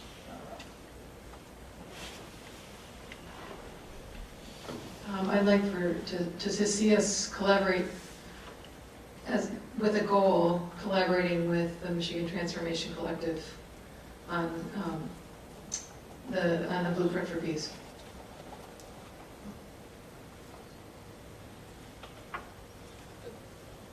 I think that's a really good point as well, is that I think that's one of those opportunities where there's already people who are really, really hard on a plan, and we can lean into that plan and make that part of our prioritization as well. So I think like specifically naming that as a community blueprint for peace, gun violence, you know, that makes a lot of sense to try to make sure, because if I'm those folks that have worked tirelessly to put together that plan cross-sector, to see that in our plan would be a powerful step.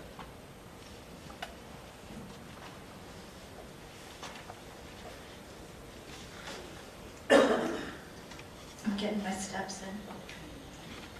I would love to see some language around SEPTID, crime prevention through environmental design, so understanding it's not just enforcement. I love, even though often used more as a buzzword, as actual investment, but trauma-informed engagement. And also a little bit about language access when it comes to civic participation and engagement. We can do a lot better at that, and I fear that that was lost even in the engagement process of this. We often didn't have a lot translated into Spanish or having the right resources to bring in that part of the community. So I don't even know what they're thinking, because I feel like they're not reflected in this.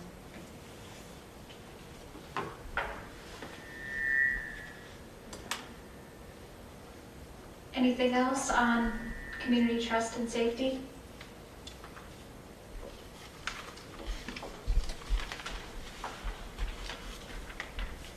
Economic vitality.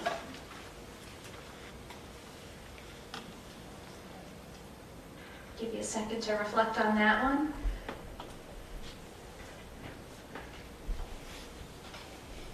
Yeah, go ahead, Commissioner, you got the mic. You know, I know that we have those guiding principles now with the equity and with the economic mobility.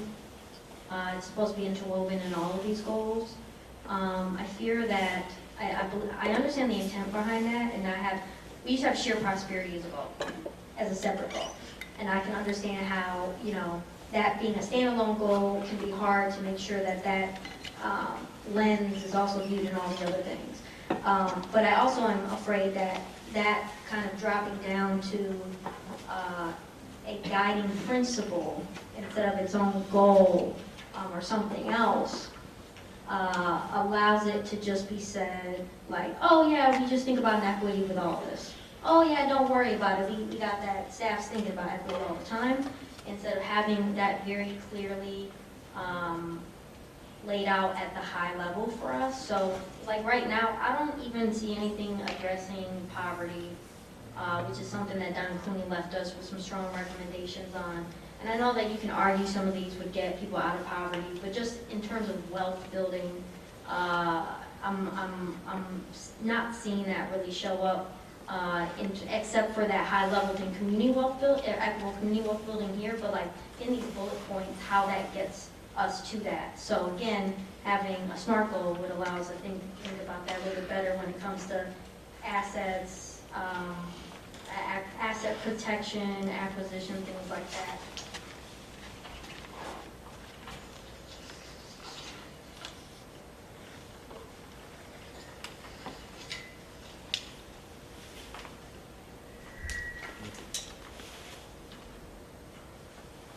So adding some things around around prosperity.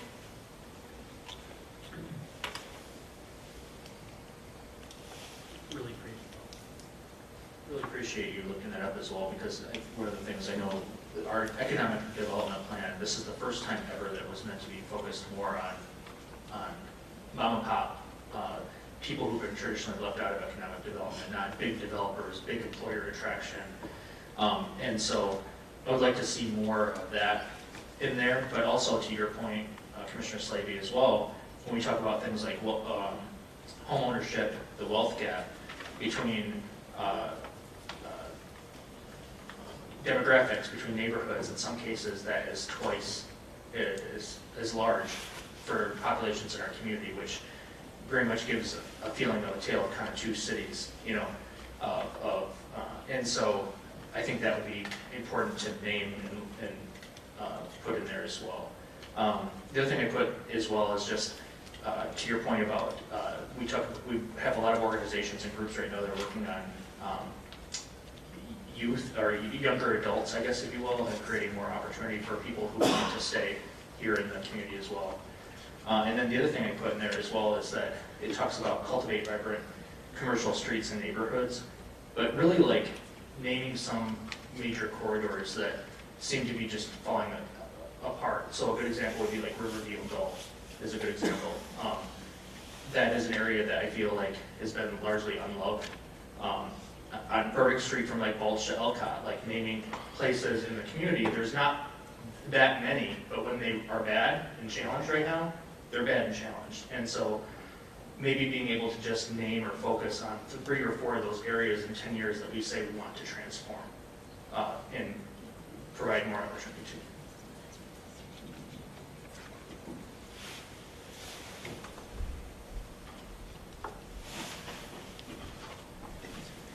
To that, I think language like lifting up our lowest, right, encompasses kind of what you're talking about, because I agree. There are places in this city where you drive into them and you're like, you can definitely tell this neighborhood is being taken care of. In other places you're like, oh, nobody's invested in this place in years, decades maybe. And so I would like to see something encompassing, you know, lifting up our lowest, because that speaks to intention. Right? And if we're going to our places that are the weakest in the city, appearance-wise or investment-wise, otherwise, right, we're getting to that shared prosperity. We're getting to that economic growth touching every corner of our city. But if we continue to go down this road where it's like, oh, well, the capital investment on that street is going to be so vast that we should wait until there's another ARP that comes, which might not ever come again, right? With that money, then we're going to continue to see neighborhoods like this be dilapidated and not invested in. So just an intention around, you know, even if we're bouncing around each day, all right, we do something in that corridor, you know, in 26 and in 27 we go to a different corridor, right? But it at least shows our residents that we see it and we care. But right now it looks like nobody's, like it's a blind spot in the city. Thank you. I also would like to see us embed diversity, equity, and inclusion in all of those. Like, it needs to be named in everything that we do. And is there a way that we can do that with every goal, where it's not just implied, but we're standing on it?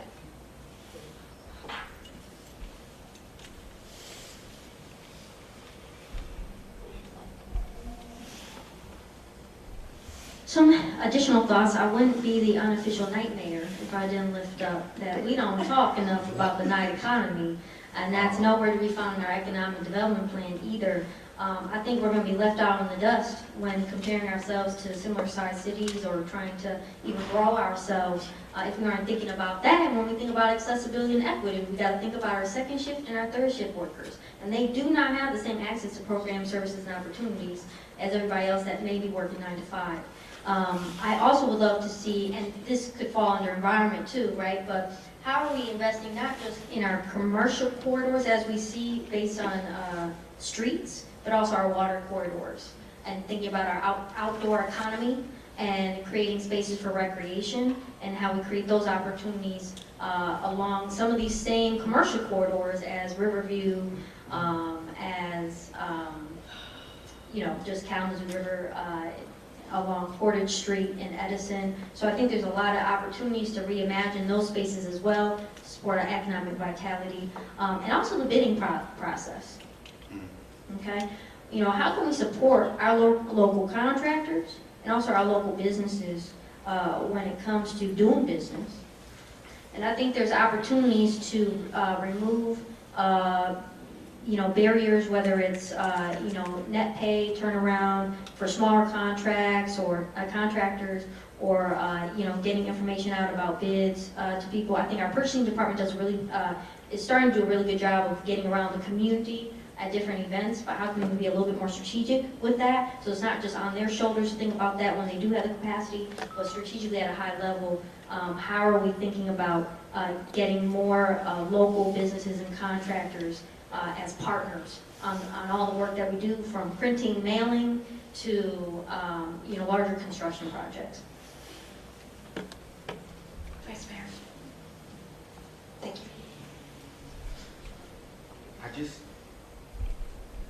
I just want to lift up, I hear a lot about the community survey. I've been here 4 years, I've never seen one. And other people who are listening right now have never seen one of those surveys. So if we could get some, like, how does that go out? How is that sent to people? Like, I've heard a lot about this survey that goes out every 2 years. I have never received it, I've never seen it. So, I don't know. That's, yeah. I don't know the specific process, but I'm sure we have folks who were here when we did the last survey. Can someone speak to how our survey goes out for that? I can tell you how it goes out in areas I've been, but I don't know. So. I'm sure it's the same. Okay. Yeah, we use a contractor, we use Colco. They select people in the city based on demographics. So they wanted to go out to very diverse households, and so they do a very targeted mailing of over, I think it's 2,700 people receive the survey. They also receive a phone call, a couple of phone calls to remind them to take the survey. And then when that is closed, I believe they get a month or so to complete all of those surveys. And then it's opened up to the public. And then it goes online. And then everyone has a chance to take the survey. But the one that is specifically mailed out to 2,700 residents is the statistically significant survey. Because they don't want to just, you know, get a bunch of surveys from white homeowners over 55, right? So they do very targeted, make sure this many renters get it, this many students get it, this many people in every neighborhood get it. And so they are in control of that, and we could get the specific data from them likely about which households are getting it. But I think that's where we're all disappointed, is that 2,700 surveys go out, 300 come back, right? So, I mean, that's making, not everybody's comfortable taking surveys, like, I understand that. But if we can help people really understand, like, how we're using it, that it's so important that we get that back, because we're using it. A lot of people think, oh, I'm not going to use it. So, but it's really important to keep it front and center, and people realize we use it.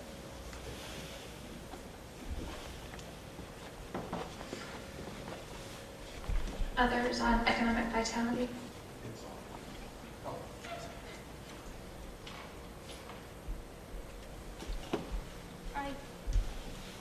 Probably could fit under other things, but I think it's important when it comes to economic vitality is digital access and tech. So thinking about broadband, the state of Michigan rolled out their broadband plan a couple years ago now. There's a lot of opportunities for us to work with our regional planning commissions to tap into that money, to be able to ensure that no matter where you are in the city, you have reliable broadband.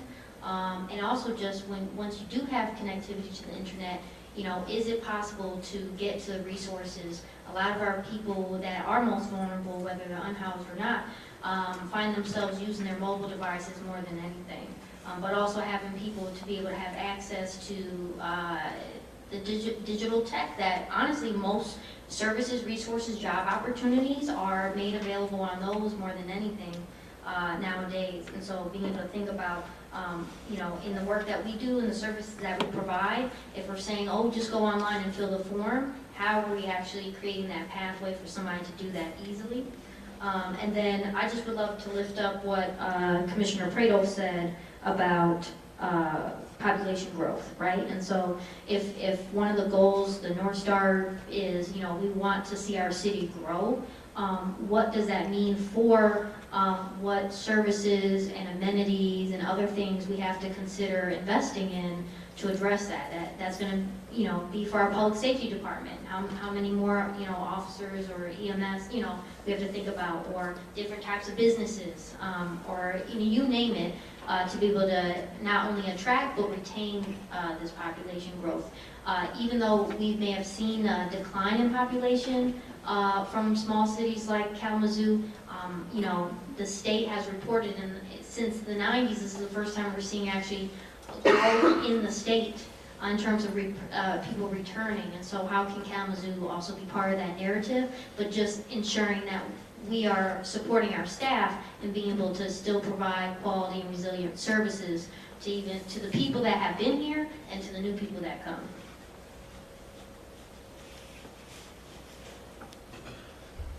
Anything else on economic vitality?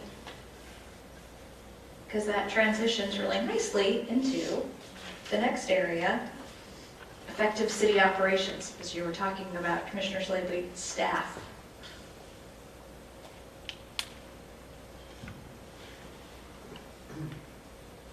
Thoughts and feedback about this one?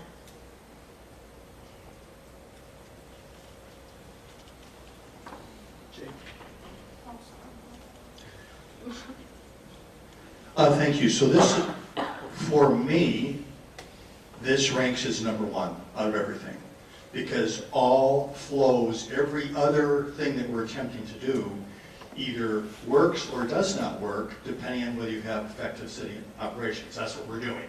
We're not running a nonprofit. You know, we are a governing board for a public entity, a city. So to me, this falls in a number one category. And related to things that we would add here, I think we certainly have to be effective, you have to measure yourself. So we want to have some sort of a dashboard. We want to be data-driven in terms of effectiveness. And I think that's something that we want to include when we're thinking about even the question, what is effective? What exactly does that mean? And can we show that we're being effective, for example? Even though it seems sort of frightening to some of us, AI is coming. I think one thing we might determine, is there a way we can incorporate something like that, for example, into our 311 process that responds, you know, in a more timely way. So that's getting into the details of all that, but I feel like this is the heart of it, is that making sure our city is effective, functioning entity.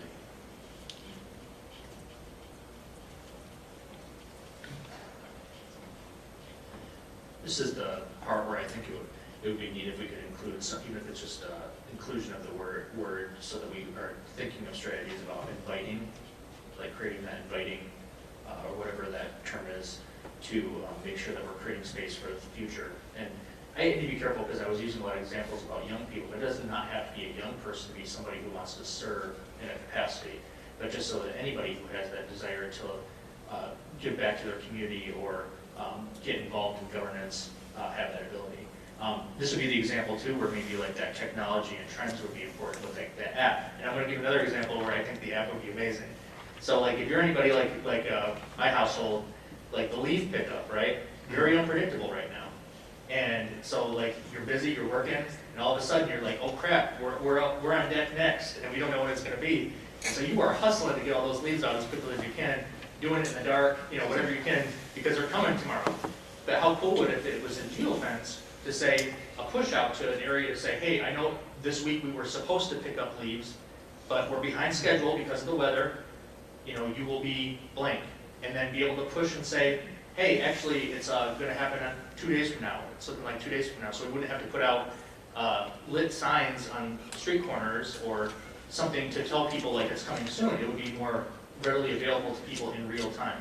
And so this is one of those examples where I could see something like that crossing every single area, but this would be really great to help us with our effectiveness in everything we do. So just wanted to lift that up as well.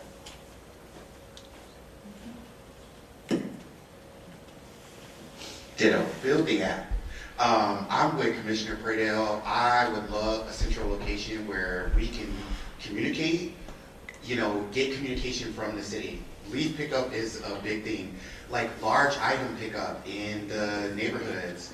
Again, now that I've been here a couple years, it's easier finding out where, but if you just moved here, and that's something that I think we haven't talked about a lot, right? If we're talking about population growth, the welcome wagon to our city, there is none.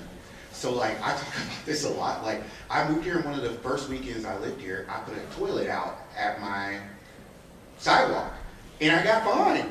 And I didn't know that I was in a zero tolerance portion of the neighborhood, and the app would be a wonderful, a resource for someone just moving here that doesn't know anybody, is not from here, to understand what goes on in the city. When does my trash get picked up?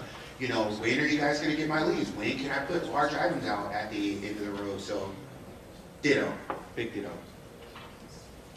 Sounds like you got good service. Timely service. Oh, you were there. Timely enforcement. Right. Yeah.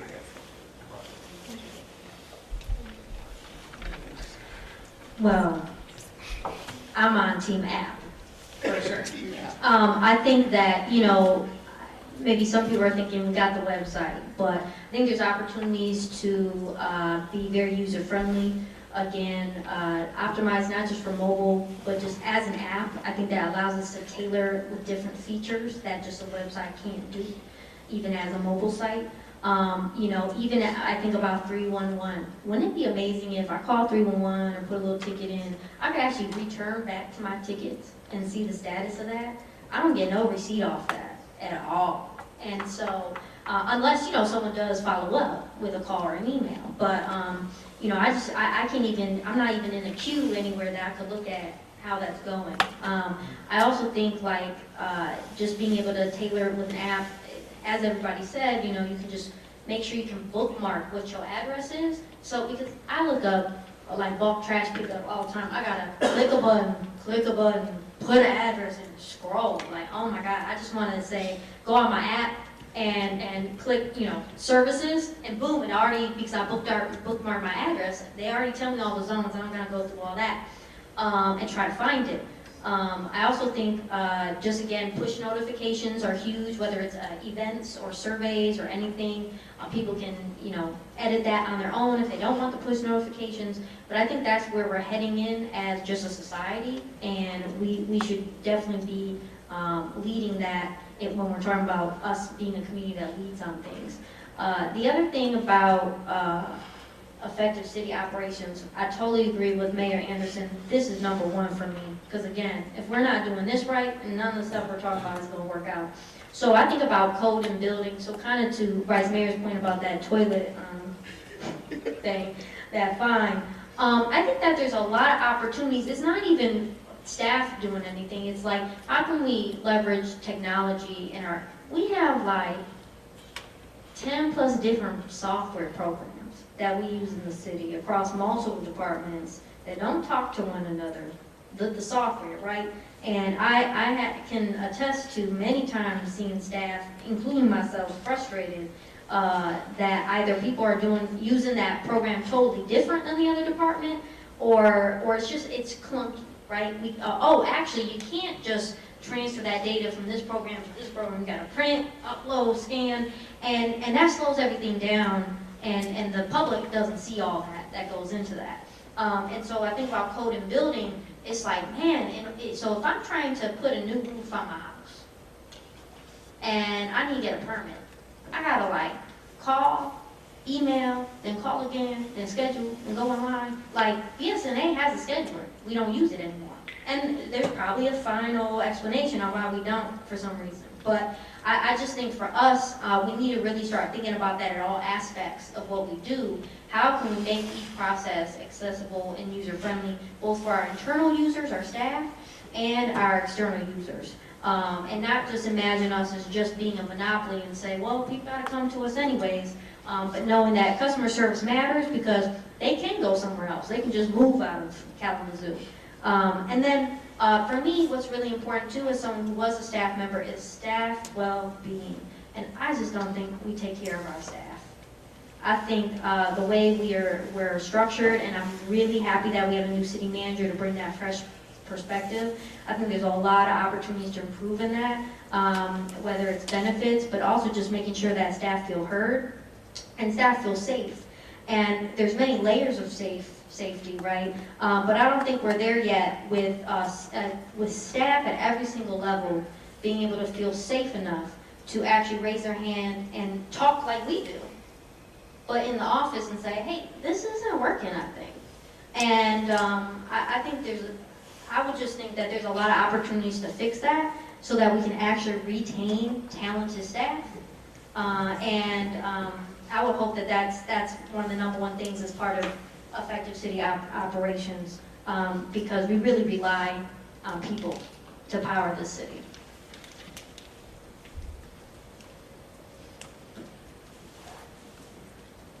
I'd agree with my colleagues that this is one of the more important ones. Without proper infrastructure, then our output's always going to be garbage. We kind of touched on individual processes that need to be improved. I would love to see a comprehensive review of all of our processes to ensure, well, first to identify stopgaps, bottlenecks, and pain points. I know a lot of those are already identified, whether it's through the community or through our internal employees. So we have them identified. I feel like we should address them and prioritize based off impact.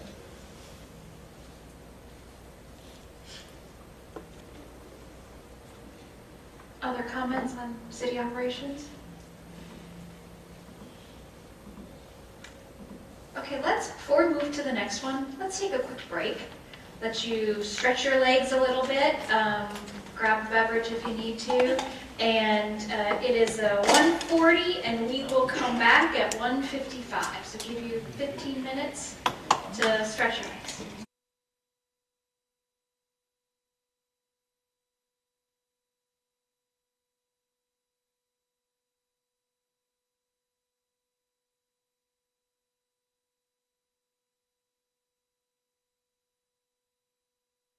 My name was Max Magic.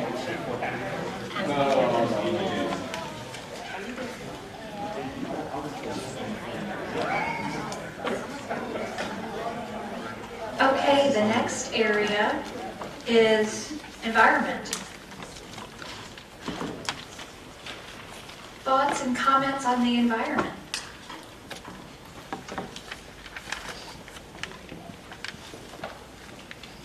Keep it, it's important.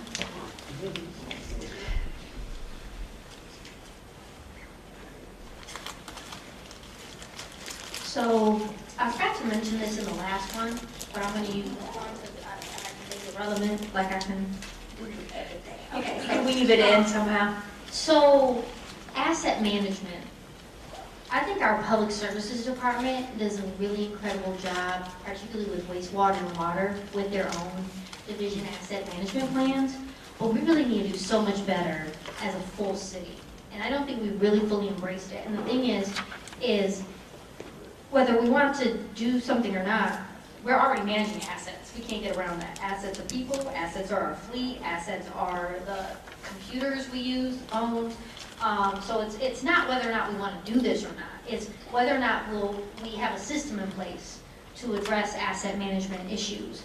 And I know that it sounds like we have a little team now at the leadership level for that, but I just feel like it hasn't been rolled out across the entire organization in a genuine way, and that people are trained effectively on that, whether it's from onboarding or existing staff. And so when I think about environment, I think about how we've had this dark sky principle in our plan for a really long time, and yet we still are really clunky in like even our own lighting, being able to ensure that it follows that. And so when we ask developers to follow it, but we're not even really doing it ourselves. That to me is bad. So I'd love to see overall asset management be embraced and having a system in place and having that plan set up for the entire organization, not just to think that it's only public services, because it's not, even though they do a really good job already with it. But even with our environment, just thinking about what are our water assets? What are our assets in terms of our public spaces? And even just, we just went through this whole rezoning thing with that parcel on Stadium Drive, and I think that there was some really excellent questions, concerns, thoughts raised up where 10 years ago when we did IK 2025, okay, somehow that parcel, that set of parcels right there were shaded red for commercial on the future land use map. And, I think the sentiment of preserving that as a space for environmental activities was also the same back then. So how did that happen? Somehow we did the engagement, and that engagement translated into that decision on that future land use map, and then 10 years later we had to kind of live with that to take that into account when deciding the rezoning. And so I think about all of our assets and how they interrelate to one another, and for the environment specifically thinking about our natural assets, going beyond the natural feature protection layer, but thinking how we invest in those, both those that are owned by the city, but how can we encourage better stewardship across the community.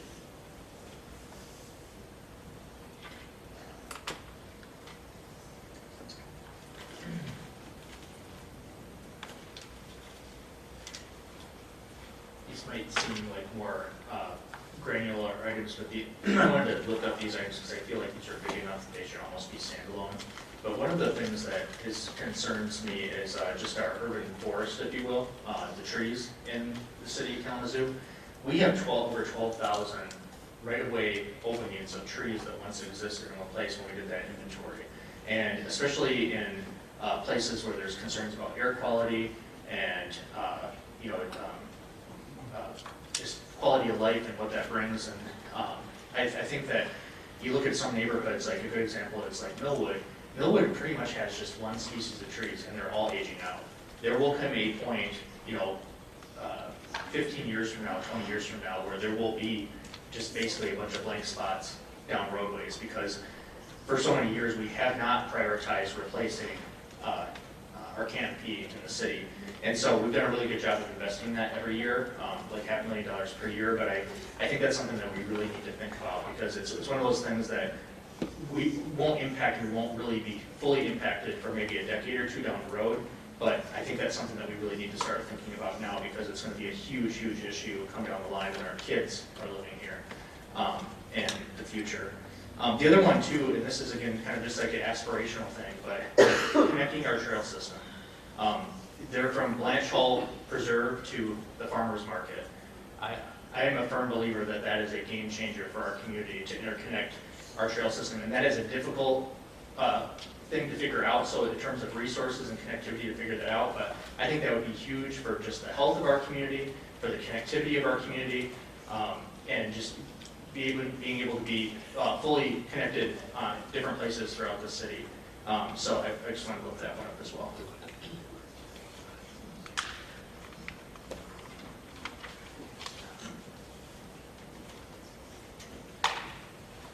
Yeah, thank you for lifting up the trees. So I think these trees are a great example of how, City Manager Hankins, you mentioned, some of this stuff that we're talking about might be in other plans that we have. So we have a community sustainability plan that actually has a pretty big strategy around trees, and yet doesn't get executed. So that's the gap for me, is like, so when talking about, well, okay, we know where the trees are because we did an amazing inventory. That's awesome. We now have a tree policy that supports, diversification and different timing of tree planting. Awesome. That's great. We need all those tools in place. But then, when it comes down to, well, how do we actually increase the tree canopy? What I've heard from a range of different staff is, well, It's just when people plant trees or when we got trees in our forester will plant trees. It's hard to say how many trees need to go on one block versus another, et cetera. And I'm okay with, you know, understanding the challenges that come with it, but when we use that as a reason to not actually have a real strategy around, we are going to increase the tree canopy by 15% over the next 5 years by doing X, Y, Z. I just don't understand why we even have the tree strategy and the plan to begin with if we're actually not going to act on it. So I'd love to see a real metric that gets operationalized over the next 10 years in our plan. The other thing that I think environment, this goal does for us is a good example of what I was mentioning earlier, is that environment, I feel like, really catches everything in the kitchen sink. So we'd be talking about the bats and the bees and the cats and the trees, like, you know, just from one week or another, people talking about birds hitting windows, and so we talking about deer, you know, everybody in the animal kingdom. And so that's cool, and things will emerge and come up as things do. But when we don't have these specific metrics laid out, you know, of course, anybody can come and say, well, don't you care about the environment, city? This is an important issue to us. But if we're able to point and say, listen, we hear you, but with our master plan, we said we're going to do this major investment in these 4 areas related to environment, which was the number 4 priorities that people mentioned from this engagement. That's what we're going to engage, what we're going to continue to invest in. And I think that is going to help staff be able to focus, it's going to help the commission focus, and allow a community, even if they want something else when something emerges, those actually see the progress made because we decided to be disciplined and focus on those key areas that we have decided to invest in at the beginning. Lastly, the trail piece. To me, I know it always ends up falling under environment. I'd really love us to embrace that as part of our transportation network. Because I think that's really the only true way that we're going to genuinely invest in trails and show the importance of them. It's not just for recreational use. People use these trails to get to jobs and other resources. And so my main question is, who owns them? You know, there's been some, shared collaboration between Parks and Rec and the county on some of the trails that fall within city limits. But if we're starting to add more, who owns the maintenance of that? Who actually owns the continued investment in keeping them up and repairing them? And then that cross-jurisdictional coordination, right? So I just don't want a trail that keeps us going into Kalamazoo. I want us to connect to those those regional and state trails, which means we have to work with our neighboring communities to be able to make those transitions smooth from one jurisdiction to the next, and I think we can do a lot better job at that as well.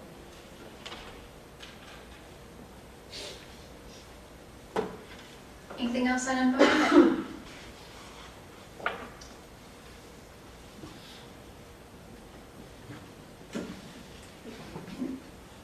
Thank you. Listening to the Environmental Concerns Committee, they have a large thought about the trash and litter pickups, and making sure, like, something that says we value our community is a clean community. And it shouldn't just be up to city staff to pick up after people. It should be on people to pick up with people. And so, you know, environmental education and lifelong stewardship, but really having charge of our neighborhoods, our own streets, the street on which we live, our own yard is really important. So I just want to lift that up.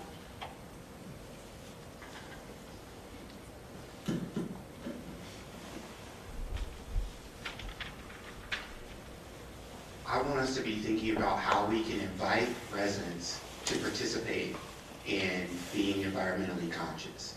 So, for instance, we have this tree problem, right? Where I have seen municipalities step up to this before is they release something to the public and say, request a tree. And they give them 3 different tree types, and they say, hey, you have to have this amount of space in front of your house, you know, it's gotta be, you know, this far off from the street, and we'll supplement or we'll provide a tree for you, right? And so in some of these neighborhoods where we may be experiencing environmental racism, right? Because we know when we remove tree canopy, temperatures rise and people act up when it's hot in the neighborhood, right? So like, how are we inviting residents to shape what their neighborhood will look like. You know, again, we're here to represent, but I don't think we do a very good job inviting people, you know, where we can to tell us, you know, I could decide on some trees that I think will look good in the neighborhood, but I'd much rather my neighbors tell me what they want to see in the neighborhoods. You know, also to that, how are we incentivizing people versus decentives, right? And so things that we could be doing, how are we incentivizing people to get off the power grid? So lighting up some of these neighborhoods. I know we've talked about consumers stepping up and, you know, putting in more lights around the city, but there are solar lampposts that people can, you know, install in their front yard. Also, a program that some municipalities have instituted. It's a, you know, a order, and you do pay something. It's not free, but it's an opportunity from some of these darker neighborhoods to step up and say, hey, and we talked about this, city manager, you know, light cap Kalamazoo. There's some dark spaces, and, you know, bringing some type of light to those neighborhoods would be amazing, and I think that we have an opportunity to engage the public on that. And it helps the environment for people not to be installing something that's on the grid. I also would like to see us take a stance and have a mission statement or commitment statement around the environmental and environmental justice or injustice that happens specifically in our core neighborhoods. Whenever anything major happens, there's our low income to moderate income households who are affected the most when we think about climate and climate injustice. So for us to take create a mission statement or a commitment around that would be awesome for us to do. And I also would like to see our team become advocates at the state level. We know that utility bills are increasing, energy bills are increasing for everyone, but more importantly for our low and moderate income households. We should be advocating for community solar. And so as a city, we can make that happen. I think Kalamazoo can make it happen. But I really want to see us become stronger advocates at the state level around community solar.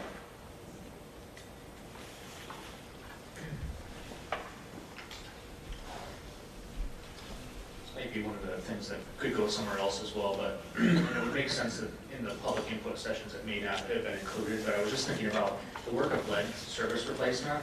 That's going to be ongoing. We're not done with that. I mean, this is going to go into the next 10-year plan. PFAS, you know, continuing to keep an eye on those things. And then also just the air quality concerns on the north and east side as well. Like, we've made really significant strides in work on that, but just keeping that at the forefront too. So I don't know if there's some way to build that into the environmental impact part as well.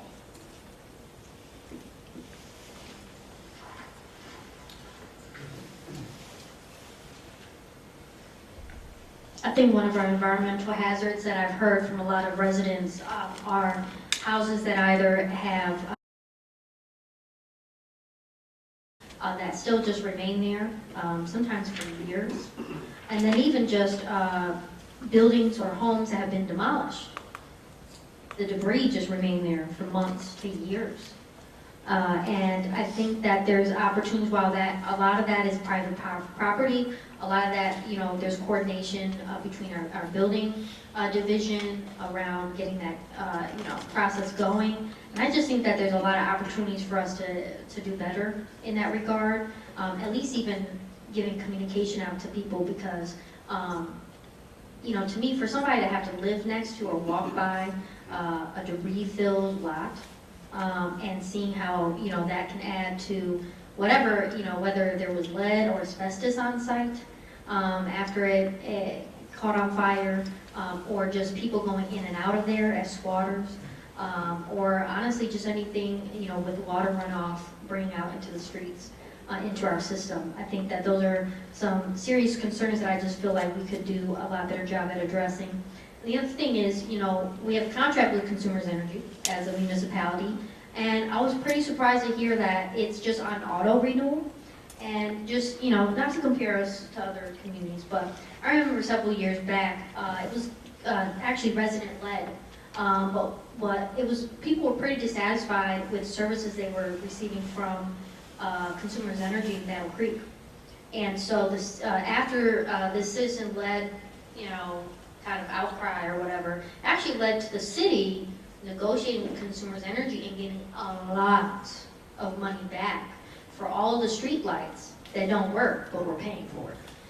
And so, of course, that was several years ago, maybe certain contract language changes, so we can't do that anymore. But my point is like, how are we being effective stewards with all the contracts that we have with different vendors, and specifically with lighting and things like that as part of the environment? I think that's important for us to ensure that we have just all of the utilities that we have to work with.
This is what I love right here anyway, so I'm glad to be on this slide.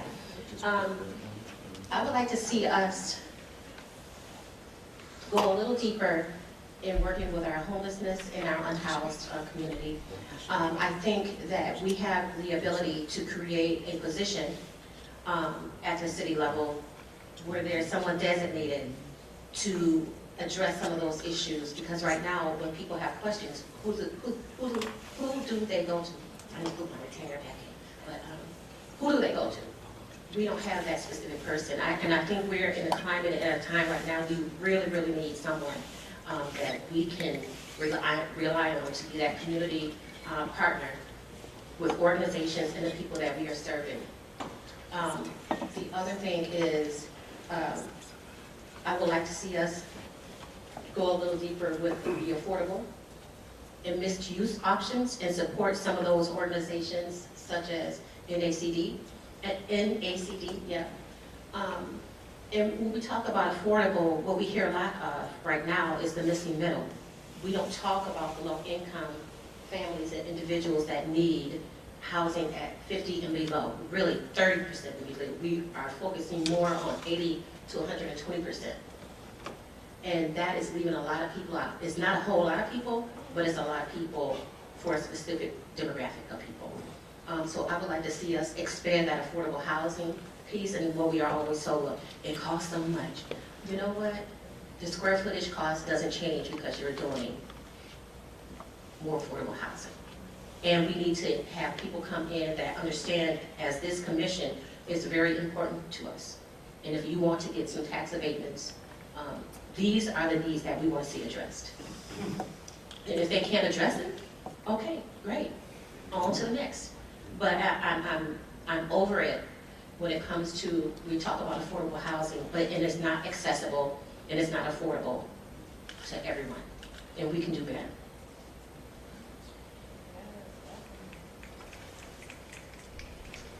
I remember we just had a cow dedicated to this housing, thoughts on housing, where we're talking about the missing middle and how we could take whole blocks and transform, not us, but maybe somebody else. I don't know, I wasn't clear on that. And so my question then was, how does this, like, how do we do it? Because we keep talking about this, but we never actually do it. And I think about that, I think about our incentives. We had somebody in the audience in the chambers bring up, I think, a good point around, you know, NEZ incentives. Like, what is the criteria for us to approve that or not for somebody? And so I'm putting all that together to say, you know, if we keep seeing housing, I think the housing that's going up, we do need. But we also need other housing that doesn't go up. And so, you know, is it for us to be able to say, hey, we often give these type of incentives to anybody who comes and says they want to do any type of housing. And maybe we focus those incentives on the type of housing that never gets built. And so, especially with NEZ, which is really its main goal is to support home ownership.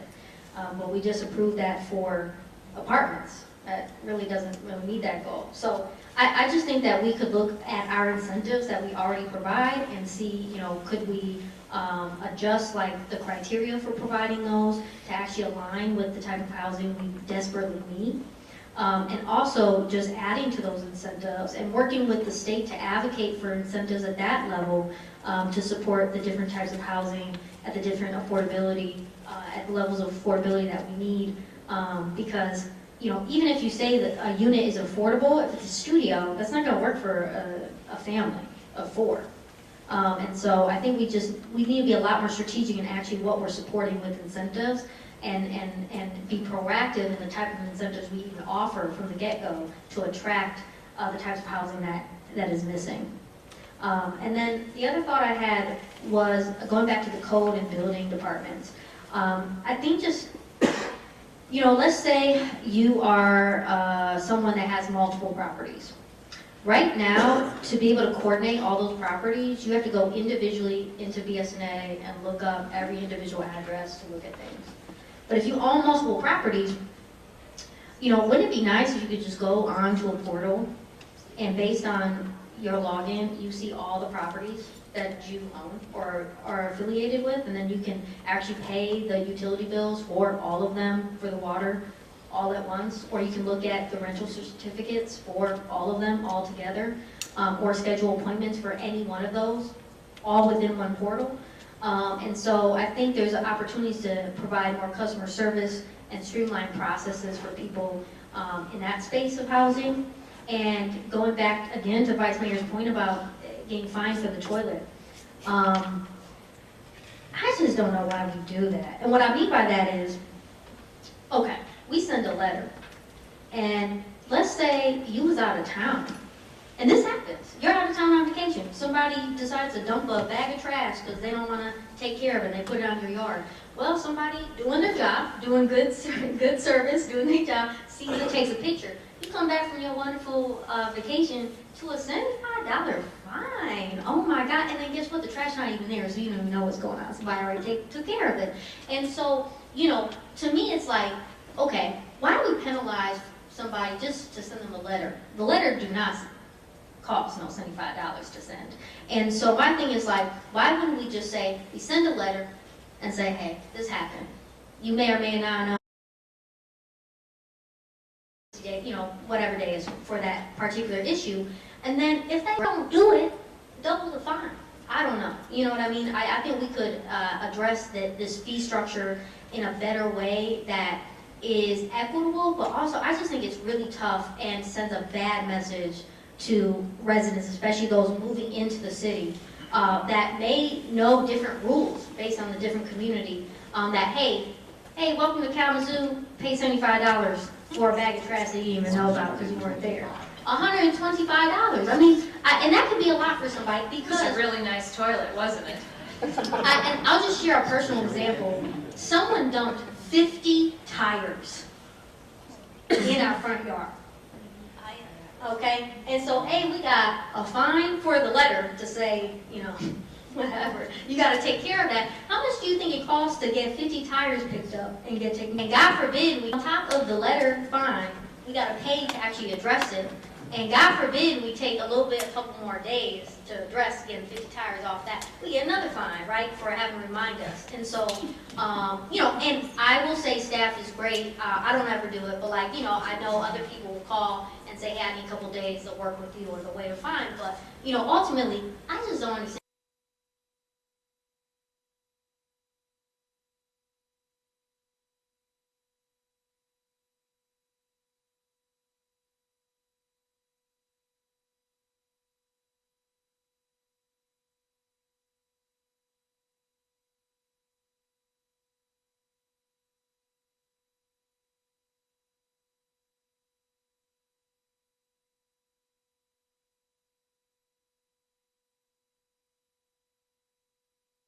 a lot of ideas, some of which we need to get kind of general agreement from the group so that the manager knows what to do with all of this input. So I want to make sure that we allow some time for that before we get you out of here by 3 o'clock.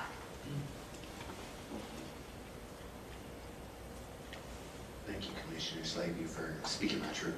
I would like to see us be intentional about expanding code enforcement of, so whenever we maintain safe and quality housing, I have personally been in some rentals in this space that have been approved that no way, I wouldn't even let my dog live in there. I've been in some of these apartment complexes that it's no way we're in, going in and inspecting these places. There's black mold on the walls in multiple apartments. And so how can we get enough staff there that we can address, maintaining safe and quality housing?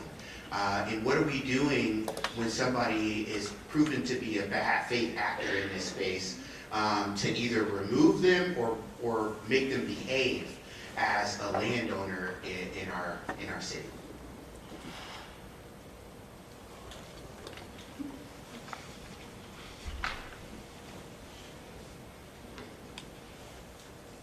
I would love to see us not only be ambitious and courageous with some of the alternative housing solutions that we figure out, but also have the courage to follow through with them, even in the face of adversity and pushback.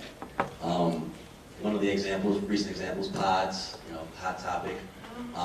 Seems like we had a great idea, got some pushback, and then we kind of just gave up on it.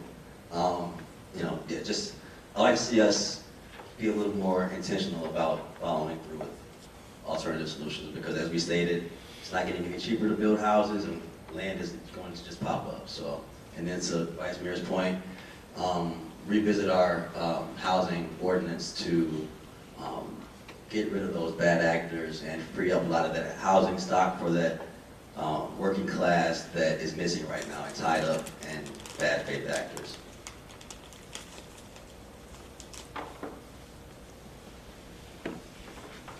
Transportation.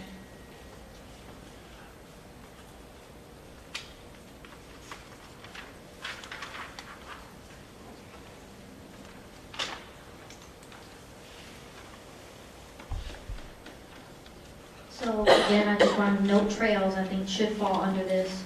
I really think that we kept saying for a long time during IK 2025 that we was going to update the non-motorized plan, and we just haven't. We haven't had one since 1999. And for all the talk that we do about transportation in this community, I just am shocked that we haven't made any ground on getting something like that put together. I also think that, in terms of the pilots that we do, as someone who has a background in transportation planning, I love being able to support all of our users, bus riders, pedestrians, cyclists, and car drivers, and everybody in between. So, I think what has really happened over the last few years that has frustrated people is not really the bike lane itself, or not the roundabout itself, but the process in which we roll these things out. And number one is, we do it in a piecemeal way, because this is what a pilot is. We're piloting it here, we're piloting it there. And, sometimes the constraint is money, budget, timing, but ultimately I think if we had a non-motorized plan, we could actually give a full comprehensive vision of what these things would look like across the city on paper first, for our residents to feel like they're actually engaged in that visioning process with us to provide that feedback. And then we can talk about how we prioritize each project and when we schedule those out to make the most sense. But when we have bike lanes going nowhere, or we have, roundabouts in places where there's no sidewalks, even me, I'm confused why we make these decisions when I think that there's clear, valid feedback from residents to suggest that there's different alternatives that we could do. And I think in regards to that, for bike lanes specifically, or just infrastructure for cyclists, we do a lot of work in really affluent neighborhoods that often push back on us the most. And I think about, what if we thought about our most vulnerable users? plenty of people that rely on their bike or walking to get to their job. And often they are walking through some really interesting intersections, like I think about Kings Highway. And before anybody that's watching online, I'm not saying a bike lane on Kings Highway, stop it. But I'm just saying that I think that there's, our focus on where we do the traffic calming seems to be skewed in different areas of the community. And they're making it clear they don't necessarily even want it. So we're spending a lot of time eroding the trust around doing these type of projects in certain neighborhoods that aren't the most vulnerable, that rely on that type of transportation. And I'd love for us to recenter who's at the core of what we're doing these projects for when it comes to having a regional trail system or off-road bike lane, just all these different things. I think we really need to think about who needs these as part of their transportation system, and build like that, and have that non-motorized plan on paper to guide us on the work that we actually do in the community. Sure.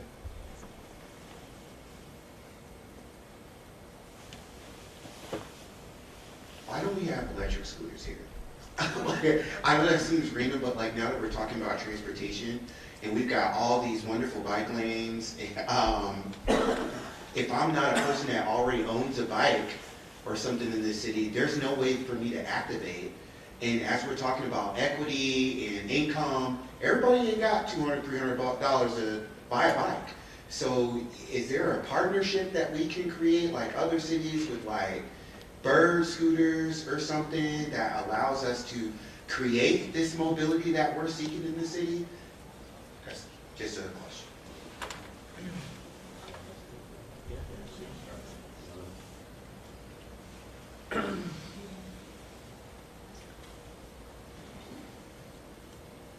You know, we did, Drew, a few years back, we did work with, Western had a class and proposed that, and I know that that's on our radar.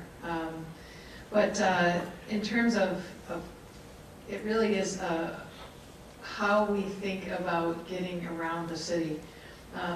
Some folks only think about it in terms of a car. Some people are pedestrians.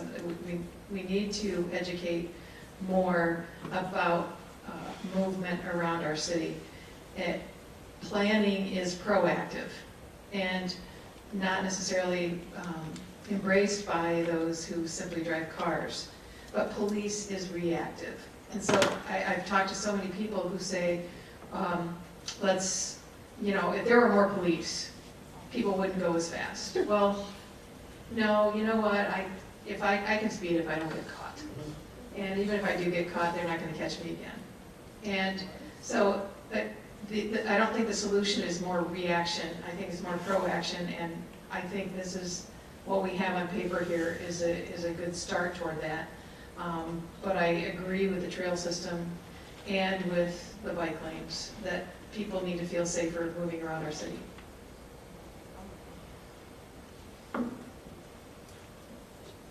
Other comments on transportation?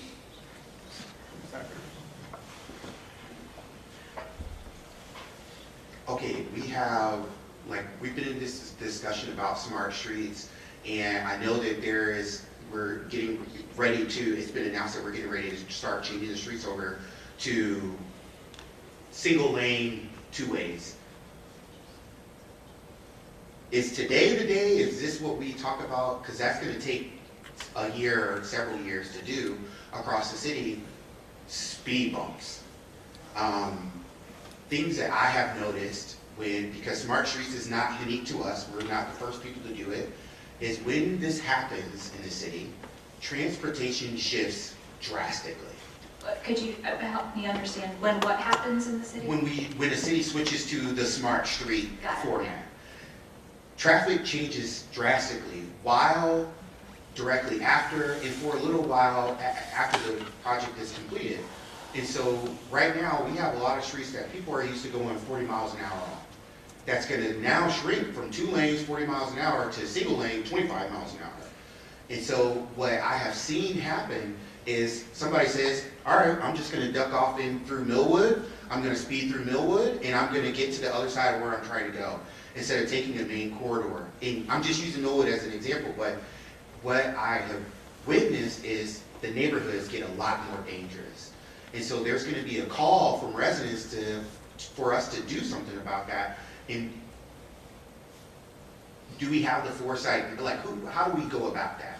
Because I just know that that's going to be a major transportation thing. And also in the future, I have seen cities implement like the removable speed bumps, because I know it's very expensive to, you know, install them into the road.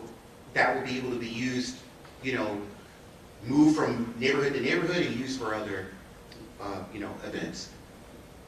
So we're not going to be able to solve the issue with smart streets and speed humps today. Is that something from staff's perspective that may be helpful to come back at a later time to have further conversation on? It's definitely helpful, and I have the notes that I need to follow up, and it might just be getting back to you with some answers on your questions. Final comments on transportation?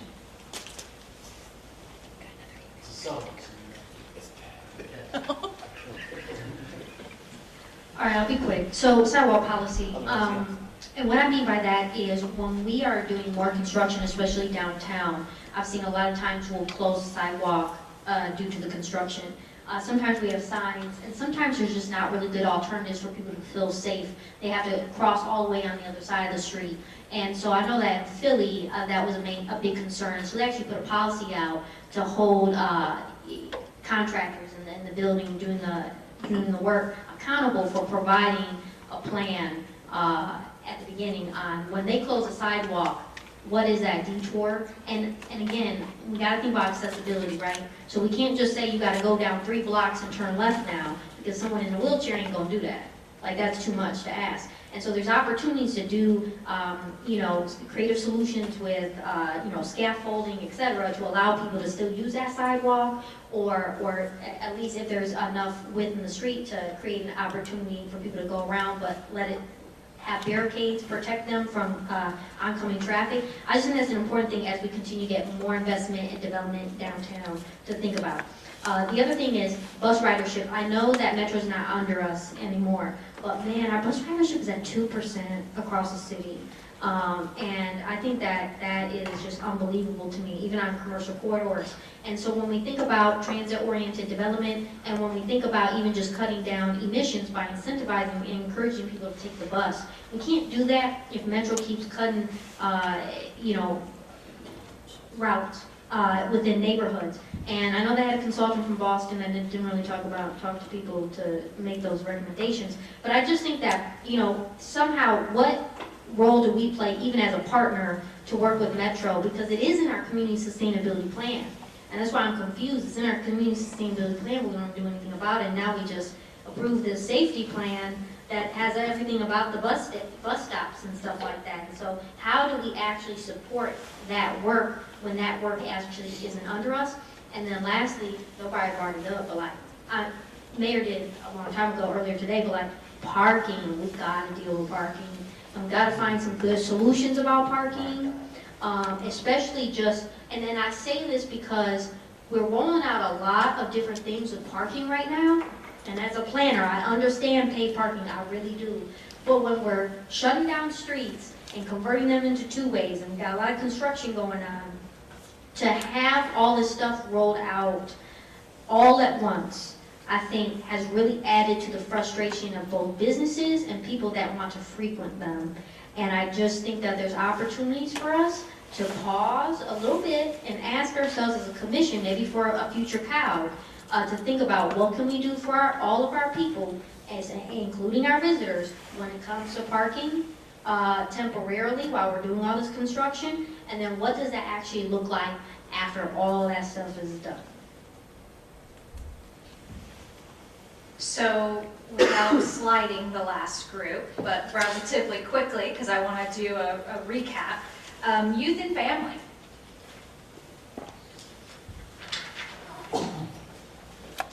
Anything missing from this goal area?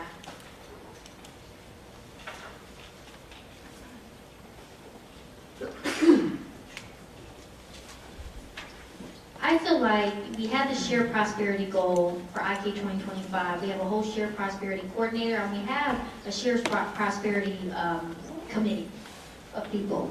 And so when I think about youth and family in relation to shared prosperity, there's a lot of discussion at the city with this 2-gen approach, with working with both the kids, the youth, and their parents.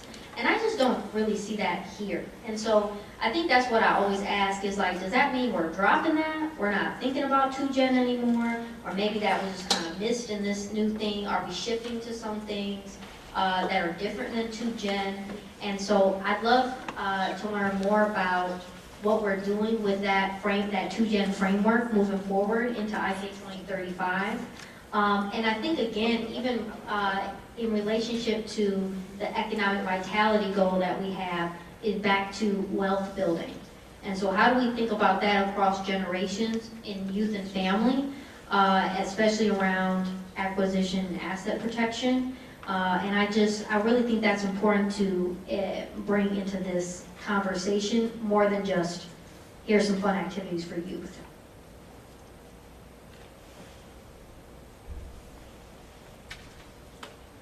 And if nobody else has a comment, but I'll just add and I'll be done, is we have a youth council, but it's housing Parks and Rec. And I think Parks and Rec does a great job, so I'm not mad about Parks and Rec, but it's more like, why is that just housed under Parks and Rec? And I know, like, again, not to compare, but Battle Creek has a youth council that's the youth council. And I don't even know who's on the youth council at Parks and Rec. And I just, when we envision how we get youth ready for leadership opportunities, you know, what does that look like to re-envision what our youth council looks like? Or Parks and Rec can still have a youth advisory board, whatever, but like, how does that look at, as a city as a whole, in how we're engaging youth at that level of decision making? Parks and Rec is where the fun's at. That's where. I certainly appreciate Parks and Rec and taking the ideas and getting our, increasing police athletic league and all of that kind of fun stuff. I think we're talking here too about, I see it in bullet point 3, develop partnerships, but we need to collaborate more with other folks who are engaging our youth in the city, and especially when we talk about violence prevention and all of that among the youth with, again, the Michigan Transformation Collective and the Blueprint for Peace and all of the Boys and Girls Clubs, Big Brothers, Big Sisters, all of those folks who are really working to elevate our youth and collaborating with them. I think this bullet point, it says develop the partnerships with youth and young adults to inform. So there's different things, engagement, and engage youth, at-risk youth to stay involved in activities. But I would even go further, just to say to work with partners and engage with collaboration to make sure that every child in this community has some positive outlet outside of school. And that sounds like a lofty goal, but I think we can do that as a community, especially working in partnership with our schools and organizations. Yeah. Anything else on youth and families?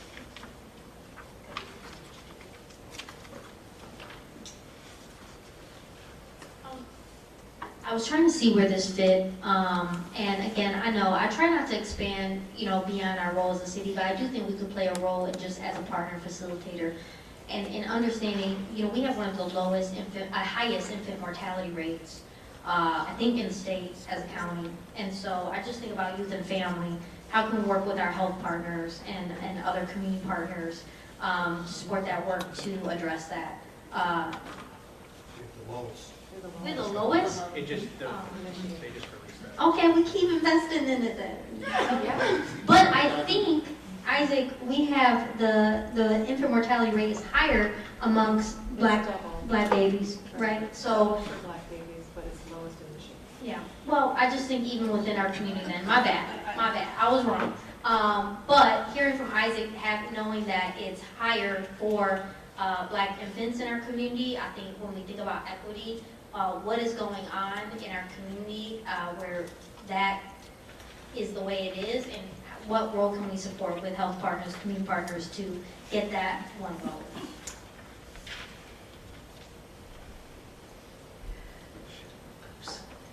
think we went back the wrong way. So what I want to now talk about is sort of the what's next. But part of what's next is going back to earlier in the morning when we talked about ensuring that there's clarity among this body's priorities. Many of you have shared different ideas of things that are important in each of these goal areas, several of which will require significant resources. And so we want to just briefly revisit a few of those.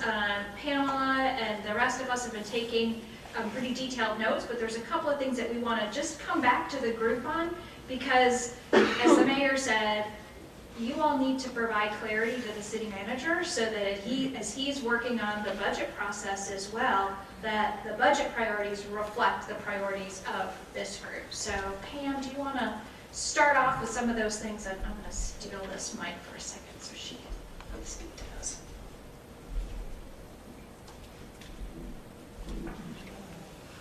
I'm going to do the best I can here with highlighting some of those things, and if I miss something, and others, please step in. So I'll just go kind of one by one. I'll start from the top here. Around the arts, culture, and public spaces, some of the things that you said that might require funding is activate more public spaces, invest in local artists, celebrate diverse cultures or all cultures, and then uplift all neighborhoods is what I heard you say there. I'm going to keep moving. And so what we're looking for here is just general agreement. If there is something that you individually don't think is a priority or isn't really important to put resources, you've got that finite pool of resources. You may have a lot of capacity in terms of brain power and ideas, but you've got finite resources. Having clarity for the manager so he knows where the full body is really important. Doesn't mean that any of these ideas aren't important, but in terms of some prioritization of those things where you need to put your money where your mouth is in some ways, you need to hear from all of you in that regard. Could I, Please. is it possible to show your screen that you have notes? Sure, they're not the best notes, so but yes.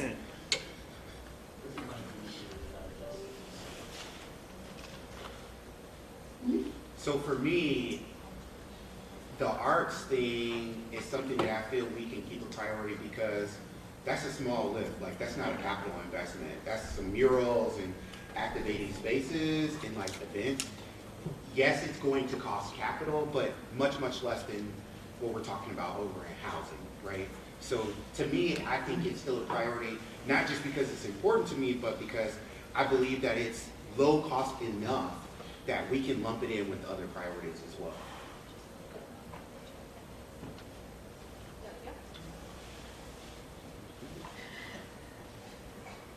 And sorry if I didn't spell people's names right, Commissioner Pradle. That's okay. I heard you all say that gun violence is important, and I'm just going to tick off the things that I've kind of bolded. Trauma-informed engagement. Is there anything from that list that you all want to lift up? For me, I do not want to take the foot off the gas on gun violence work, period. Yep. Again, until we have a day where we said there's been 0 homicides in our community, that to me has to stay at the forefront. We've worked too hard and started to make some gains that I worry about a situation where it's like, reduce 57% from last year. Well, who cares? Because we're not done. It's not mission accomplished. Right. I'm sorry. Oh, the mic or? Just get the mic back. It's going to be a challenge. Okay, maybe could we all also talk loud too? Just, I'm worried about your time and making sure we get through these quickly. So the idea is, again, giving the manager some direction about what's most important here. Or if something isn't shared with the rest of the group, this is where you need to be open and honest about something that isn't a shared or collective priority. I know we're on a time crunch, and I appreciate you sharing your screen and not to put you on the spot, but there's things missing. Like, especially under arts, that is not all we talked about, and so I'm worried about us having these conversations. Okay, so, okay. Yeah. Well, my thought is, could this be could the comprehensive notes be put together in some kind of survey or list that gets emailed out to us that we can individually prioritize or add comments to then go back to city manager instead of us going through an incomplete list right now to talk about priorities? That just doesn't make sense to me if it's an incomplete list. We're going off an incomplete list on what we want to lift up. I want to lift up on things that aren't on the list, but I don't want to keep going back and forth on that since we're crunched for time. I'm fine with that. That'll work. If that works for you all. Yeah, we've got, these were just a handful of things that Pam took out of the larger notes, and I know the clerk's been taking a lot of notes too. Yeah. Pardon me? No, sorry. Okay. So that's fine. You know, we can extend an opportunity for complete sense of ranking and that sort of thing. I would say though, and correct me if I'm wrong on this, Manager Hankins, is that, and I know we're just talking about being in a space of abundance, but at the end of the day, all of us know there are limits on time, actual money, you name it. And so even in our own lives, we're making decisions. Hey, that's important to me, but okay, maybe I'm going to focus on that next week because I really got to get this done this week. And that is always a hard thing to do when you care about all kinds of things in the community.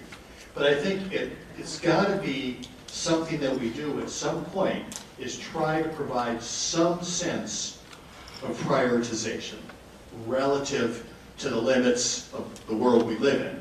And I don't want to do it in any way that seems to diminish something or say, I don't care about that thing.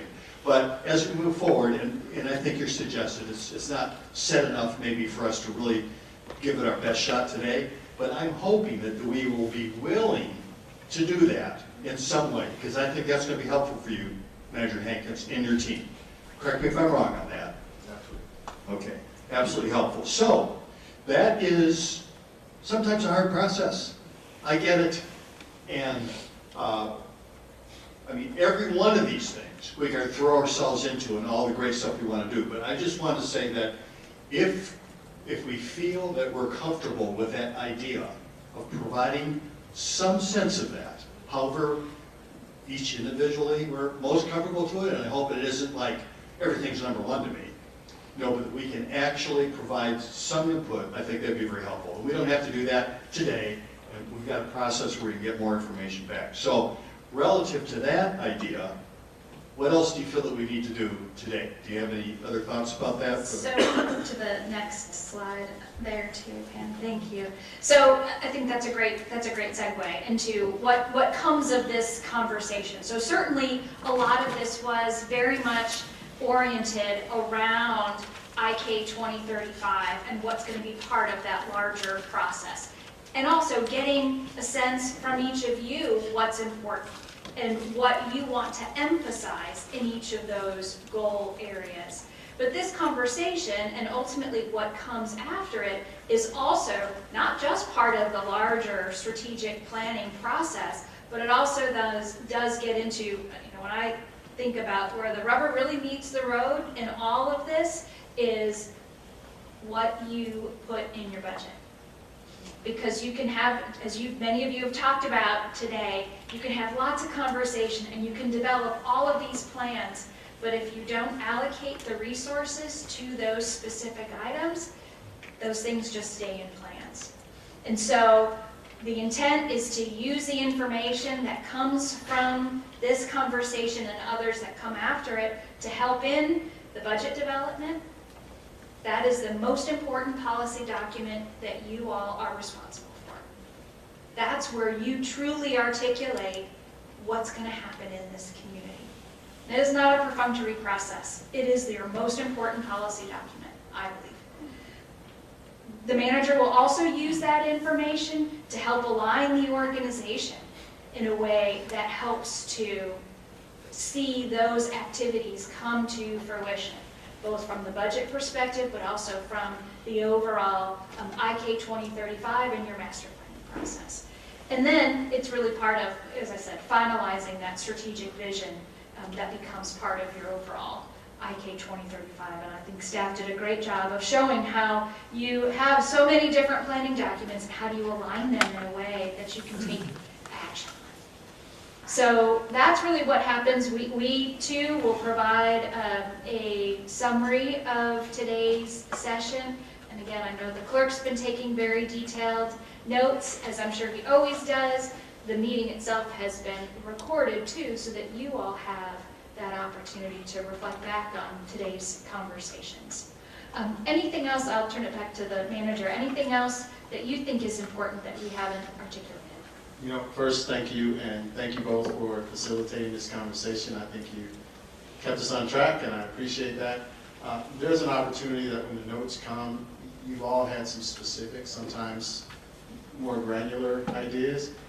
I'm still going to ask for your help in keeping it at a space where I can reach you at that place.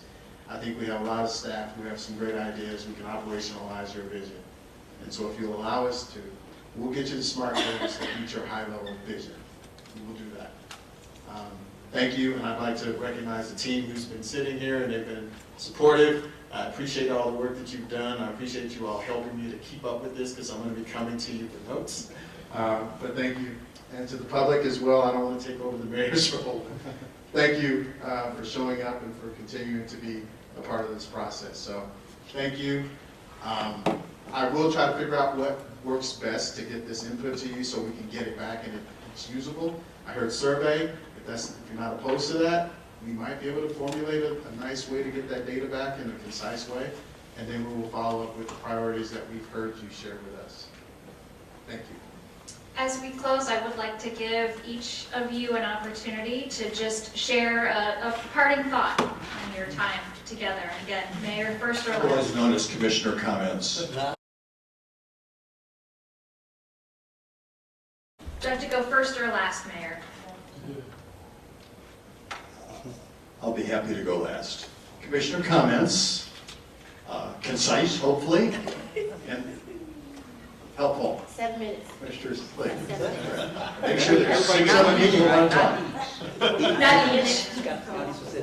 I need the microphone.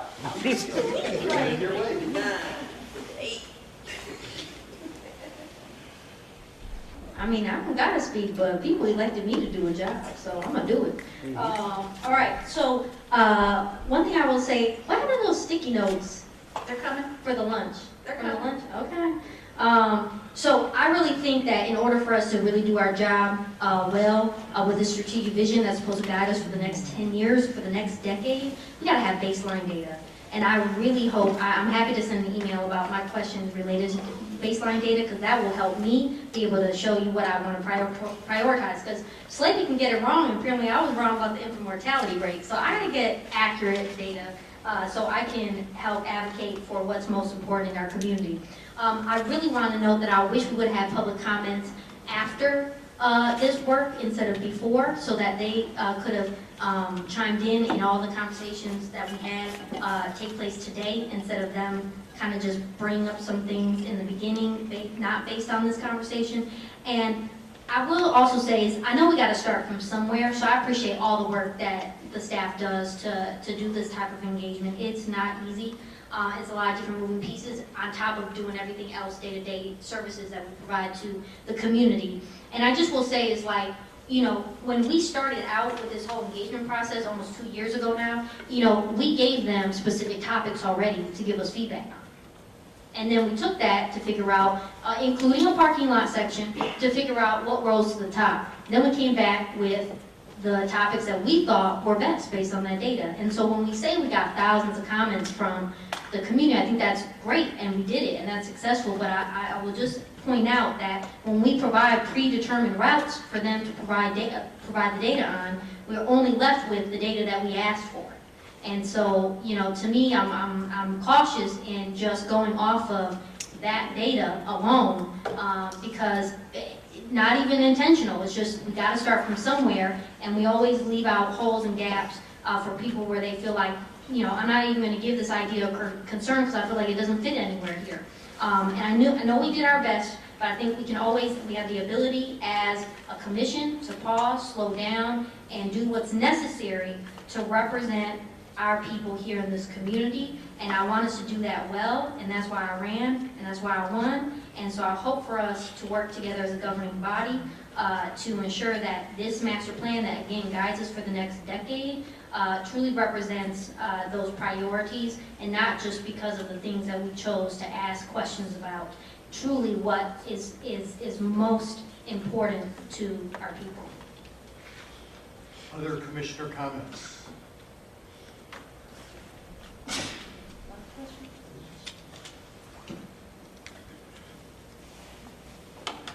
I'd like to end with gratitude and grace to several here in the room to tell us thank you for traveling here, for your energy and your wisdom and your experience bringing that to our table. Thank you to the staff for being here. I see you and I hear you, and I'm grateful for your service to our city. To city manager for saying yes to Kalamazoo, and I hope you continue to say yes for a long time. And to my colleagues for engaging here today, and to Mayor, I really appreciate it. To community, thank you for being here. We see you, we hear you, and we're grateful for you in this community, and we're working on your behalf.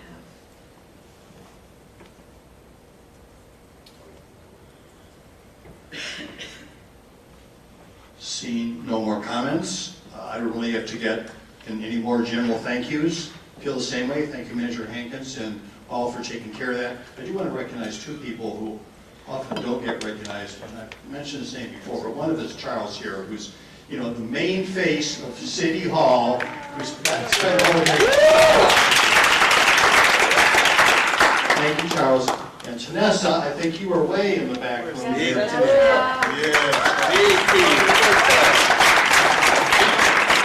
Helping logistics and putting this all together. It's a great, I guess you're going to stay in the background. She was outside, she missed it here. All right. Say it again.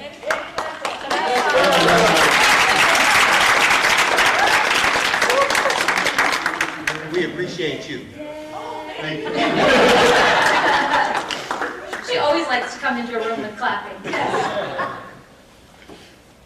I think we are all a blessing to each other, that we are willing to spend time together, not only today, but going forward, to try to make this community a place that is better for everyone that lives here. So thank you so much. I love you, Kalamazoo. We're adjourned. As you leave, can I share one quick thing? I do want to share, because you called it and I had it right here. I want to remind you of what you hope to be known for. Equity for all neighborhoods are healthy and thriving. Solve generational systemic challenges. Solving problems. Led with a culture of trust, respect, and kindness to guide the city to be its best self. Great and responsive customer service. Transformational, value-driven, equitable solutions. We will be known for being courageous and bold and ushering in anti-racism. Those are pretty lofty, important goals. You have a great responsibility, and hopefully you've created some foundation to continue to do that. So remember that when the times get tough. Thank you all. And I would like to notify everybody that 65-63 with 40, I guess the last name is 65.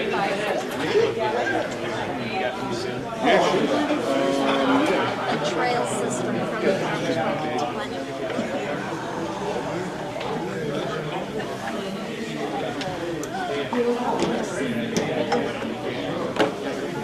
All right.